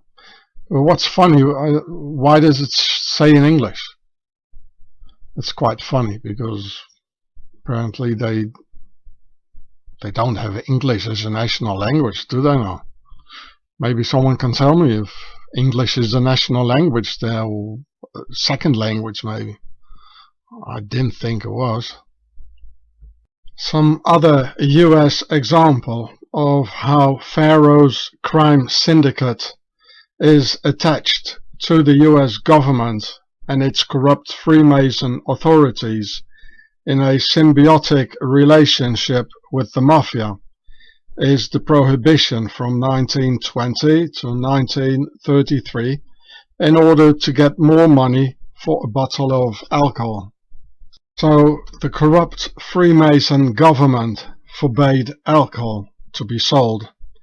So Pharaoh's various crime syndicates could sell alcohol like 50 times the regular price, giving a lot of pocket money for Pharaoh's ever and ever more increasing descendants.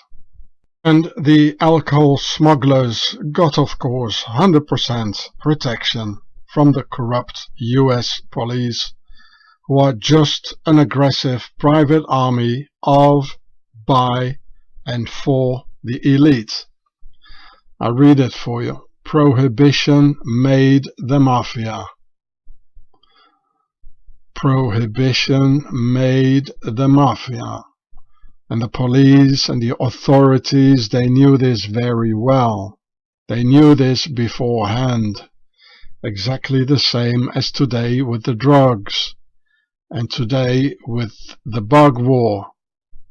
And the medical dictatorship. The government is the mafia. There's just a legal mafia.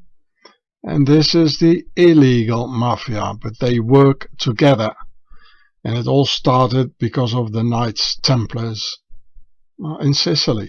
The US police only eliminated the competition when ordinary people started to sell moonshine and smuggle alcohol themselves. Exactly the same situation with today's drugs. History repeats itself, as usual. It says the war on alcohol, prohibition and the rise of the American state. So they use this as a pretext, the criminality, the crime around the alcohol, moonshine and smuggling, etc., to have more money for the authorities.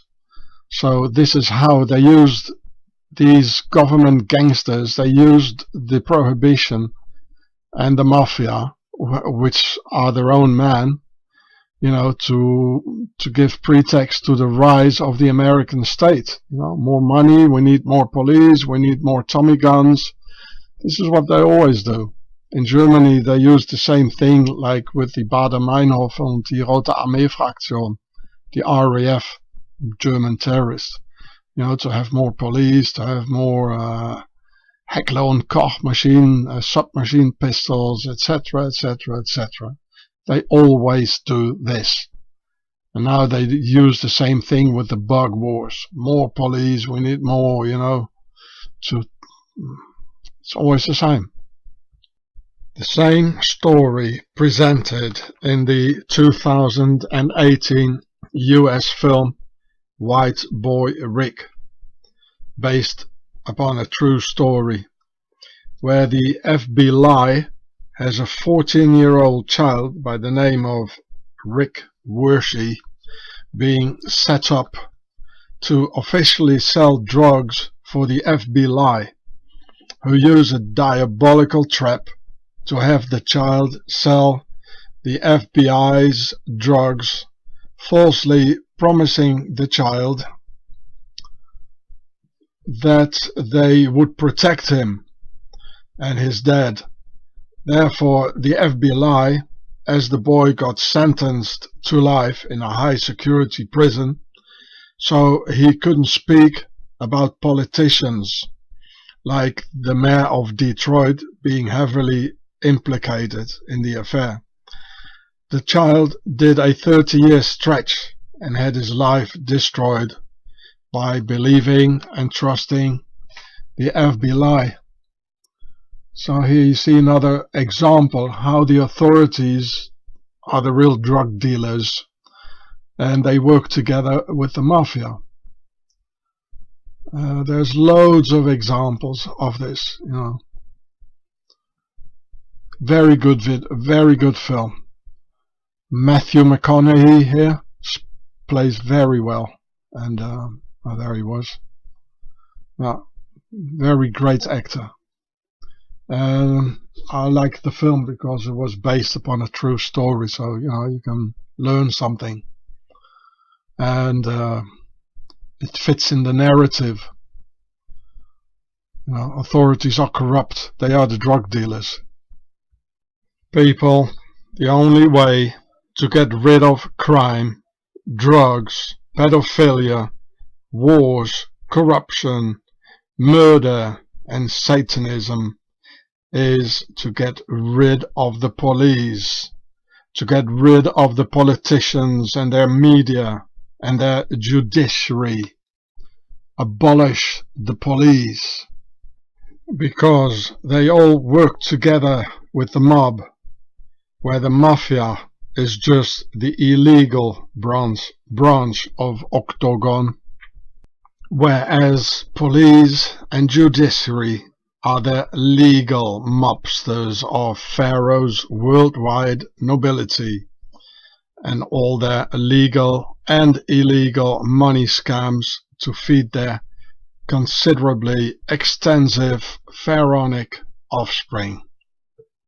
No justice, no peace, abolish the police. It's been enough now. Just get rid of these gangsters. Here you can see Ohio, here, where there are many Swiss Americans. So the Swiss rule over the US, where the Swiss Octagon is on all key positions in the US.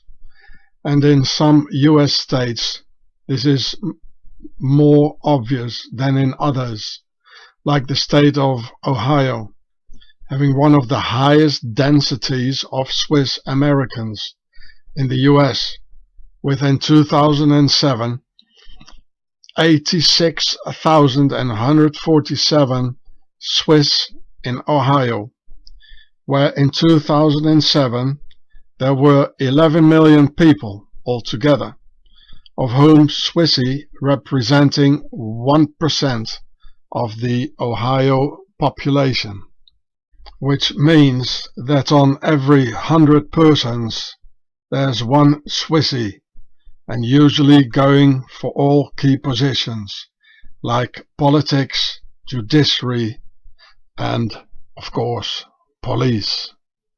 So when I saw the documentary 137 Shots on Netflix about two unarmed black people getting chased by 62 police cars and shot dead with an overkill of 137 bullets by 120 cops in November 2012, which they even repeated 2 years later and again in November in 2014, also in Cleveland, Ohio, the police shooting dead a 12-year-old black kid who was playing cops and robbers with a toy gun.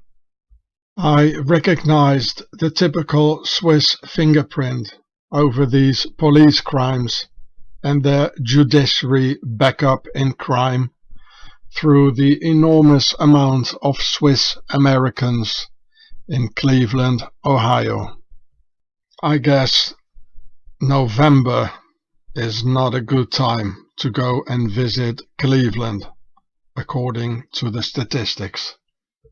Afterwards, the killer cops got fully protected by the Cleveland Justice Department, by the media, and by the politics, who all concluded a normal day in the office, so to speak. And then, when I heard the killer cops acting as victims of it all, I recognized Swissy descendants here, doing exactly the same things in Ohio, America, as they do in Swaziland, where it is totally normal, when everyone agrees, to kill unarmed people for no reason at all, and lock the innocent up for many years, in such an organized manner, like a pack of wolves holding together for the final kill, all together with a total and shocking lack of conscience, similar to the Nazis at the Nuremberg trials of 1945. The very same astounding cold behavior and the same play of perpetrators slipping into the victim's role, both saying, "I don't remember, I had my orders, I didn't do it," etc. Same thing in Nuremberg, same thing the Swiss do, and the very same thing I saw happening in Ohio at the trials and how the whole thing got covered up. No wonder, because this is the very same bloodline. Nazis, Swiss American killer cops in Cleveland, and Switzerland, the land of Tsar. What happened in Cleveland is happening every week in Switzerland, of Swiss Nazi killer cops shooting down some immigrant, and then being judged as a normal day at the office, and that the Swiss cop had such a difficult line of work making victims out of the perpetrators. Swiss cops even crossed the border into France, where they shot an unarmed white French family man with wife and 3-month-old son next to him in the car, with 18 bullets in his back. This is the European equivalent of 137 shots. 18 shots in the back. So I went and see the father, because I'm quite disgusted by these sort of things, and always perpetrated by the Swiss. And I interviewed the father, and put the video. I made this video about it on my channel, Gatsefrats. Yeah. Then the 3 Swiss killer cops got acquitted in a French court twice, just as in Cleveland and in Swaziland. Swiss killer cops have license to kill, no matter where they are in the world, whether it be in France or in Cleveland, and of course in Swaziland. And this was a real cinema film made about this affair, and the title is Mike. It's a film by Lars Bloemers. I think it's a German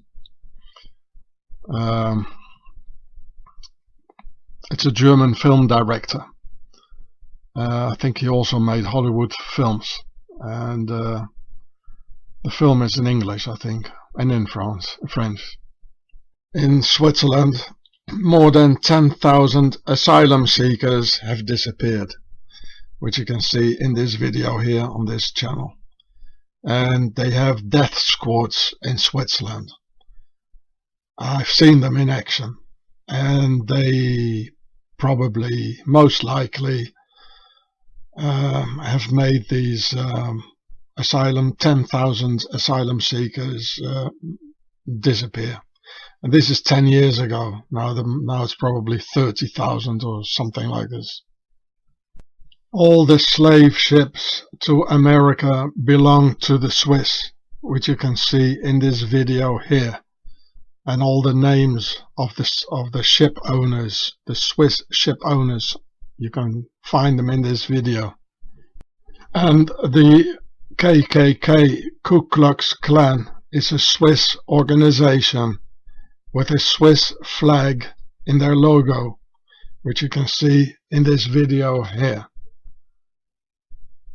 You see, this is a Swiss cross, and it's a Swiss flag, exactly the same.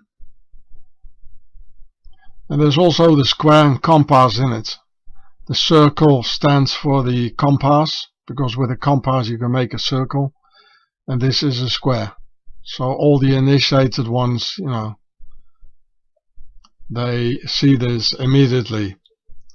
And in fact, you know, in the bottom grades of this organization, you know, they all think they're nationalists and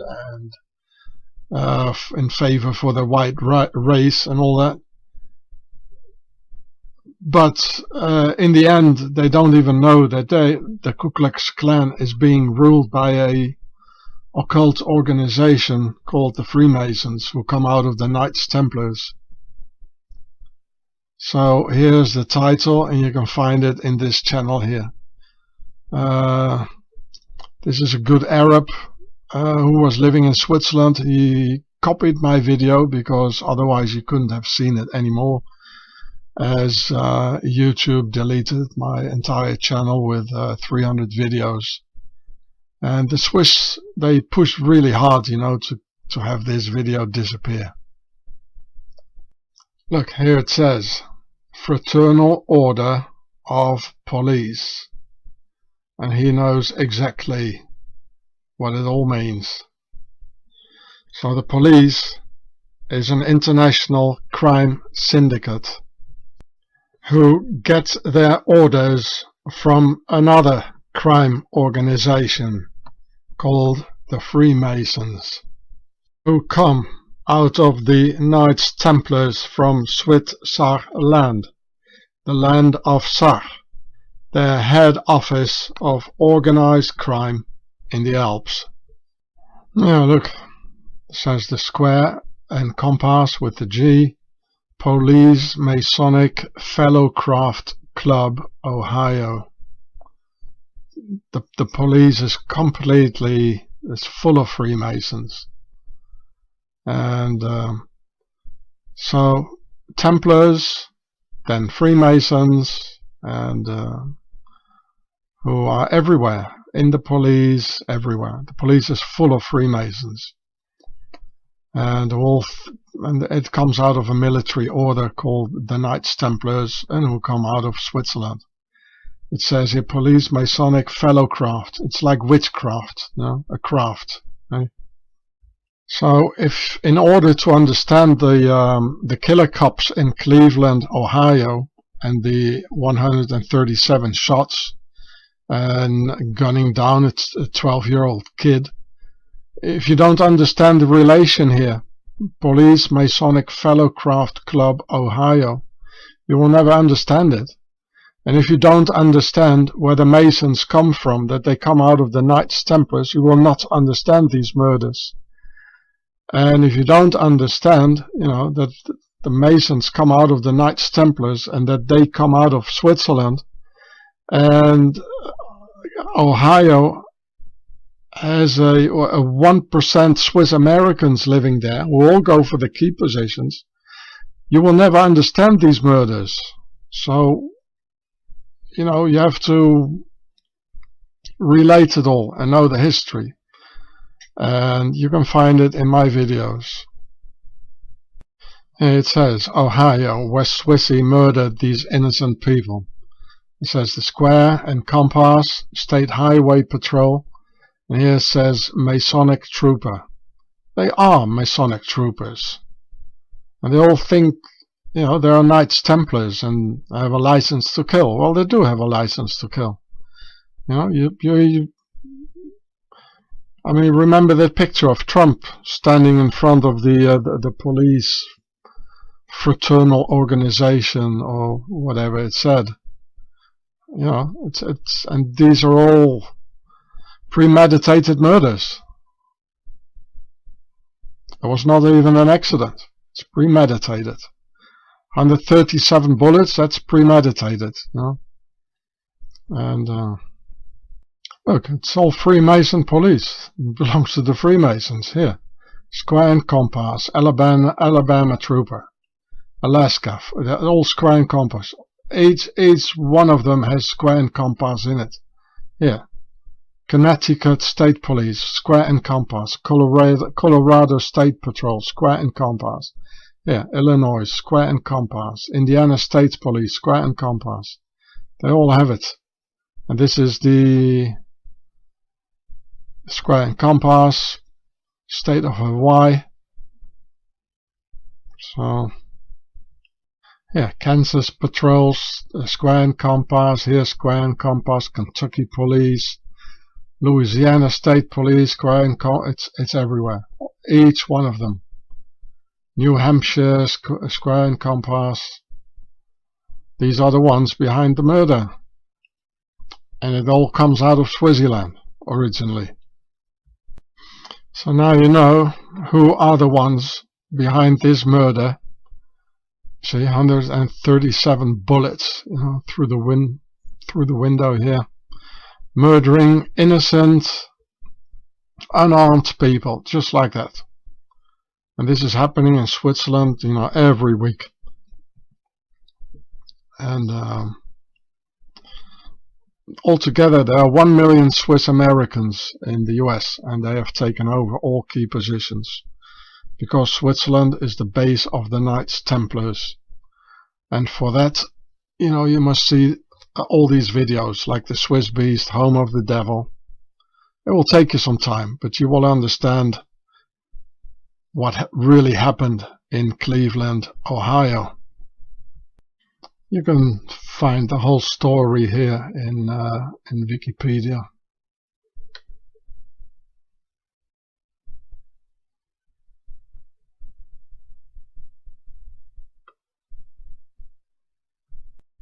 And here they shot down 12-year-old kid in Cleveland, Ohio.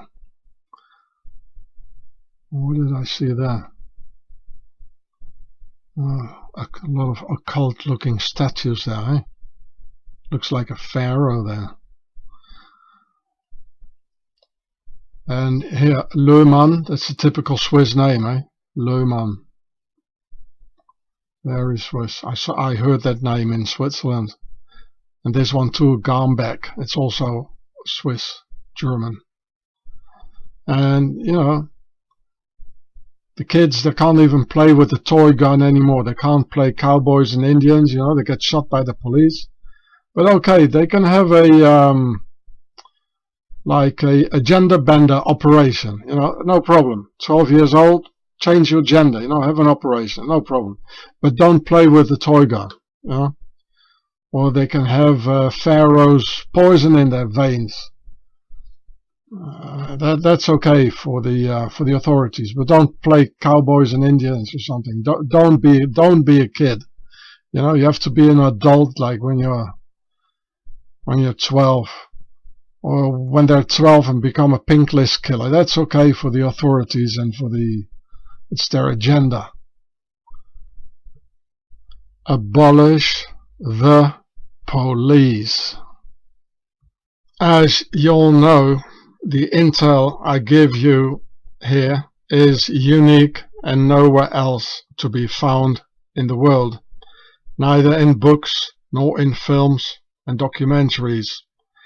Therefore, I always tell you when the intel is not mine, as here in these videos here, saying that the intel is from your feedback and not mine, although I've added a couple of things left and right.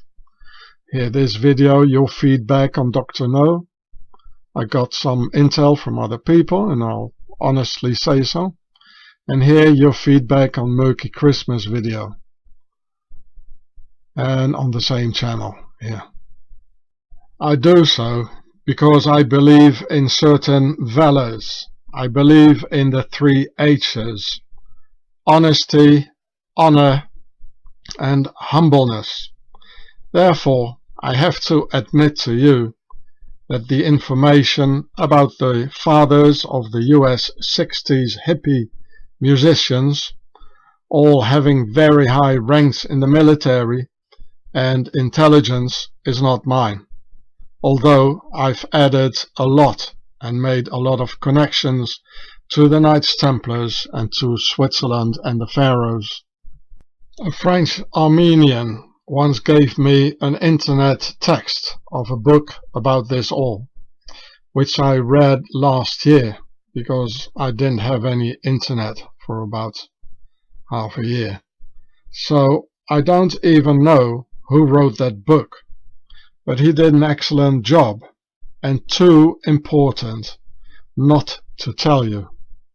And as it fitted the narrative of this video, I took the liberty to use this good man's intel, for which I can't take credit, because I believe in honor, honesty, and humbleness.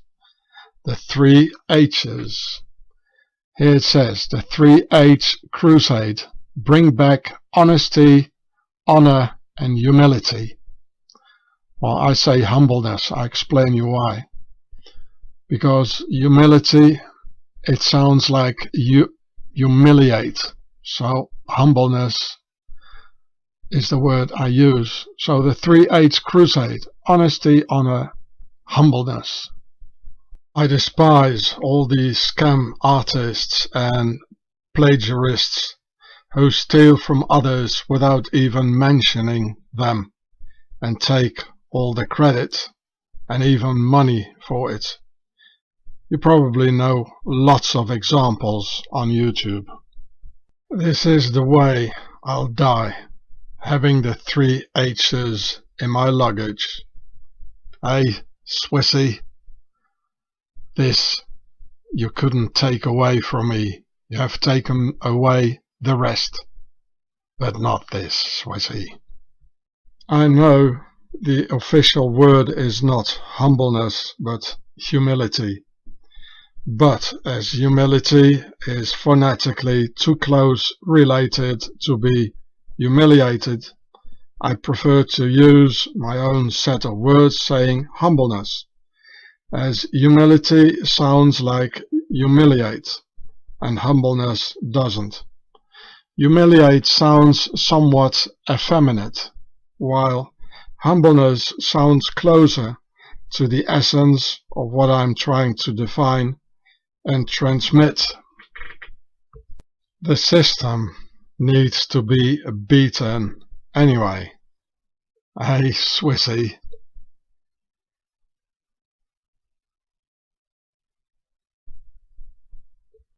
The most famous mafia town in Sicily is Corleone, and its most famous mafia boss is Don Corleone.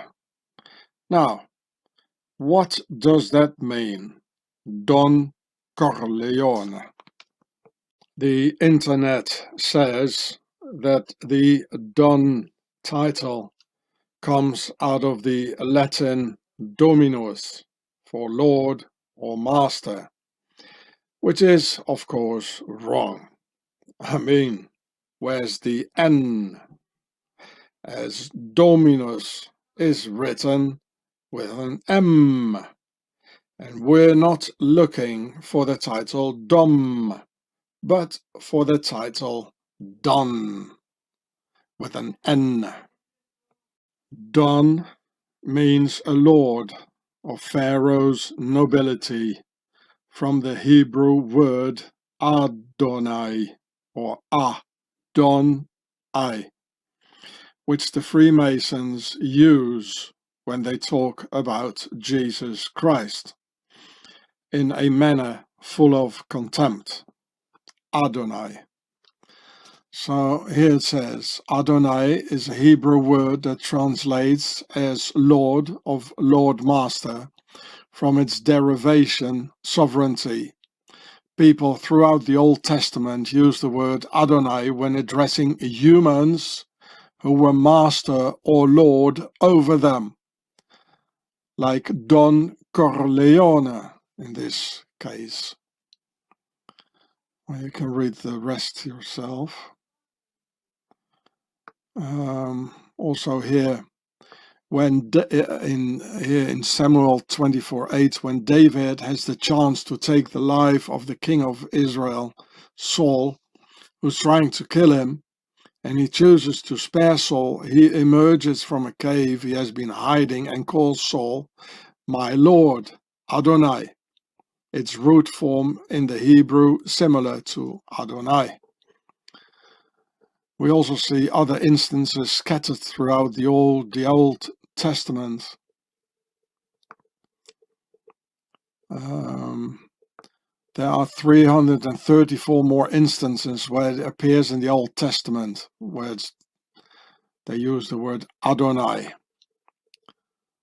So Adonai, in a human and sometimes angelic sense, appears to be acknowledging a person who has power or leadership over another person.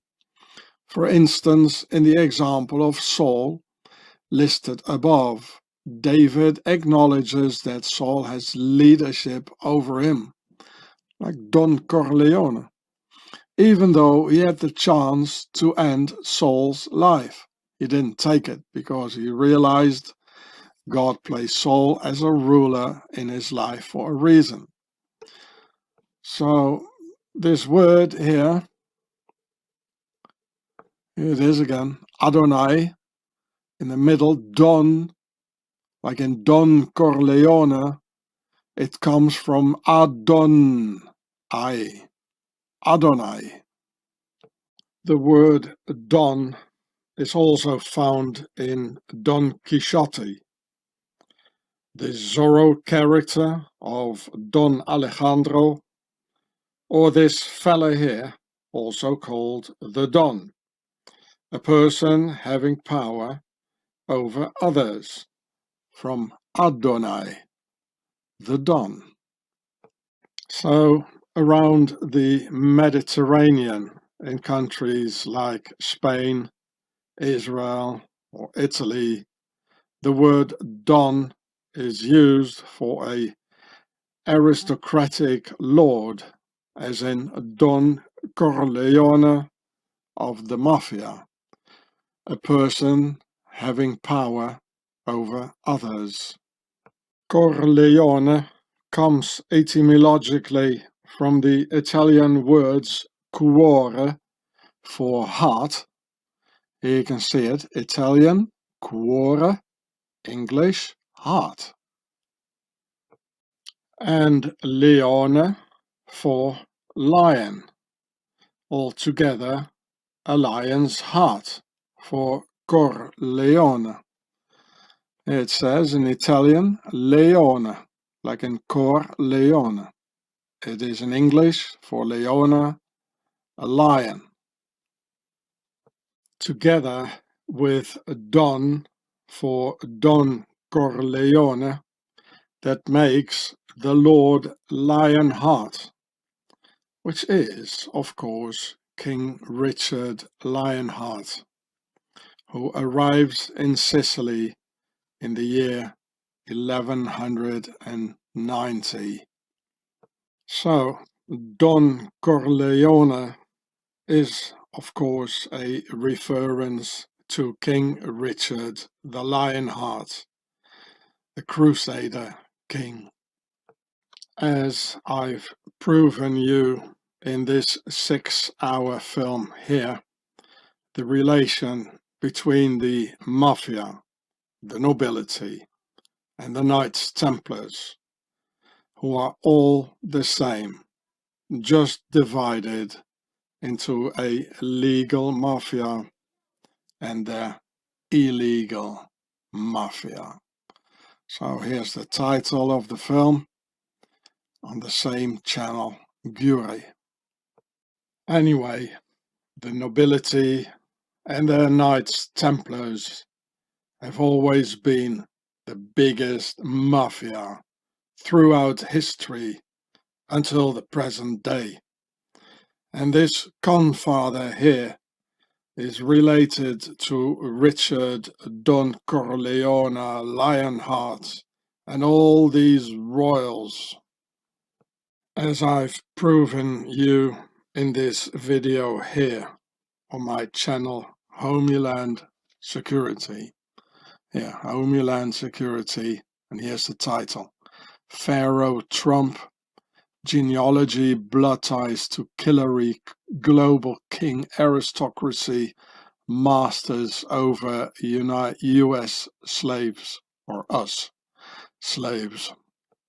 King Richard Lionheart could probably not even speak English, as he lived in the south of France most of the time, where he was called Richard Cœur Lion, like Corleone, Cœur Lion. Here you can see it. Here, Richard the Lionheart, he had only spent 6 months in England during his entire reign. In Norman French, which King Richard also spoke, it is Cœur de Lion, but King Richard Cœur Lion wrote everything down in French, his mother tongue, a native language almost, though he was in fact born in England. We might as well say King Richard Corleone, the royal mafia boss, using Sicily as a bridgehead to sail to Jerusalem and Acres to go into the Crusades. King Richard Don Corleone of the all-powerful pharaonic mafia clan. By the way, King Richard waged a war against the Sicilian people, just as the mafia does, who wage a war against the Sicilian and against the Italian people. King Richard Don Corleone even burned down the Sicilian town of Messina in the year 1190, and his men raped the Sicilian women. Absolute mafia style, if you ask me. This is in Wikipedia, Richard I of England. And in Norman French, his name was Le Coeur de Lion, Coeur Leone. Richard probably spoke both French and Occitan, which is in the south of France. He was born in England, where he spent his childhood before becoming king. However, he lived most of his adult life in the Duchy of Aquitaine. Following his accession, he spent very little time, perhaps as 6 months only, in England. So he was born here in Beaumont Palace in Oxford, England. And he was the great grandson of William the Conqueror. And here it says he was 6 feet 5 inches tall. He was red blondish and light-eyed with a pale complexion. 6 feet, 1 meter is 96. Could have been a good rugby player. What a pity he wasted his time and his talent in all these crusades. What a pity. Well, you can read it all yourself, but I wanted to show you this. This is the occupation of Sicily. So in September 1190, Richard and Philip arrived in Sicily after the death of King William II of Sicily. In 1189, his cousin Tancred had seized power. So in 1190, Richard Lionheart, he came to Sicily. And Richard attacked Messina, which is a mafia town, capturing it on October 4th, 1190. After looting and burning the city down, Richard established his base there. And after this, he went here. The next year, in 1191, Richard left Messina for Acres, Saint-Jean d'Acre, another Templar base in the Middle East, going to the Crusades and all that. The not very holy land. I don't see what's holy about it, really. Nothing. It's only about wars and killing and raping and looting and lying and whatever, and all this religious hocus pocus. Well, you read it yourself, it's a crusader king, eh? And he was in Sicily, Coeur Leone. King Richard Lionheart's body is buried in France at the Fontevraud Royal Abbey in a town called Saumur. Richard Lionheart, or should we say Liar's Heart, with this Corleone story, was the great grandson of William the Conqueror. He was more than 6 feet tall, a redhead, and he had 3 lions in his coat of arms for the concept of 3, which is them, our masters. So here's the Wikipedia page of the Sicilian town of Corleone. And as always, we'll first look at the symbols and logos, which in this case shows the royal crest of Corleone, with a lot of red for Pharaoh's Per Tasser, Red House of Lower Egypt, being a reference to our nobility still ruling over Europe and their European slaves. The crest shows a lion holding a heart with a crown on top of that.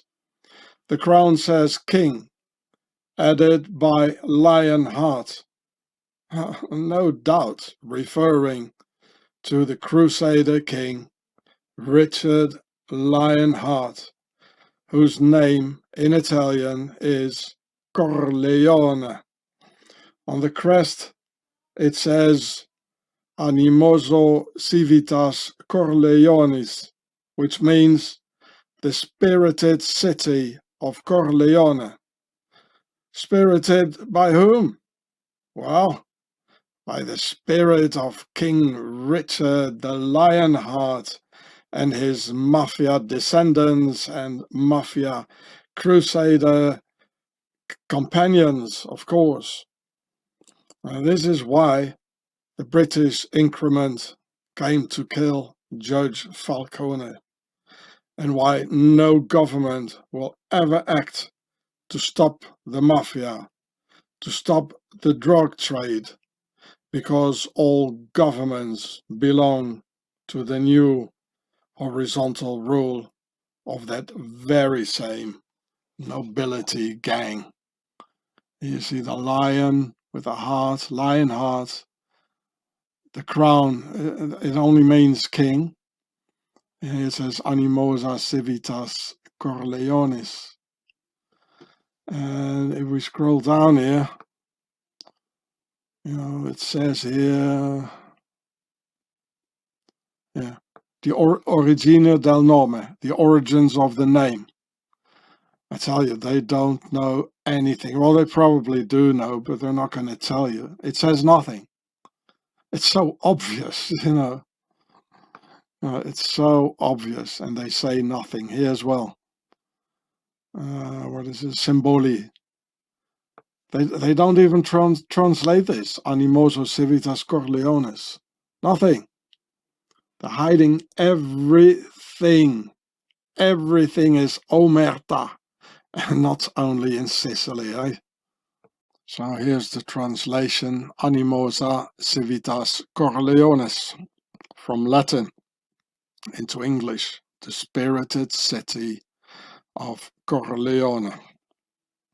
Why do you think all this religious Adonai stuff gets always shown with a lion?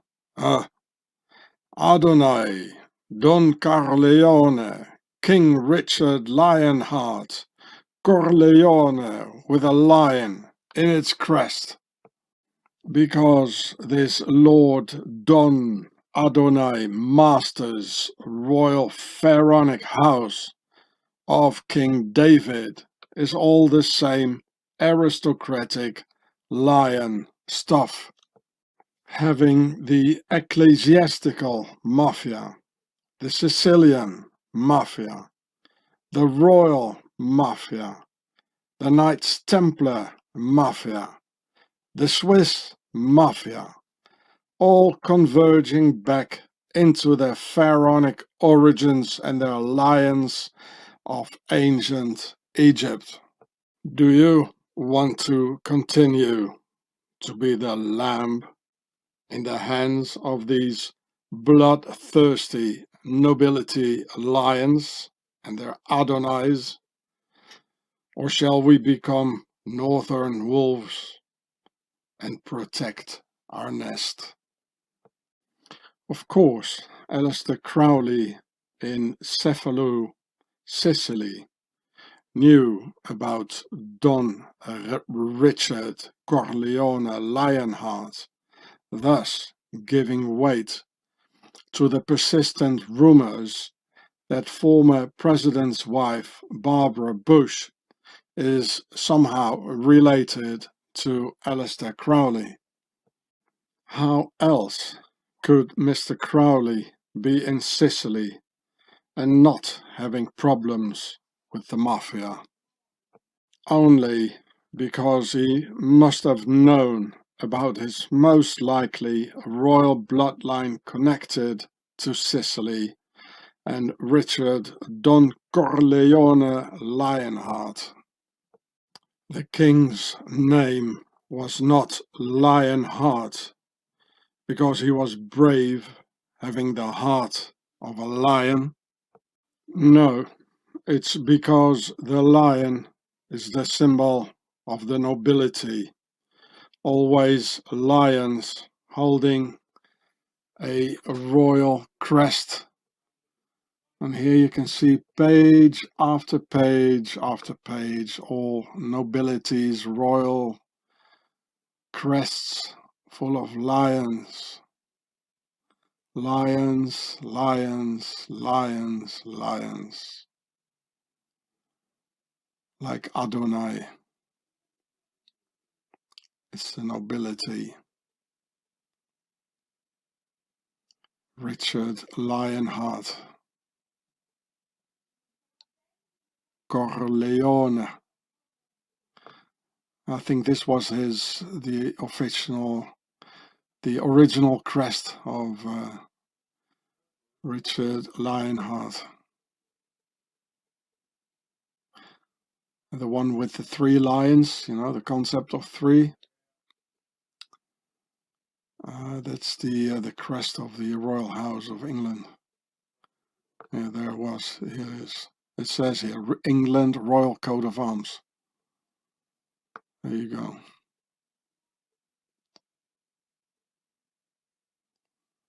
Lions, lions. Not a single wolf, eh? Our masters. So you want to continue to be a lamb and being chased by these bloodthirsty lions? Or do you want to be a wolf, a Nordic wolf, and start defending the nest? So Lionheart is merely a reference to where his heart lies. His heart lies with the nobility, his clan, Lion's Heart. And this one here is the coat of arms of Richard's descendants. And here you see Richard's 3 lions. And this is the coat of arms of his descendants and the royals of today, Queen Elizabeth and the rest of them. When the nobility talks about lions, it just refers to their clan, nothing more. I wouldn't know what's brave about a lion anyway. Lions are killers, just as the nobility are. A bunch of assassins and mass murderers, the same as their mafia pals, Don Corleone, the royal mafia. And this royal mafia have a similar initiation ritual as the Knights Templars have. Both a blood sacrifice ritual and both Templars and Mafia using Christian saints. As Christianity is the most bloodthirsty religion anyway, where in 2 world wars millions of Christians slaughtered millions of other Christians. I don't know about you, but I see a whole field full of Christian crosses, where consequently Christians are buried, butchered by the millions by other Christians. Facts, people, facts. These are facts. The Mafia initiation blood ritual consists of cutting up a finger so blood flows on a card with an image of the Christian and jaywalker archangel Saint Michael. Then, under a lot of oaths and silence and loyalty, the card gets burned. All of this is pharaonic black magic by the wizards of ancient Egypt, still alive amongst the mafia and amongst the nobility and their Freemasons. The Freemason initiation ritual comes out of the Knights Templars, where during the initiation ritual, with the very same mafia incantations about silence and loyalty, the tip of a sword is pushed into one's breast to have a little blood drawn out in this blood ritual of the Freemasons out of the Knights Templars. The US Navy SEALs do the same blood ritual called seal pinning or army pinning. When they ram the trident into their chests with another one hitting on it with a fist, and after which they are part of this military brotherhood and the killing can start.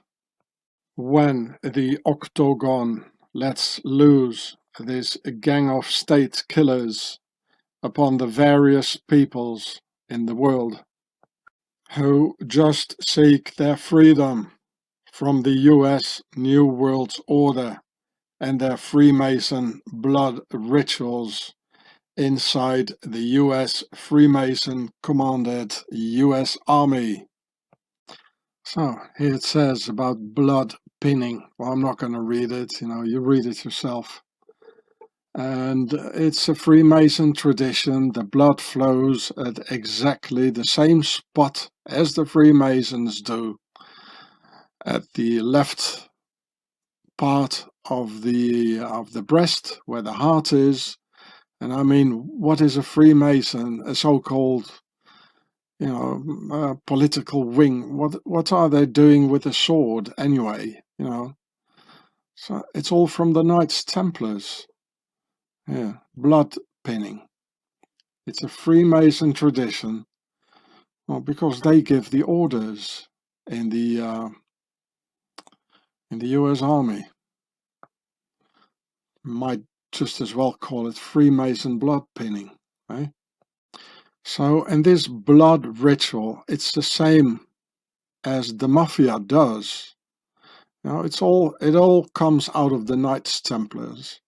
The mafia, U.S. Army, the Freemasons, they all do it. The Nazis did it, doing a tattoo under the arm, and also blood coming out. It's all the same. I'll read a little bit for you. Blood wings, so these are the US paratroopers who do this in Wikipedia. Blood wings is a traditional initiation rite. Well, there you go. There you go.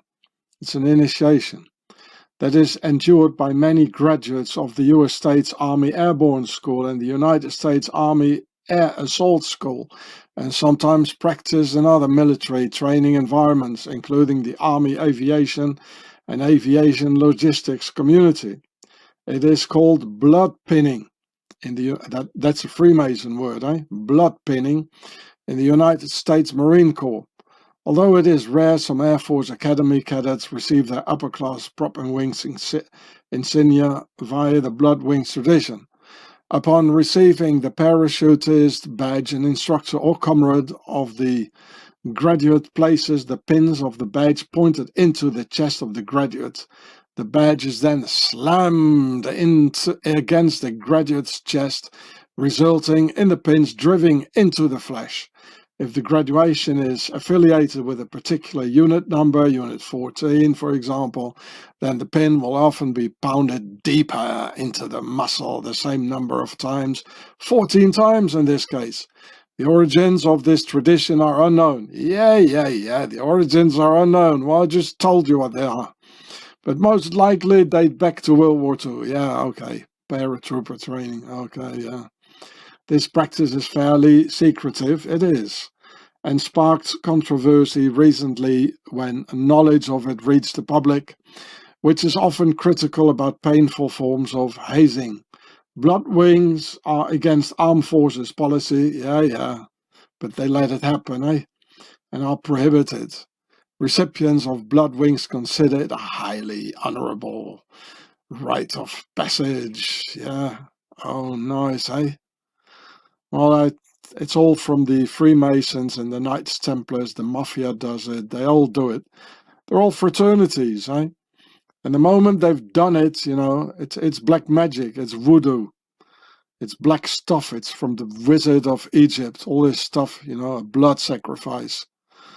And the killing starts, The US Army killers, the Navy SEAL killers, the mafia killers, the Templar killers, the Freemason killers, nobility killers, they all do it.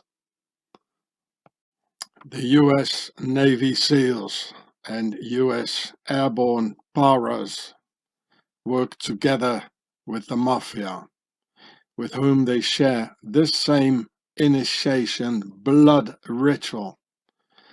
So the US Navy SEALs and US airborne paras protect the US drugs trade, let's say in Afghanistan, where the US Navy SEALs and US airborne kill the Taliban, who forbid the opium trade. And this is a shield from the years 2000 to 2001, when the Taliban, they forbade opium trade and opium use because it's not Islamic. And this is a real shield they had up in these times. So, the people you've seen and the women who got flocked like, by the Western media liars, they didn't get flocked because they were not loyal to their husbands or some media lies. No, they got flocked because they did opium trade and the Taliban forbade it. I read it out loud for you. The Islamic Emirate of Afghanistan, so I'm talking 2000, 2001, the Islamic Emirate of Afghanistan not only considers illegal things forbidden, but launches effective struggles against illicit drugs, as these drugs are a great threat to personality, wisdom, life, health, economy, and morality. I'd say we need the Taliban in Europe, in the US, and they get rid of the drug business and the whole drugs trade within 24 hours. I tell you, people, we are being lied to. And look at the bad English. So this is not some sort of a copy or a fraud. This is real. These are guys who can't speak English. So, and here it says in Afghan and in Arabic probably, or the other way around. I don't know. This is why the US Army was in Afghanistan. Biden lying, saying, well, we retract the US Army from Afghanistan because already too many poor American lives have been lost. And I thought by myself, well, they need the army, the US Army, in another place in the world. Look what's happening now, preparing a war, in the Ukraine. They're all gathering their armies and all their goodies and missiles. And the liars, they all say, no, we don't want a war. The Russians say, we don't want a war. The Americans say, no, we don't want a war. The NATO says, no, we don't want a war. But it's coming, They're just lying. And Putin is also lying to his people because they're all the same. We are going to die, not them. The elders, they decide when the war is coming on, it's happening, it's going to happen. And the youngsters are going to die. Then, the next stage, the CIA and their Air America imports the drugs into the US by using the United States Air Force. So here you see, this was Taliban control in the year 2000, 2001. No more opium, people. And even the official United Nations statistics, they show the same columns. If you want to look for it, if you want to know it, you can find it. Even the official statistics. Before here, it was CIA control, Air America stuff, or the ones coming after that. Air America, of course, was during the Vietnam era. But they're still doing it, eh? So this is the Afghan production of opium. This here is 8,000 tons. That's 8 million kilos, here. Under American control, under NATO control, 8 million kilos of opium. Under Taliban control, nothing. A couple of kilos, And afterwards, it was CIA, NATO, ISAF, what you saw on the airborne, the US airborne, it says ISAF. What does it mean? International Afghan Forces, security. They should say International Opium Afghan Forces or something. So this is the reality, people. Facts, facts, facts. Look at the statistics. Facts. Don't believe the media. Don't believe your politicians. Just look at the facts and nothing else. Don't get yourself charmed up by some Hollywood films. Facts, facts, facts, and nothing else, people. And then, in the end, final stage, on American soil, the mafia takes over to distribute the poison to our children. So just look at the pictures. I mean, it says 2021. I mean, how come there's so much opium when the NATO forces, the US Army, when they are in Afghanistan? And how come? This is on YouTube on channel Kimberly. Just look for Kimberly, Streets of Philadelphia, Kensington Avenue. It's horrible, people.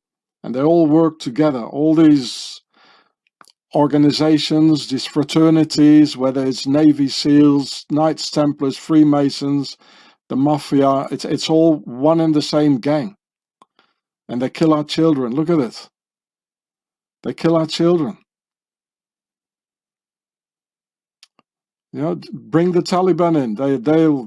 They'll deal with it in 24 hours, I tell you. Bring the Taliban in. I mean, I'm not a Muslim or something, but, bring the Taliban in. Look at this. This is horrible, horrible, horrible. This is America. Look at this, all of this. Look at this. Destroying our youth. Because the royals, they need money. The elite, they need money. So they destroy us, make you addicted. It's all satanic. Just as the Navy SEALs, rituals, blood pinning. It's all satanic. You don't do a blood ritual. You don't do that. All of this is one and the same octagon Nazi Templar organization with ancient pharaonic voodoo blood rituals and other evil practices. Alone, these blood ritual cowards and their various voodoo fraternities are nothing worth. You punch a 9mm hole in them and they leak like anybody else. The problem is, though, these cowards never come alone. The Nazi SS was the same, and their initiation blood ritual consisted of a blood group tattoo under the armpit, and as with any tattoo, a little blood drips out. Also, this definitely is a blood ritual to get initiated, just like the US Navy SEALs, the Mafia, the Masons, and the Templars. And also the SS was all about killing, looting, and big money, just as the rest of them.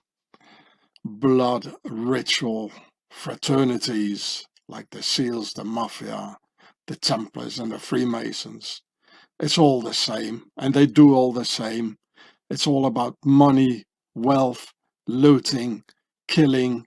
It's all a big lie, people. Just look at the facts around all these robber barons and their fraternities.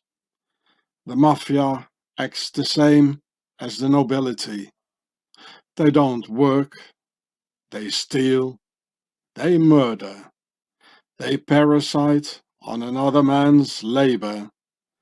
They are very rich, they deal drugs, they live in clans, they're protected by the authorities.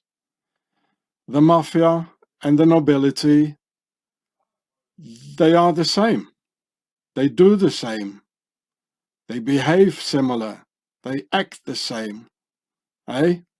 Don Corleone, Lord Lionheart. This pancake here has two things in it, two saints.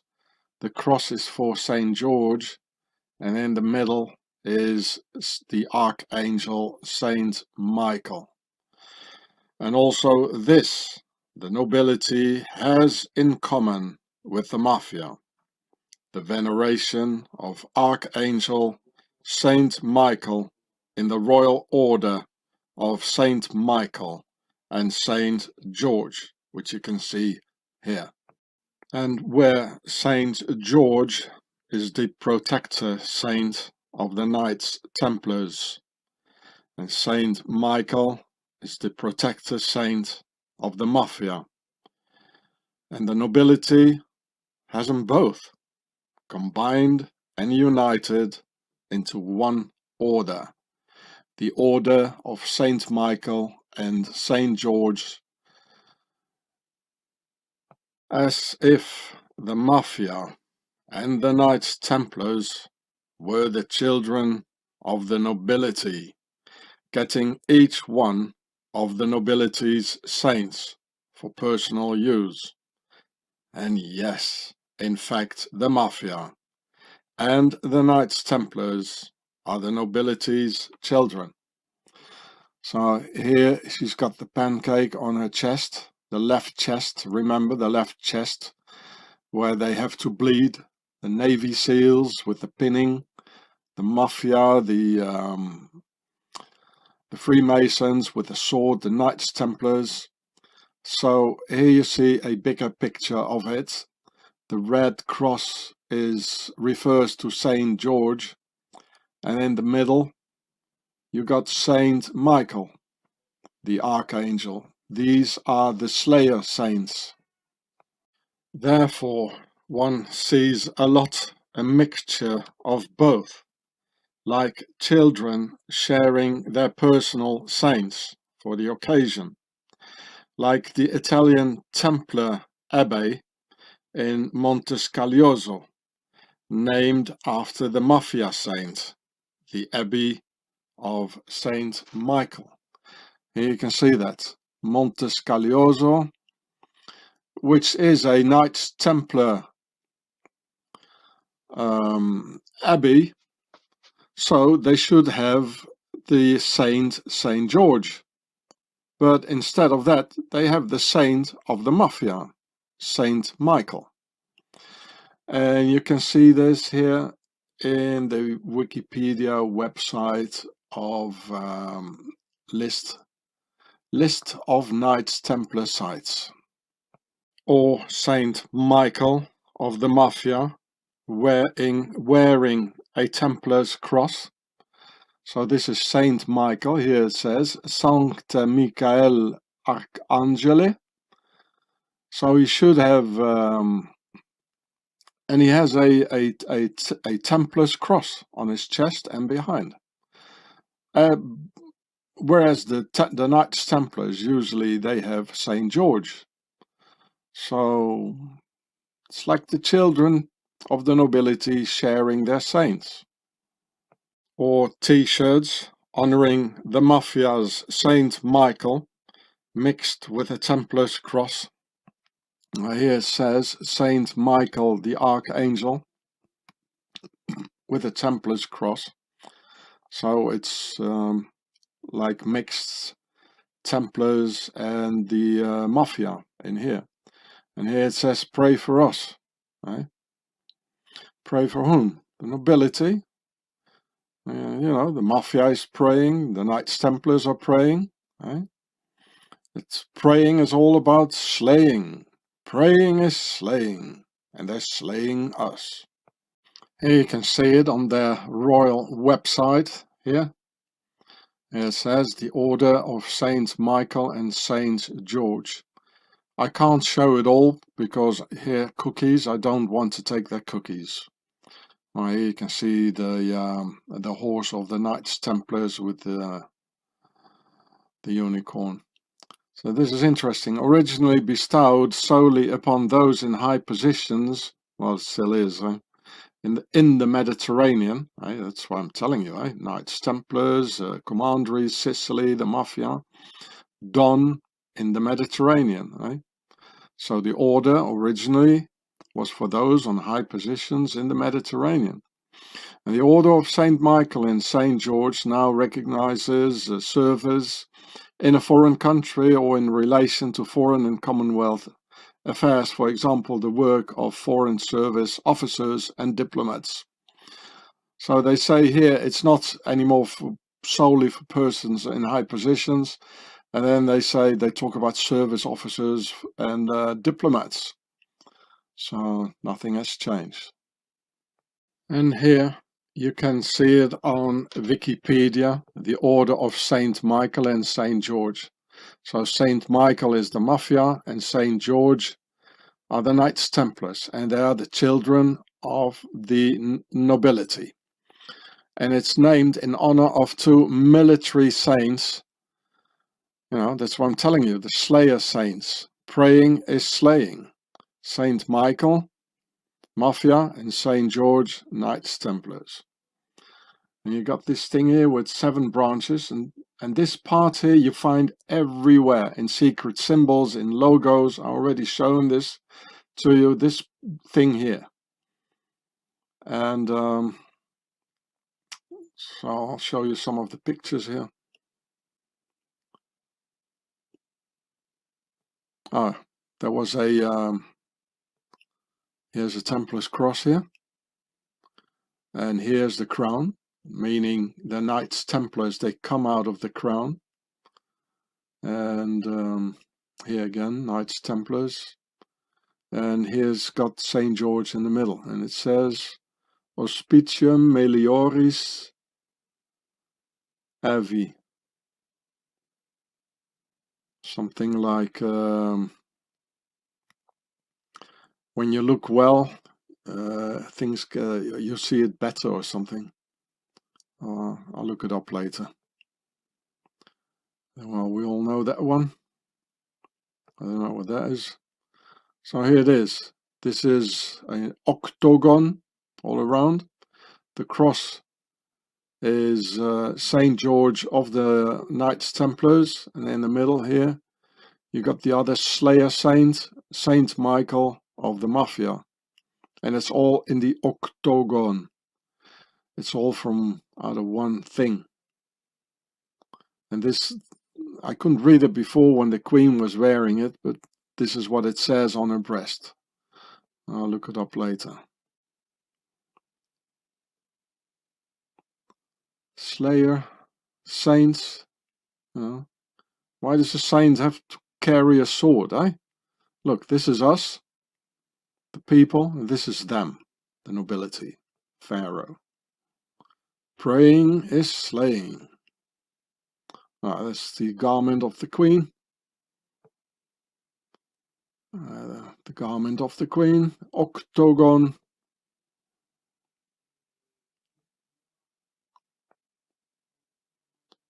This is interesting. Should count here the numbers. Here it's 3. Oh yeah, this is 3, and this from this to here it's 4. Concept of 3 and 4, but here it's 5. Here also 5. I'm sure there are a lot of. I need some more time. I didn't prepare this. I'm sorry.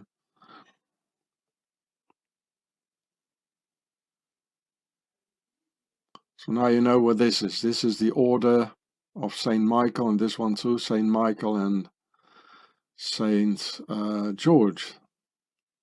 Hey, Georgie. Oh yeah, here. And this one too. Here's the blue sash for the war, because they are the Slayer Saints, yeah. For the blue war crown of Pharaoh, and red for the Pertasser red house, where they come out of. These slayers, huh? Here's another slayer, the same colors. Let's kill some slaves and pray to the Slayer Saints.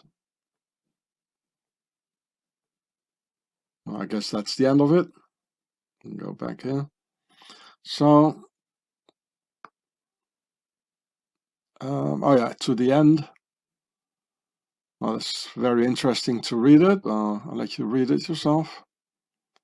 They got chapels and privileges, you see. And here are some members.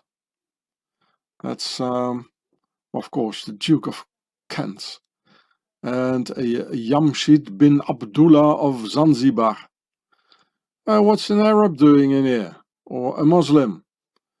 He's a Muslim prince or a Muslim pharaoh. You know, it's the same. We all have the same problems, people. And this one here was from Tahiti, or what is it, from Jamaica or something. Well, it sounds Indian. Shridat Rampal. Look, where is he? Oh yeah, that's Indian. Guyanese. Even the Indians, you know, we all have the same problems. There's the Muslim, he also has the sash and everything.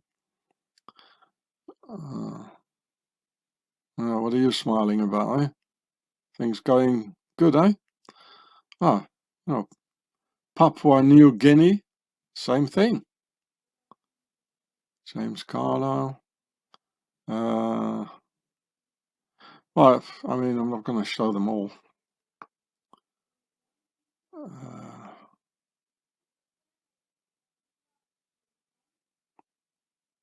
Oh, look at this, Folks. Wasn't there the guy with the mask, with the white mask? His name was Folks as well. The I forgot the name. You know, the mask you guys are wearing. The Baroness Ashton of Up Holland. Well, you got the flatlands, that's down Holland, and this is Up Holland. Interesting. David Attenborough.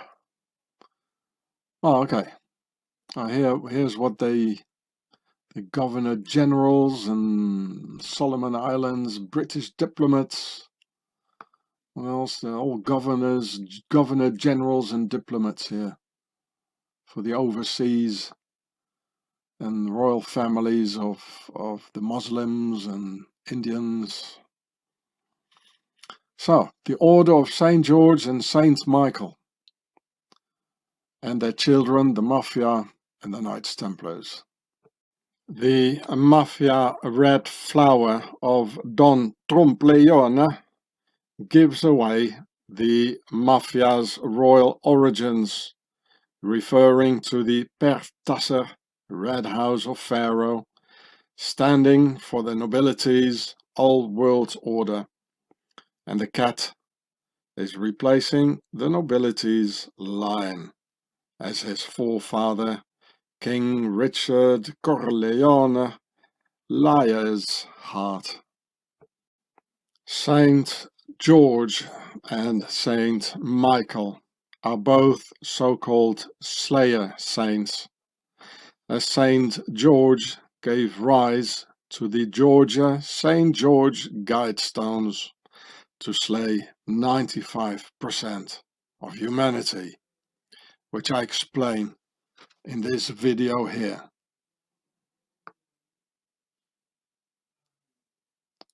So here's the title. Don't have yourself like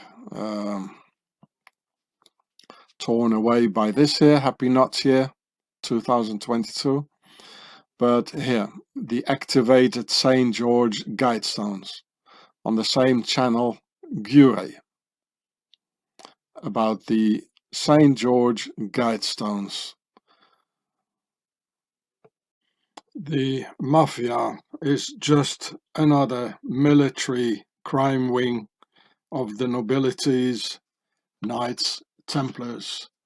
And that's why you see these Knights Templars of today with masks on in Catania, Sicily, which is one of the head towns of the Italian Mafia.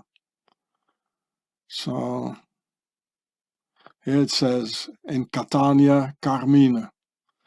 And well, this is in German. I couldn't find it in another language. It says here, non nobis domine, non nobis et nomini tua, tuo da gloriam. You know, the Templar slogan. And here they are again. This is in Sicily. You see the relation with the Knights Templars and the Mafia. Well, here it is, people. Here, become a Catholic Templar. Well, Templars were Protestants anyway. Well, actually, they were nothing, but they founded Protestantism. But in the beginning, they pretended to be Catholic, of course. And if that didn't work out, when that didn't work out, they founded the Protestant religion with Martin Luther and his wife Catharina von Bora having a Templar coat of arms in her nobility coat of arms. You know, they just switch all the time. They're just a bunch of switchers, and you know, like Richard Lionheart. You know, that's what it's all about. And this here, the same picture, it's from their website, and they call it Priorato, which means La Prieuré in French, or a priory, like the Priory of Sion, La Prieuré de Sion. And it says here Priorato di Trinacria, Messina. In Messina, the Knights Templars, they did have a Templars commandery. Catania, and all these towns are the typical Mafia towns: Messina, Catania, Palermo. And the Teutonic Knights, they were in Palermo. So here you can see the relation between the Mafia and the Templars. So even today, they still have the Knights Templars, as you can see here, in these typical Mafia towns like Messina, Catania, and Palermo. So it really is the same thing, people. They do the same thing. They murder, they kill, they're only after the money. They all adore Jesus Christ and the other saints, the Archangel Saint Michael. They do a blood ritual. It's the very same thing. Yeah, I'll read it for you. This is already 10 years old. Mafia rituals revealed in southern Italy. A mafia raid in southern Italy has discovered a code detailing the rituals a person must go through before they can join the notorious 'Ndrangheta. The local found out what joining the mafia involves and how the evidence can help convict some of Italy's most wanted criminals. Here you see a picture. On one side is the Madonna, or the Archangel Michael, and here they burn the paper with the blood on it. The 12-page document was found during a raid in the Calabria region in July.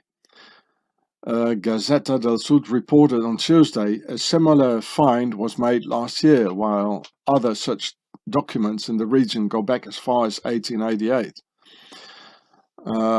John Dickey, author of The Mafia Brothers and Mafia Republic, said membership rituals are common among Italy's criminal networks. They are Freemasonries of criminals and murderers. You see, it's all the same thing. Navy SEALs,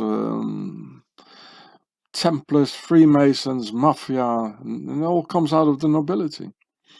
I go on. Rituals help mold identities and establish them as a race apart.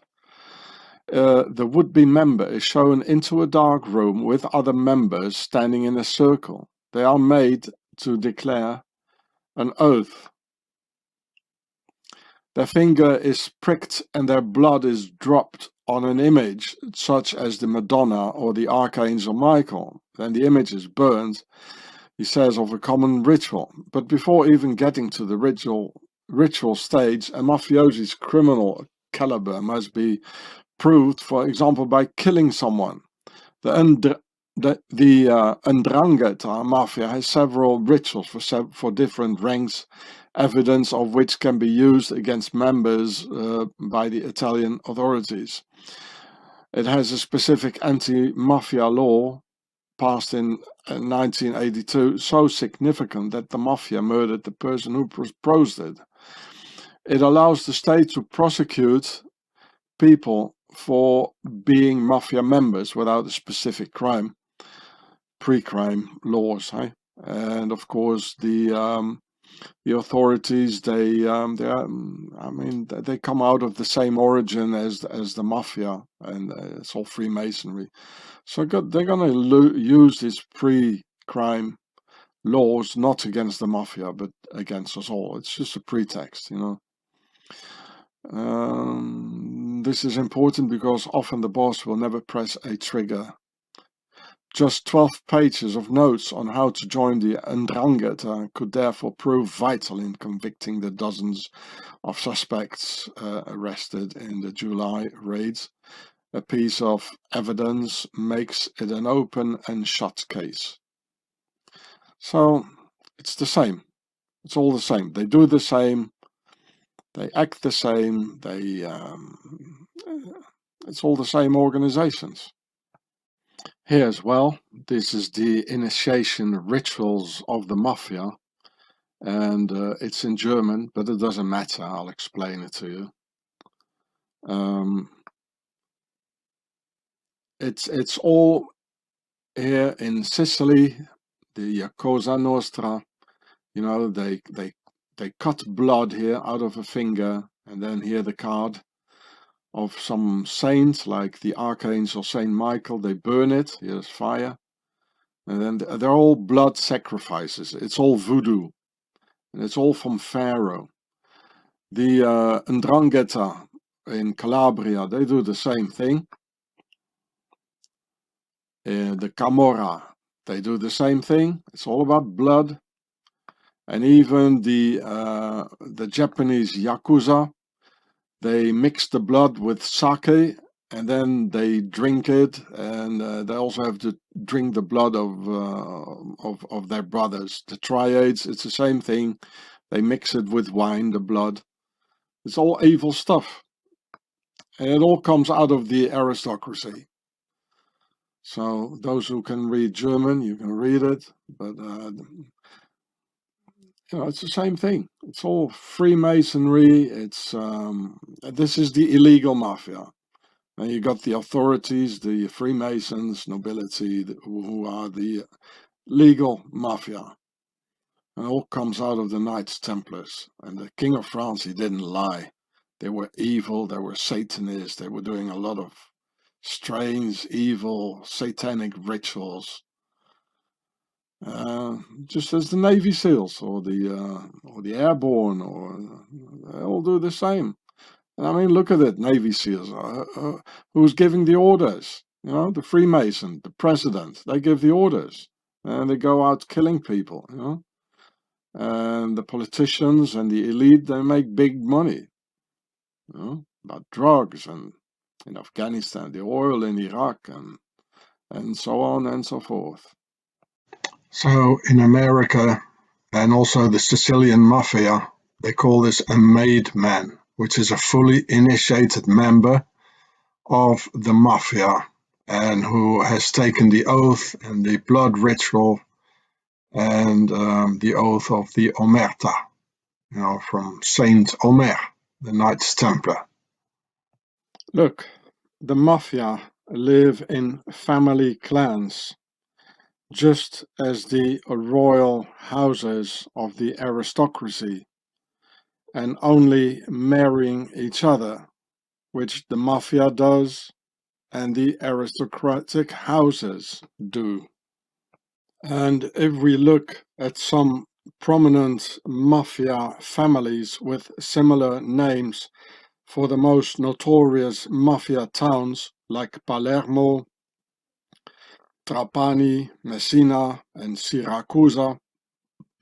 There used to be a Templar commandery, as if sort of the Knights Templars attracted the mafia, and very similar fraternity based upon secret oath, stealing, and killing. So here's some names of the most notorious mafia towns in Sicily.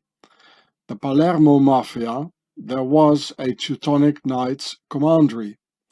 Trapani Mafia, there was, and maybe there still is, a Templar commandery.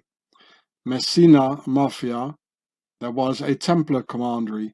Siracusa Mafia, Templar commandery. And then there was Enna, Catania, Ragusa, Agrigento. So these are really the most notorious mafia towns in Sicily. And at least half of them, they had a Templars commandery, which is no coincidence at all. Here's a list with all the notorious mafia towns and their mafia clans and family.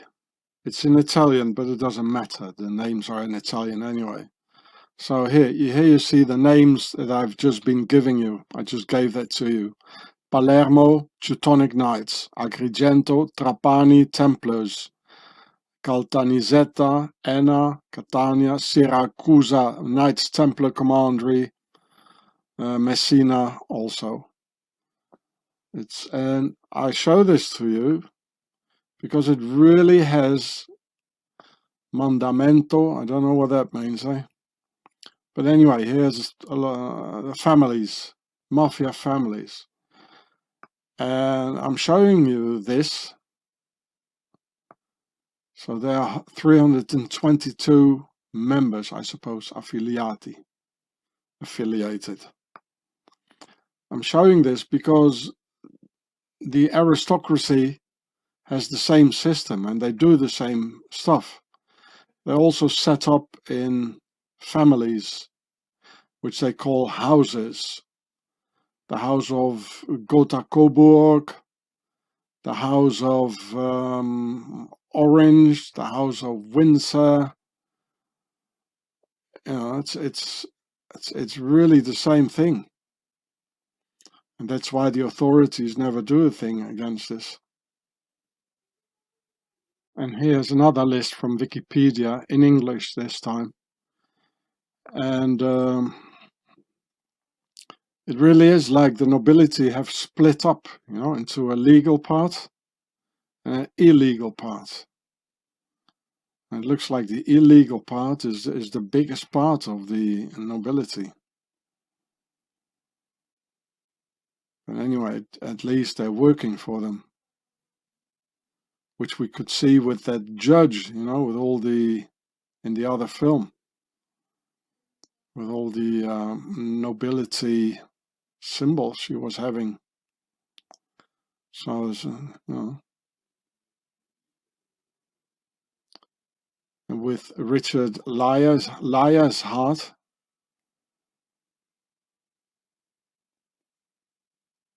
you know, the nobility had a big impact there in Sicily, which you can still find in the names of the towns called after the Lyre's heart.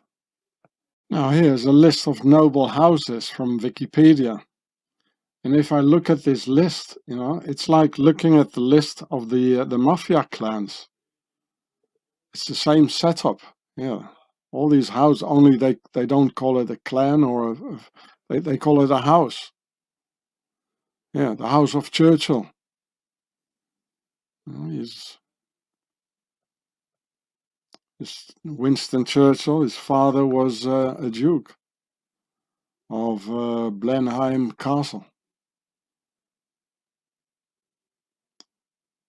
Well, the list is very long here in France. See if, oh or most of them, they're not even on it, you know. Well, it's very long, so I'd rather stop. I just want to tell you that the family, the clan, or the house, whatever they call it, it's another similarity with the mafia. And it definitely is the same thing, people. Here's another list of Wikipedia European noble families, even Albanian noble families, that there really are everywhere. Everywhere. And again, it's like looking at the list of the mafia clans. You know, normal people, we don't have all this, right? Maybe there are only two sorts of people in Europe who are having this with family clans. That's the mafia and the nobility. So forcibly they must be the same. You know, they have the same. Normally people, they don't do this, you know. So it's the same origin, and they do the same things. They have the same satanic blood rituals. It's all about money and killing, and then they say they're a nobleman. These ones here, they say they're a nobleman, and the mafia say they're honor men. You know, there's nothing noble and nothing honorable in it. Here, let's have a Templar mafia trip around Sicily. So here is Palermo, a notorious mafia town where there is a commandery of the Teutonic Knights, and right next to it is Cefalù, where Aleister Crowley was. Here's Cefalù, Aleister Crowley, Teutonic Knights, and a big mafia town. Yeah, this is about the Teutonic Knights in Sicily. And they were in a thing called Magione, I think, in Palermo. And Palermo is one of the most important, well, I just showed you 8 very important, notorious Templar towns in Sicily. Now, how come the Knights Templars were in the same town? And here you can see his wife of King Henry, may have been a Norman princess, but the Sicilians didn't welcome Henry and his suite of German knights. You can still the Sicilian people, they don't want the mafia. The same as then, the Sicilians didn't like the German knights, you know. So the new king installed several commanderies of recently founded Teutonic Order of Knights in Sicily. Several, yeah. Appropriating for them from the Cistercians, what I've been telling you all the time. So the Palermo's Magione church and cloister, which they held for several centuries, and constructing them, well, etc. So Palermo, I just want to prove it to you, right? Palermo is a mafia town, which I've shown you, and the Teutonic Knights had a commandery there. And that's the reason it is a mafia town, because they're still there. And it's all converging into the nobility, where they all come from. Then next, Trapani, a notorious mafia town where there is a Templars commandery, which is not a coincidence. So here was Palermo, here was Aleister Crowley, and here's Trapani. Knights Templars and Mafia. And there it is, Knights Templars in Sicily. And here it says, there were other commanderies at Caltagirone, Trapani, Siracusa, Butera, and Lentina. The most important at Messina. Every time when there is a big mafia town, the most important mafia towns, they had either a Templars commandery or a Teutonic Knights commandery. And this is why we still have the mafia today. And there are multinationals, just as the Knights Templars. They're everywhere and protected by the authorities. Then next, Siracusa, which is a notorious mafia town, and there is a Templar commandery. So we had Cefalù, Palermo, Trapani, and we go all the way around. We pass here Corleone, the King Leonhard, and Agrigento, very important mafia town. And we go all the way around. We get here to Siracusa, where the Knights Templars had a commandery, which is belongs to the 8 most important mafia towns of Sicily. Siracusa. And what do we see? Surprise, surprise. Siracusa, the mafia town. By coincidence, they also had a Templar commandery. There were other commanderies of the Knights Templars here at Caltagirone, Trapani, Siracusa. Wow. Coincidence? No, of course not. Then, next, Catania, which is a very important and notorious mafia town. And you can see the mafiosi walking around today in Templar outfits, even receiving the Pope. So mafia and Knights Templars, it's all the same thing.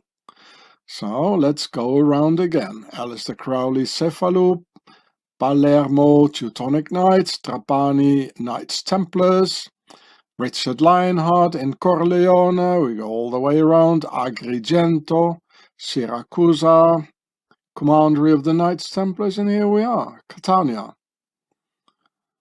where they walk around in Templar outfits, which I'm going to show you now. And this is Sicily, which is the bridgehead from Europe going into the Crusades, where they did some more pillaging and killing, and just as the mafia does, same thing. So here you can see in this mafia town of Catania, you see the Pope here. These are Swissies, of course, the Swiss, the Pope's guard. And here are the Templar dudes. Look, and they're even taking over the police role. Here, you know, like protecting the Pope. This one is sort of drawing his sword almost. So during the daytime, you know, the Templars, they walk around in these sort of uniforms in Sicily. And in the night, they change uniforms and they take out their knives and slice your throat. And here you can see that all of this is happening in Catania. Here it says in Messina, Catania, Palermo, the typical mafia towns, which apparently are full of Templars. And there were Templar commanderies. So here again you can see this picture here again of the Pope coming in Catania. Is it Catania, Catania, everywhere. There he is again, the Pope here. So during the daytime they having Templar suits, these mafiosi, and which they change when it gets dark, you know, into some mafia clothing, and take out their knives. Right? He even got a Templar cross on his mask here. Can you believe it? That's what happens when I... Yeah, what's he having on his...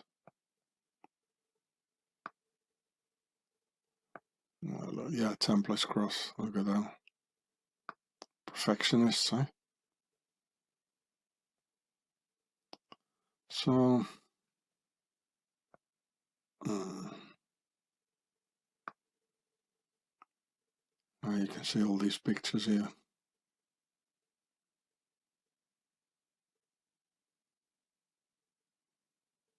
It's everywhere. Catania, Catania, Catania. So you're going to ask yourself, why don't they do these Templars? Apparently they're very organized. You see the M for Master Mason, Malt. Why don't they do anything against the Mafia? They're having swords, they're very organized, even taking over police functions, as you just saw. Oh, because it's the same thing,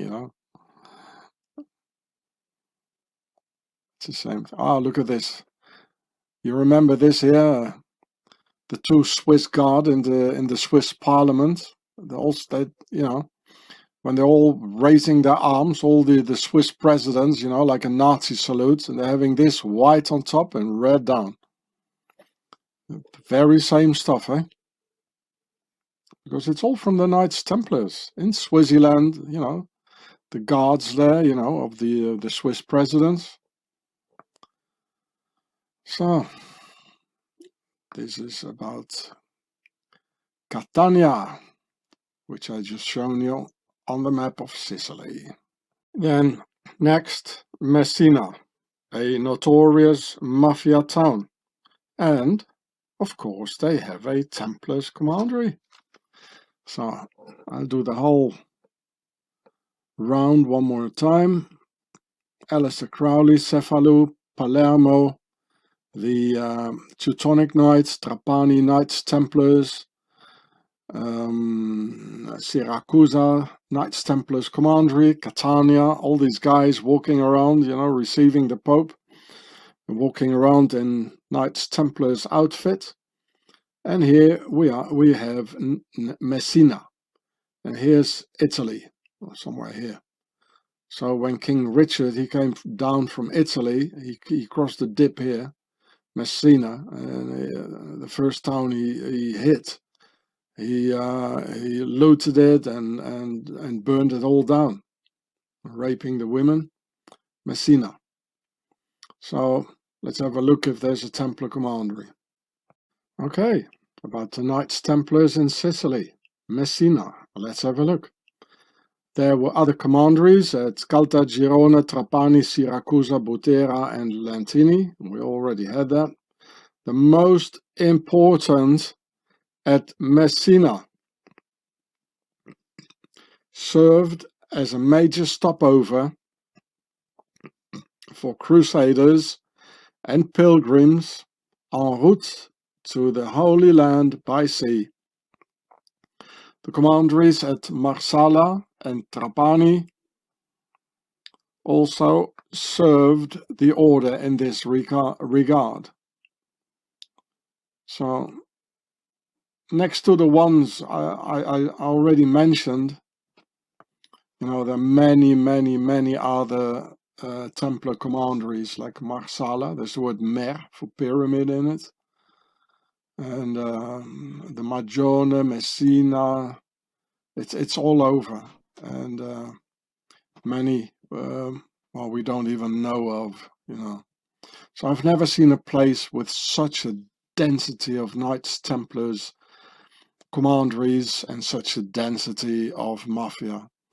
And so I've proven you here the link between the Knights Templars and the mafia, and that in fact they're all the same.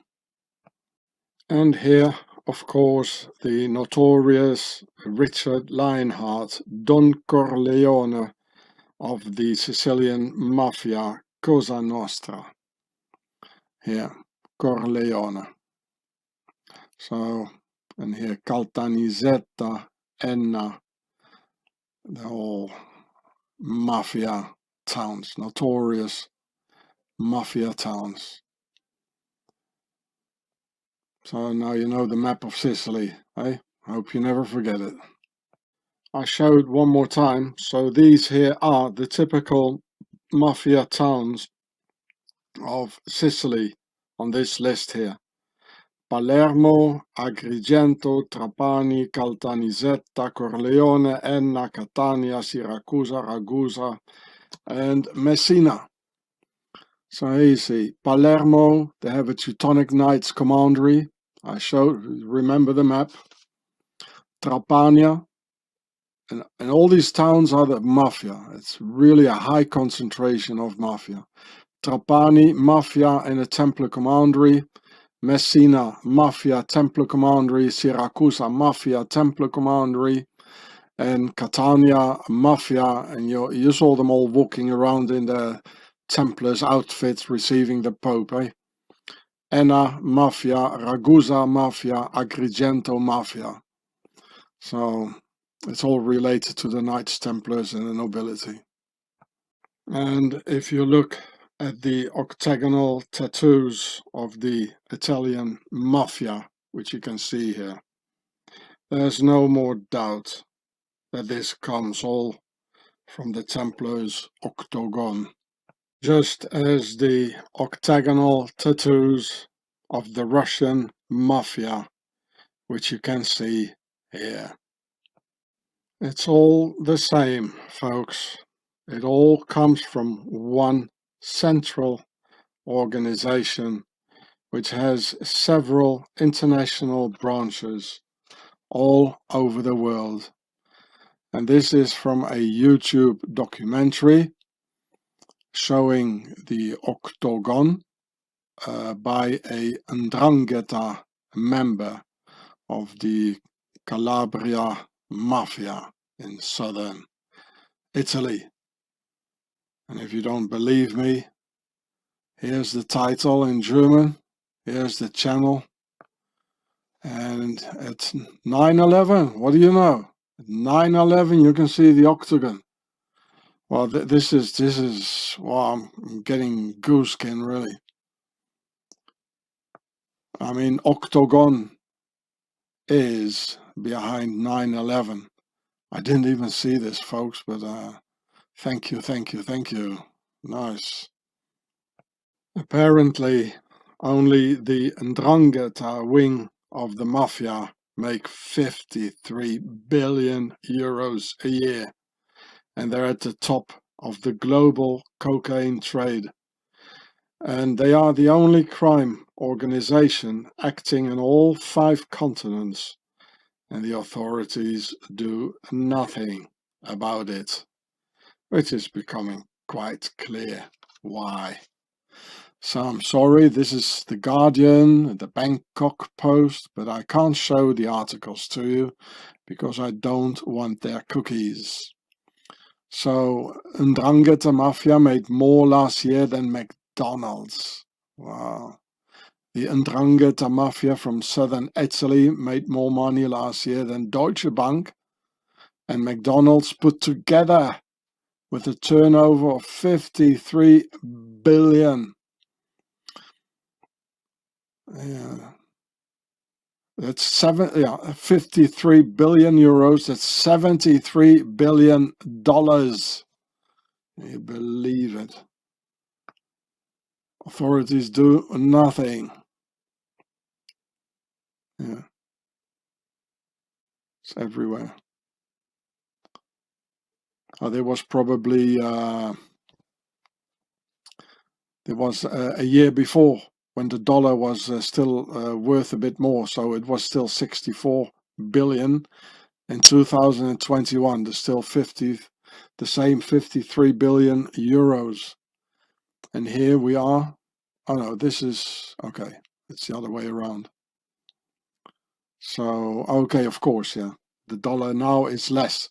Before, in 2014 here, the 'Ndrangheta, they're still earning 53 billion, both in 2014 and 2021, but in 2014 it was still $73 billion. And now, a couple of years later, you get only 10 billion less, $64 billion for 53 billion mafia euros, and it's 2021. Thanks to Mr. Trump, eh? I mean, this is a fact. Mr. Trump, and this is actually what he did, you know, he made the dollar cheaper to make more exports. Well, that was he was hoping for, you know, with his economic war against China. So, you know, to get down the amount of imports from China. So when the dollar is cheaper, then well, it's a desperate move, you know. That's like of a dying state. This is really the last thing they can do, is like make the dollar cheaper, and that's why America is really getting dangerous now with this thing going on in Russia, because economically America is dead. They're dead, so they need a war. So for the ones who are new to this channel, on my other channel, Gatse explain about the octagon. In this video, Octagon, the Empire of Darkness. And this is related to the octagon, the octagonal mafia tattoos of the various mafias in the world, the 'Ndrangheta in Sicily, in Russia. They all have octagonal tattoos, and even the police have them. This is a US police cap. It's octagonal, because they protect the mafia in New York, and as they all get their orders from the mayor, you know, and he's a Freemason, and the Freemasons come out of the Knights Templars. So to understand the octagonal tattoos of the mafia, you must watch this video. So for the people who are new here to this channel, well, the Knights Templars have always been the world's first multinationals. And instead of this picture here with Templar commanderies and a Templar here, you might just as well put the 'Ndrangheta and the Italian mafia, you know, like here, because they're also all over, because it's they are the descendants of these ones here, you know. And they still, though these Templars, they still are by far the biggest multinational in the world, with all their sub-organizations like the mafia and the Freemasons and the police. The Knights Templars were and still are everywhere, with their banks, with their drug cartels and multiple crime syndicates, and Switzerland as their main base. They're everywhere. Even the media's TV documentaries start talking about the Swiss mafia, as in this German TV documentary from last month called Die Schweizer Mafia, 'Ndrangheta, organisiertes Verbrechen, Drogenhandel, meaning the Swiss mafia, 'Ndrangheta, organized crime, drugs, trade. It says Die Schweizer Mafia, the Swiss Mafia, and here too, the Swiss Mafia. So here's the channel, and here's the title. And here in the under the film it says in German, Doku über die 'Ndrangheta, die Schweizer Mafia. Da ist das Kokain, tonnenweise Kokain, einer der reichsten und wichtigsten 'Ndrangheta-Bosse Europas und die sogenannte Schweizer Waschmaschine. So it means, you know, the Swiss, as we know, they launder, they do the money laundry, as they've always been doing, because it's all the Knights Templars, people. They got a banking wing, they got a killer wing, they got a drugs trade wing, and then they got the legal mafia, who do nothing.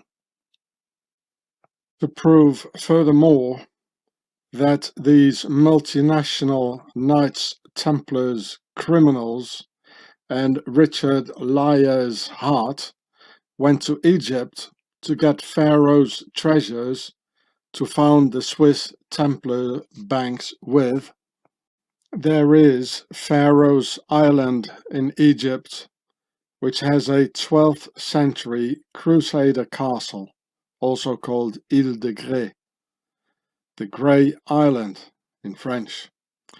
Remember that the Knights Templars spoke French, just as the entire nobility, including King Richard Corleone Lionheart. So here you see the 12th century Crusader castle. It's called Pharaoh's Island in Egypt. So this is where the Crusaders went to, you know, to get the Templars' treasure and get it into Swaziland. I mean, why would there be a Crusader castle in Egypt? Right? So here it says it's about Pharaoh's Island here, close to the border with Israel.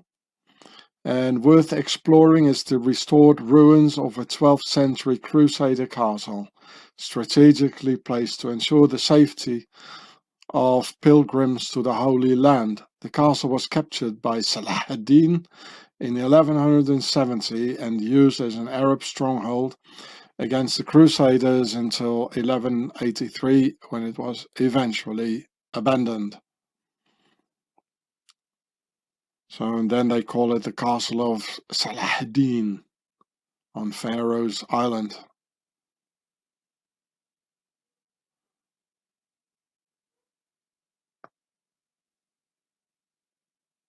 You can see another picture of the Crusader castle of the 12th century in today's Egypt. Pharaoh's Island. And you can read the rest.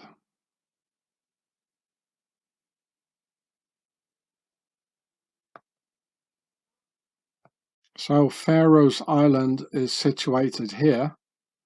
This is Israel, here's Jerusalem. So I guess the Crusaders, this is one of the roads or which they took from Jerusalem, and then like here, I guess it looks like a river, you know. These are the places, you know, that are easily to follow, like in the Middle Ages. You follow a river, then you follow the sea, and then they went here to Egypt all over, you know, digging for the treasure.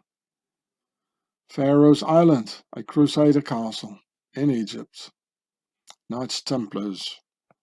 So with my videos I established the link between the mafia, the Knights Templars, the nobility and their authorities and their base Swaziland, who are just one and the same group all together.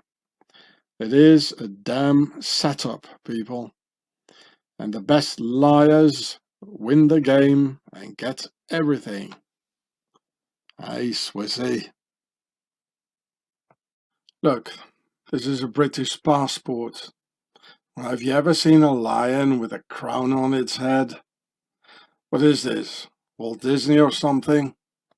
The lion is not only a symbol of the nobility related to Pharaoh's Sphinx, but more specifically, it symbolizes the old world order, vertical rule of the monarchy, and Red House of Bertasser of Lower Egypt. And why does it all say in French? Honni soit qui mal y pense, meaning shamed be whoever thinks evil of it. So, honni soit qui mal y pense, shamed be whoever thinks ill of it, here it says. Now, what do they mean with it? I will explain you exactly what the it is. Well, honni, first of all, is Old French for shame, or to be ashamed. In French, and they call it la honte nowadays for shame. And honni, to be ashamed, is written with two N's nowadays in nowadays French. And the motto is by the Noble Order of the Garter, from April 23rd, 1348, which is only 34 years after the Knights Templars were burnt in 1314 in front of Le Notre Dame Cathedral in Paris.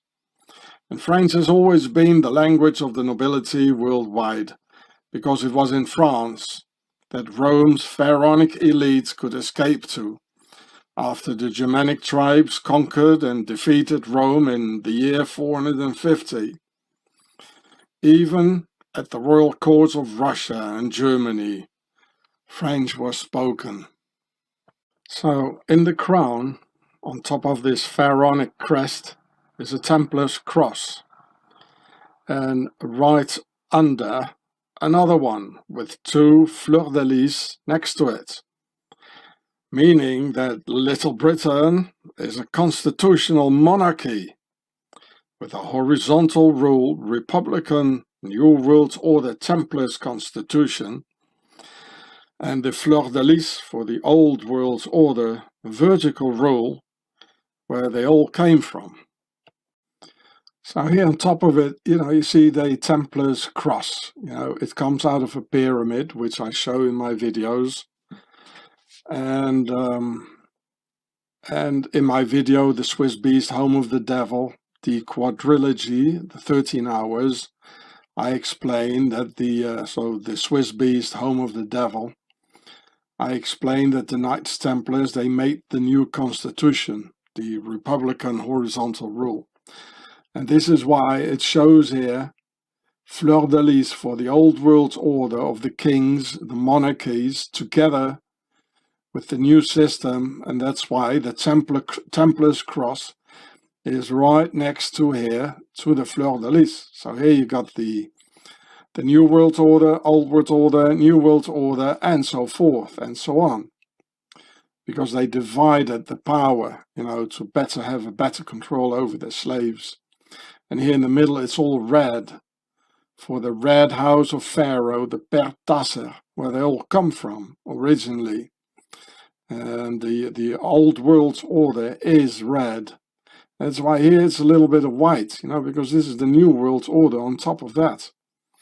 This is the White House, so this is the red house where they came from. And here you got the White House, the New World Order of Upper Egypt, the Per Het.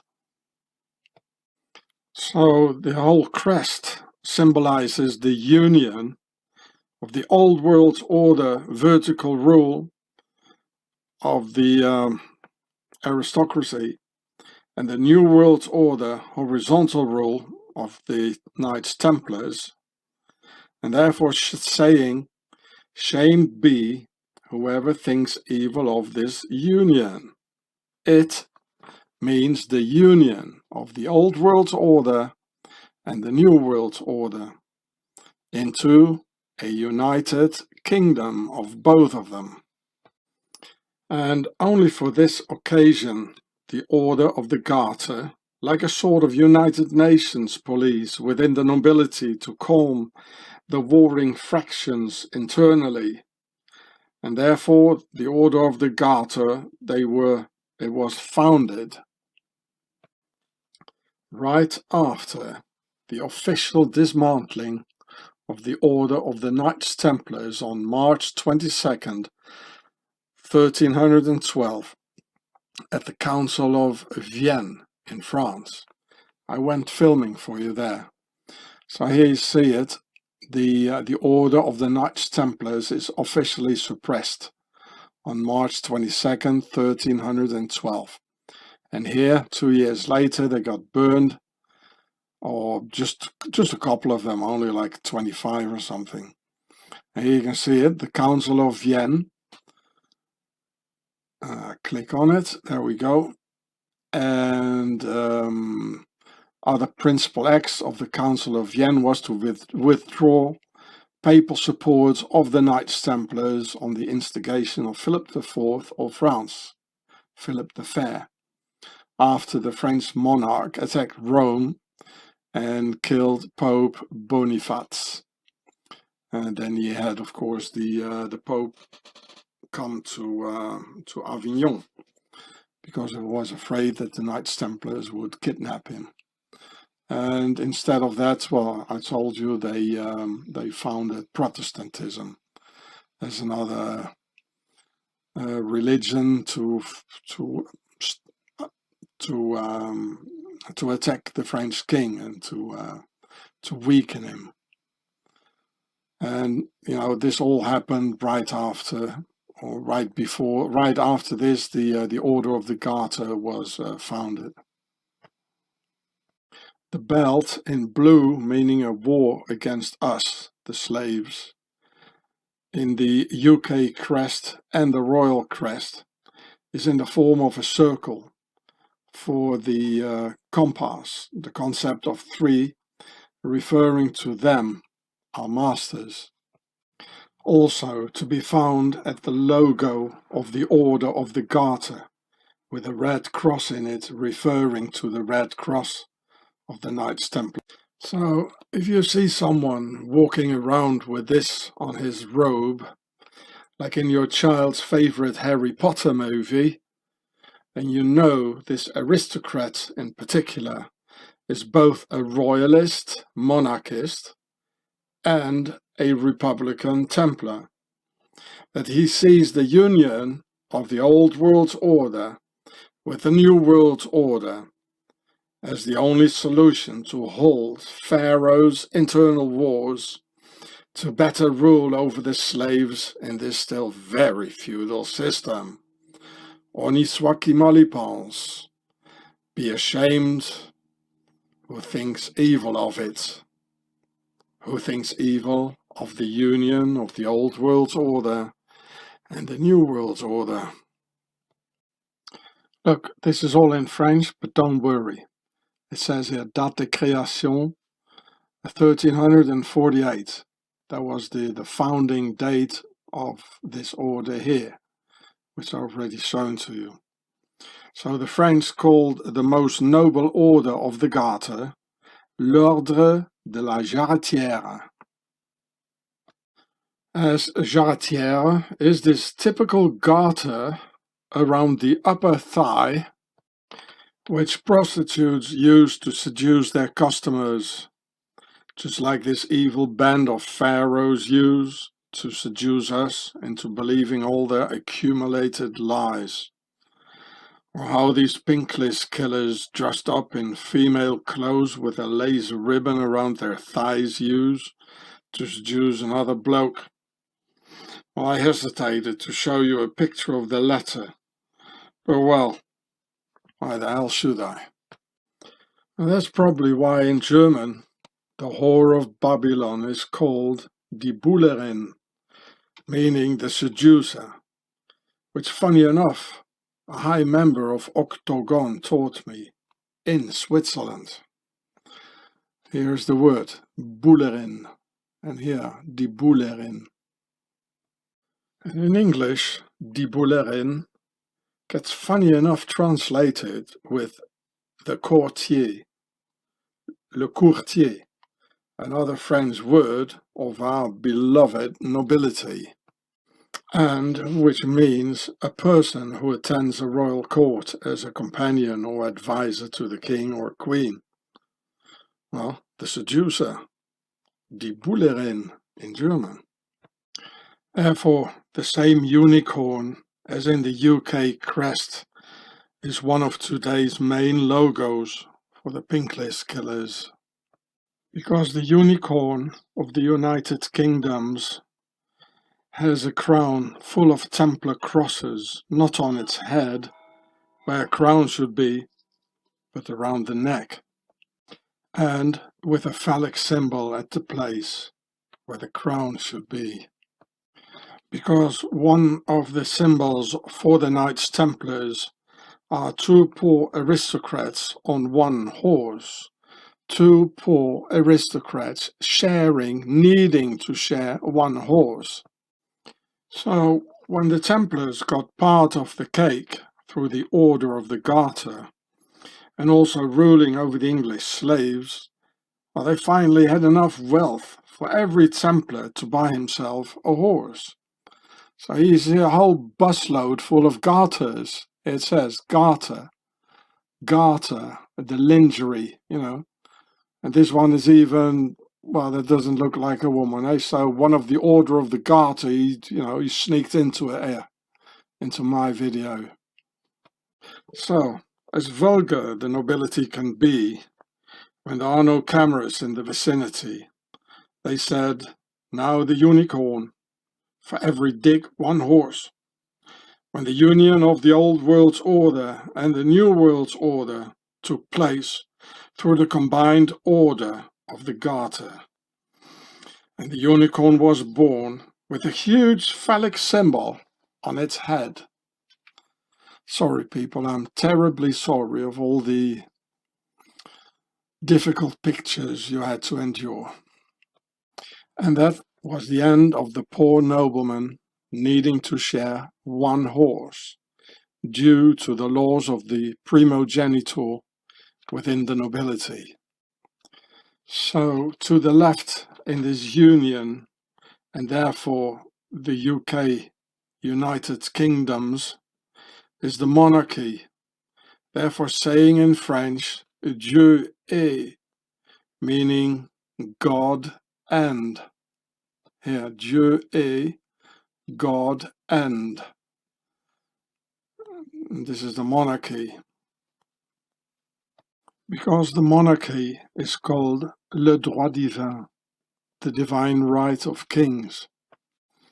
And to the right, under the new Templar horse, it says mon droit, my right, as the Templars took their own rights, mon droit, under the Templars' horse.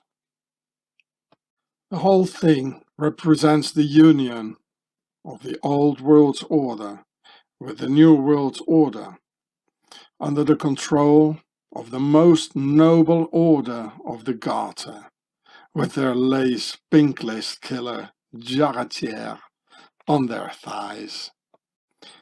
As it was common knowledge that the Templars were pink-laced killers and Satanists. So here, this is from Wikipedia. Let's go to this one here, charges against the Templars. And this has all been written down, people. This is not Walt Disney or, this is the real thing. There we go. If you want to read the whole thing, you can punch pause. Yeah. The brothers, so it's a fraternity.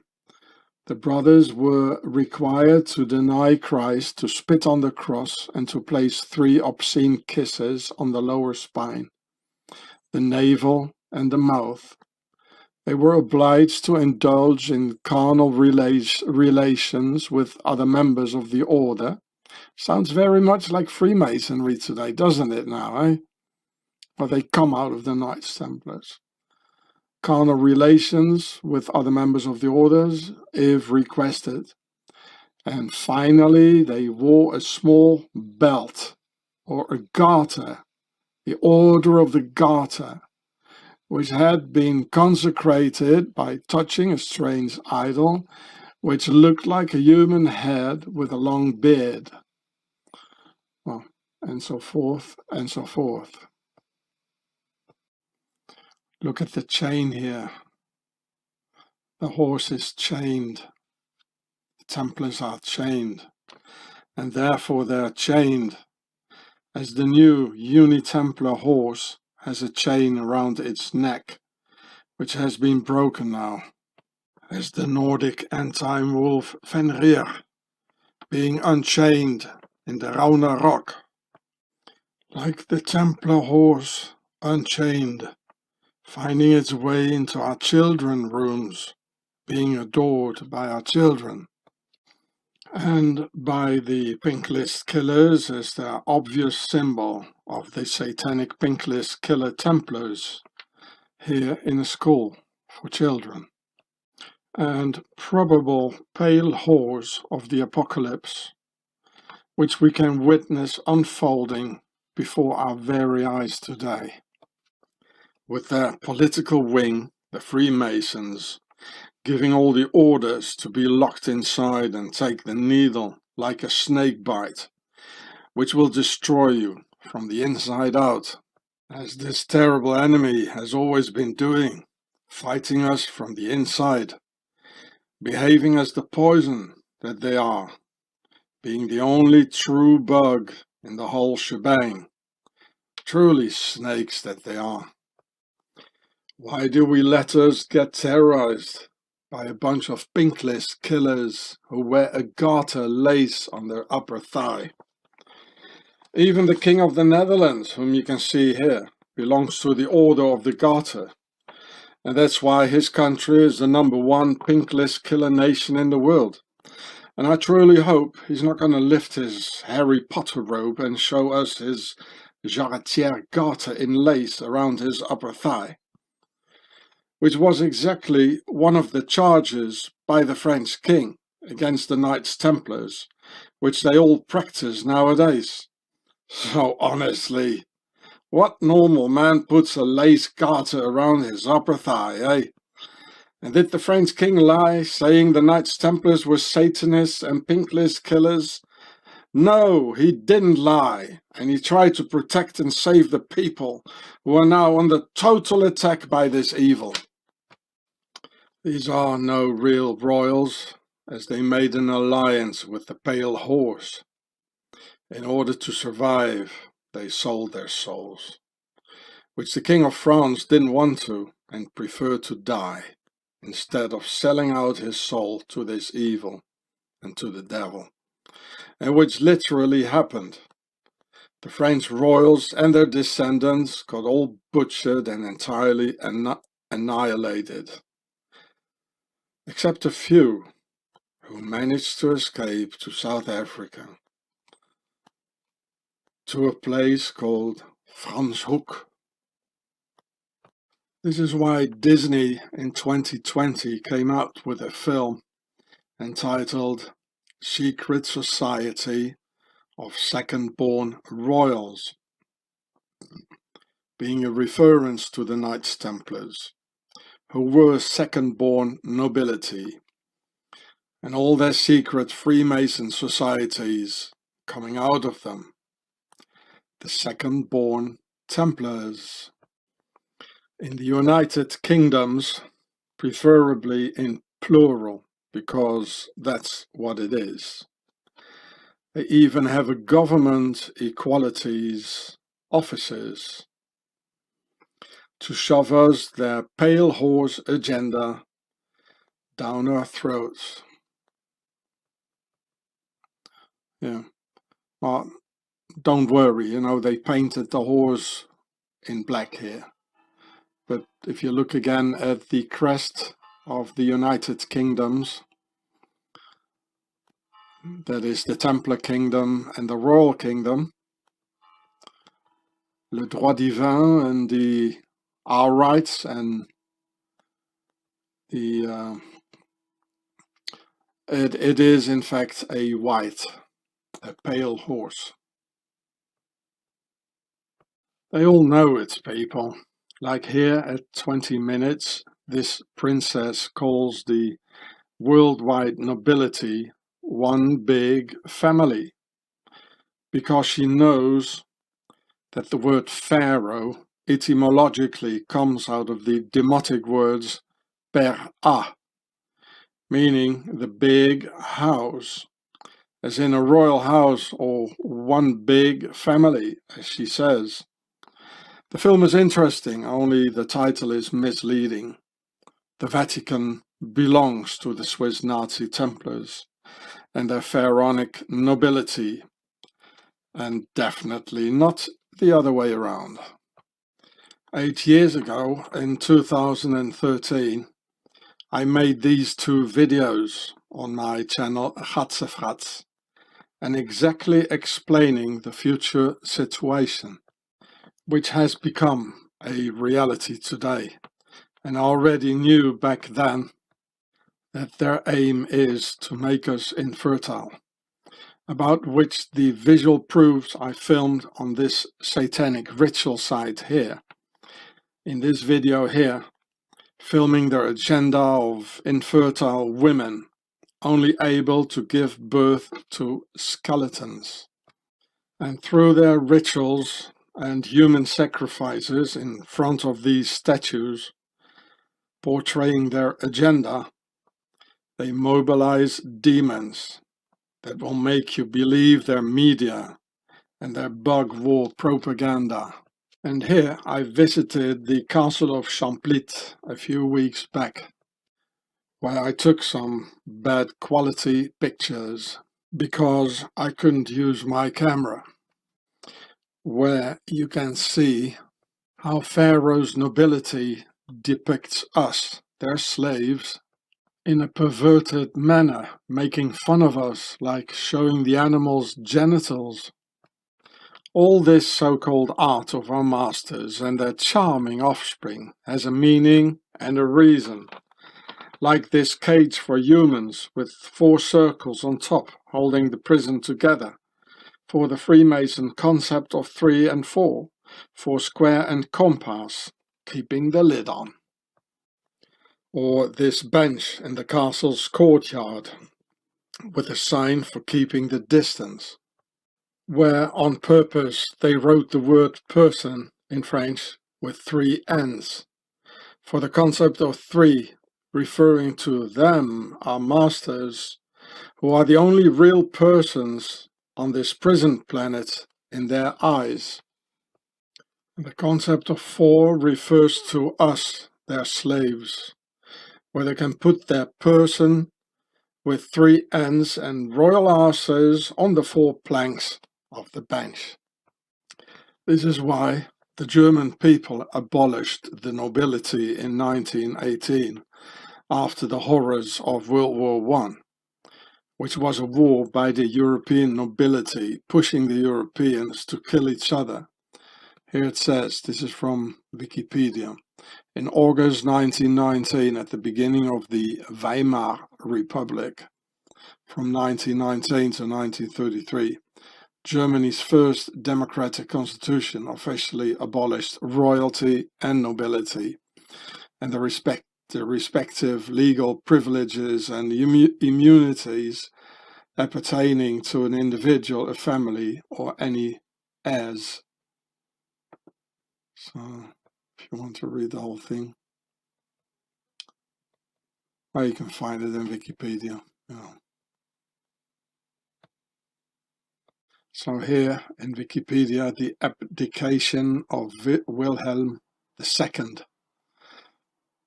in 1918. So after the German Revolution from 1918 to 1919, the entire German nobility was taken off their titles and aristocratic rights. Here it says the German Revolution. I can click on it. There you got the German Revolution. And the most important thing of it was the aristocratic population. They got taken off their rights.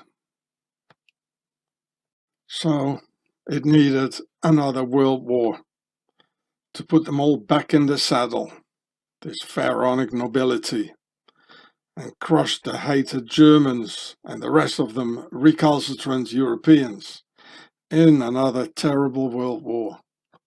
And for this occasion, the old world order, royal nobility, needed the help of the secret society of second-born royals from the motherland of all evil and octagon utopia of the Knights Templars in the Alps, of the Swiss Nazi Templars, thus leading into the same union of Old World Order and New World Order, the uniting organ of the most noble order of the Garter, already established on April the 23rd, 1348. The German nobility had to do that now, as they had no more choice. And here you can see it here. This is Klippetaler from 1693, from Germany, and it says on it, in Germany, on y soit qui mal y pense. So it has the same idea of unifying, but they don't know it, you know. Shame on him who thinks ill of it. The precise details surrounding the origins of the order are not known, but several myths attempt to explain it. All of these legends involve a garter band, you know, Templars, that was one of the charges, which has become a symbol of the society. This garter, inscribed with the order's motto, is still worn by members during official ceremonies. See the pink list killers, they got this garter, jarretière, around their leg, So here it says, you know, this is from Germany, yeah? On y soit qui mal y pense. Ein Klippetaler. There you go, people. And also here again in Wikipedia, the order of the garter. If I scroll it down here, look. Ladies of the garter. Here. Degradation of members. So, you know, during the First World War, 2 royal knights and 6 stranger knights, all monarchs or princes of enemy nations, and including Wilhelm II, the Emperor of Germany during World War I, and Franz Joseph, the Emperor of Austria during World War I. And remember, the Austrians had a huge army. They were struck off the roll of the order or had their appointments annulled in 1915. Now, even the Emperor Hirohito, he was, he was part of the Order of the Garter, a member. So the Emperor was particularly pleased by the restoration of his banner as a Knight of the Garter in 1971 by Elizabeth. And so they all were, you know, and this is the mere reason of the Second World War. You know, that it was an internal war between the Old World Order and the New World Order, and the Old World Order, the German nobility, they wanted to get their rights back, you know. And because of this, we had 2 world wars, people. And therefore, already before 1933, when Hitler became the Chancellor of Germany, no less than 3,592 princes had joined the ranks of the Nazis. So, not just 3,592 normal aristocrats had joined the Nazis before 1933.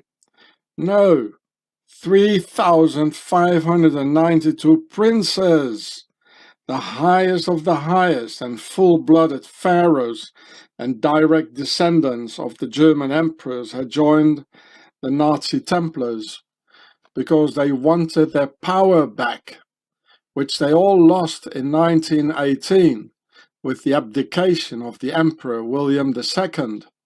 Not being able anymore to parasite on the German people. So there were hundreds of thousands of aristocrats joining the Nazi party. And this is from Wikipedia. It's very interesting. Here it says 3,592 princes joined the Nazis before Hitler came to power in 1933. So you can imagine how many aristocrats there were. Because these were princes, people, princes. They were the sons of emperors and kings, yeah? Not some duke or some count or, you know. This is very important to know this, people. And I don't see any jaywalkers here, No jaywalkers. It's the nobility, Pharaoh did it. And so not too many members of the German nobility would die in World War II. Hitler proceeded with the so-called Prinzenerlass, that the nobility didn't have to join real combat units in the German Wehrmacht, and instead of that massively joined the SS for the goddess Isis in Demotic, with their skull and bones Freemason logo, also used by the pirates, who were of course a Templar fleet against the British Old World Order before the Order of the Garter. Here you can read it. Prinzenerlass in German, Prince's Decree, also spelled Prinzenerlass, was the name of a 1940 decree issued by Adolf Hitler that prohibited members of Germany's formerly reigning houses from participating in any military operations in the Wehrmacht. There you go. You know, they were just kept out of it. And they all went into the SS, you know, killing like soft targets, genociding people and whatever, you know, and whatnot, eh? So back to this Wikipedia, former German nobility in the Nazi Party. I already showed it to you just before. But here, when in 1940 Hitler issued the Prinzenerlass, prohibiting German princes from the Wehrmacht, but not from the Nazi Party, the SA Sturmabteilung, or the SS, the Schutzstaffel, and some German states provided a proportionally higher number of SS officers, including Hessen-Nassau-Lippe. Von Lippe-Biesterfeld is the Prince of Darkness, and he spent the war in England together with Ian Fleming, yeah. And such German princes included like SS Obergruppenführer, which is a general, the higher SS, police, and the hereditary Prince of Waldeck and Piedmont. You know, all these pharaohs, they went into the SS people, where they could do some real good genociding, eh? And do the good killing on soft targets. Therefore, the German nobility massively joining the SS, who were more a political and racist army, eliminating soft targets like genociding local civilian populations and even terrorizing the Germans themselves. And this guy here is a prince, you know, the Erbprinz to Waldeck und Piedmont. And he's related to terrible crimes in the concentration camp Buchenwald, yeah. And they just kept him prisoner, you know, a couple of years, and they just let him out, eh? Look here, there he is. He was general, SS Obergruppenführer. Yeah, SS Obergruppenführer, a general, eh? And a prince. This is very important, people. This is very, very important. He had a nice life after the war, eh? Yeah. Well, that's what the nobility has always been doing throughout the centuries, or haven't they now, eh? Oh, jolly good fox hunting in Afghanistan, wasn't it? Oh, jolly good sport, isn't it? And look here, it's got the Nazi bird here on his chest. This is the royal one here with the Nazi bird, eh? Now, why does he has this and the other ones don't, eh? And the royal Nazi bird, eh?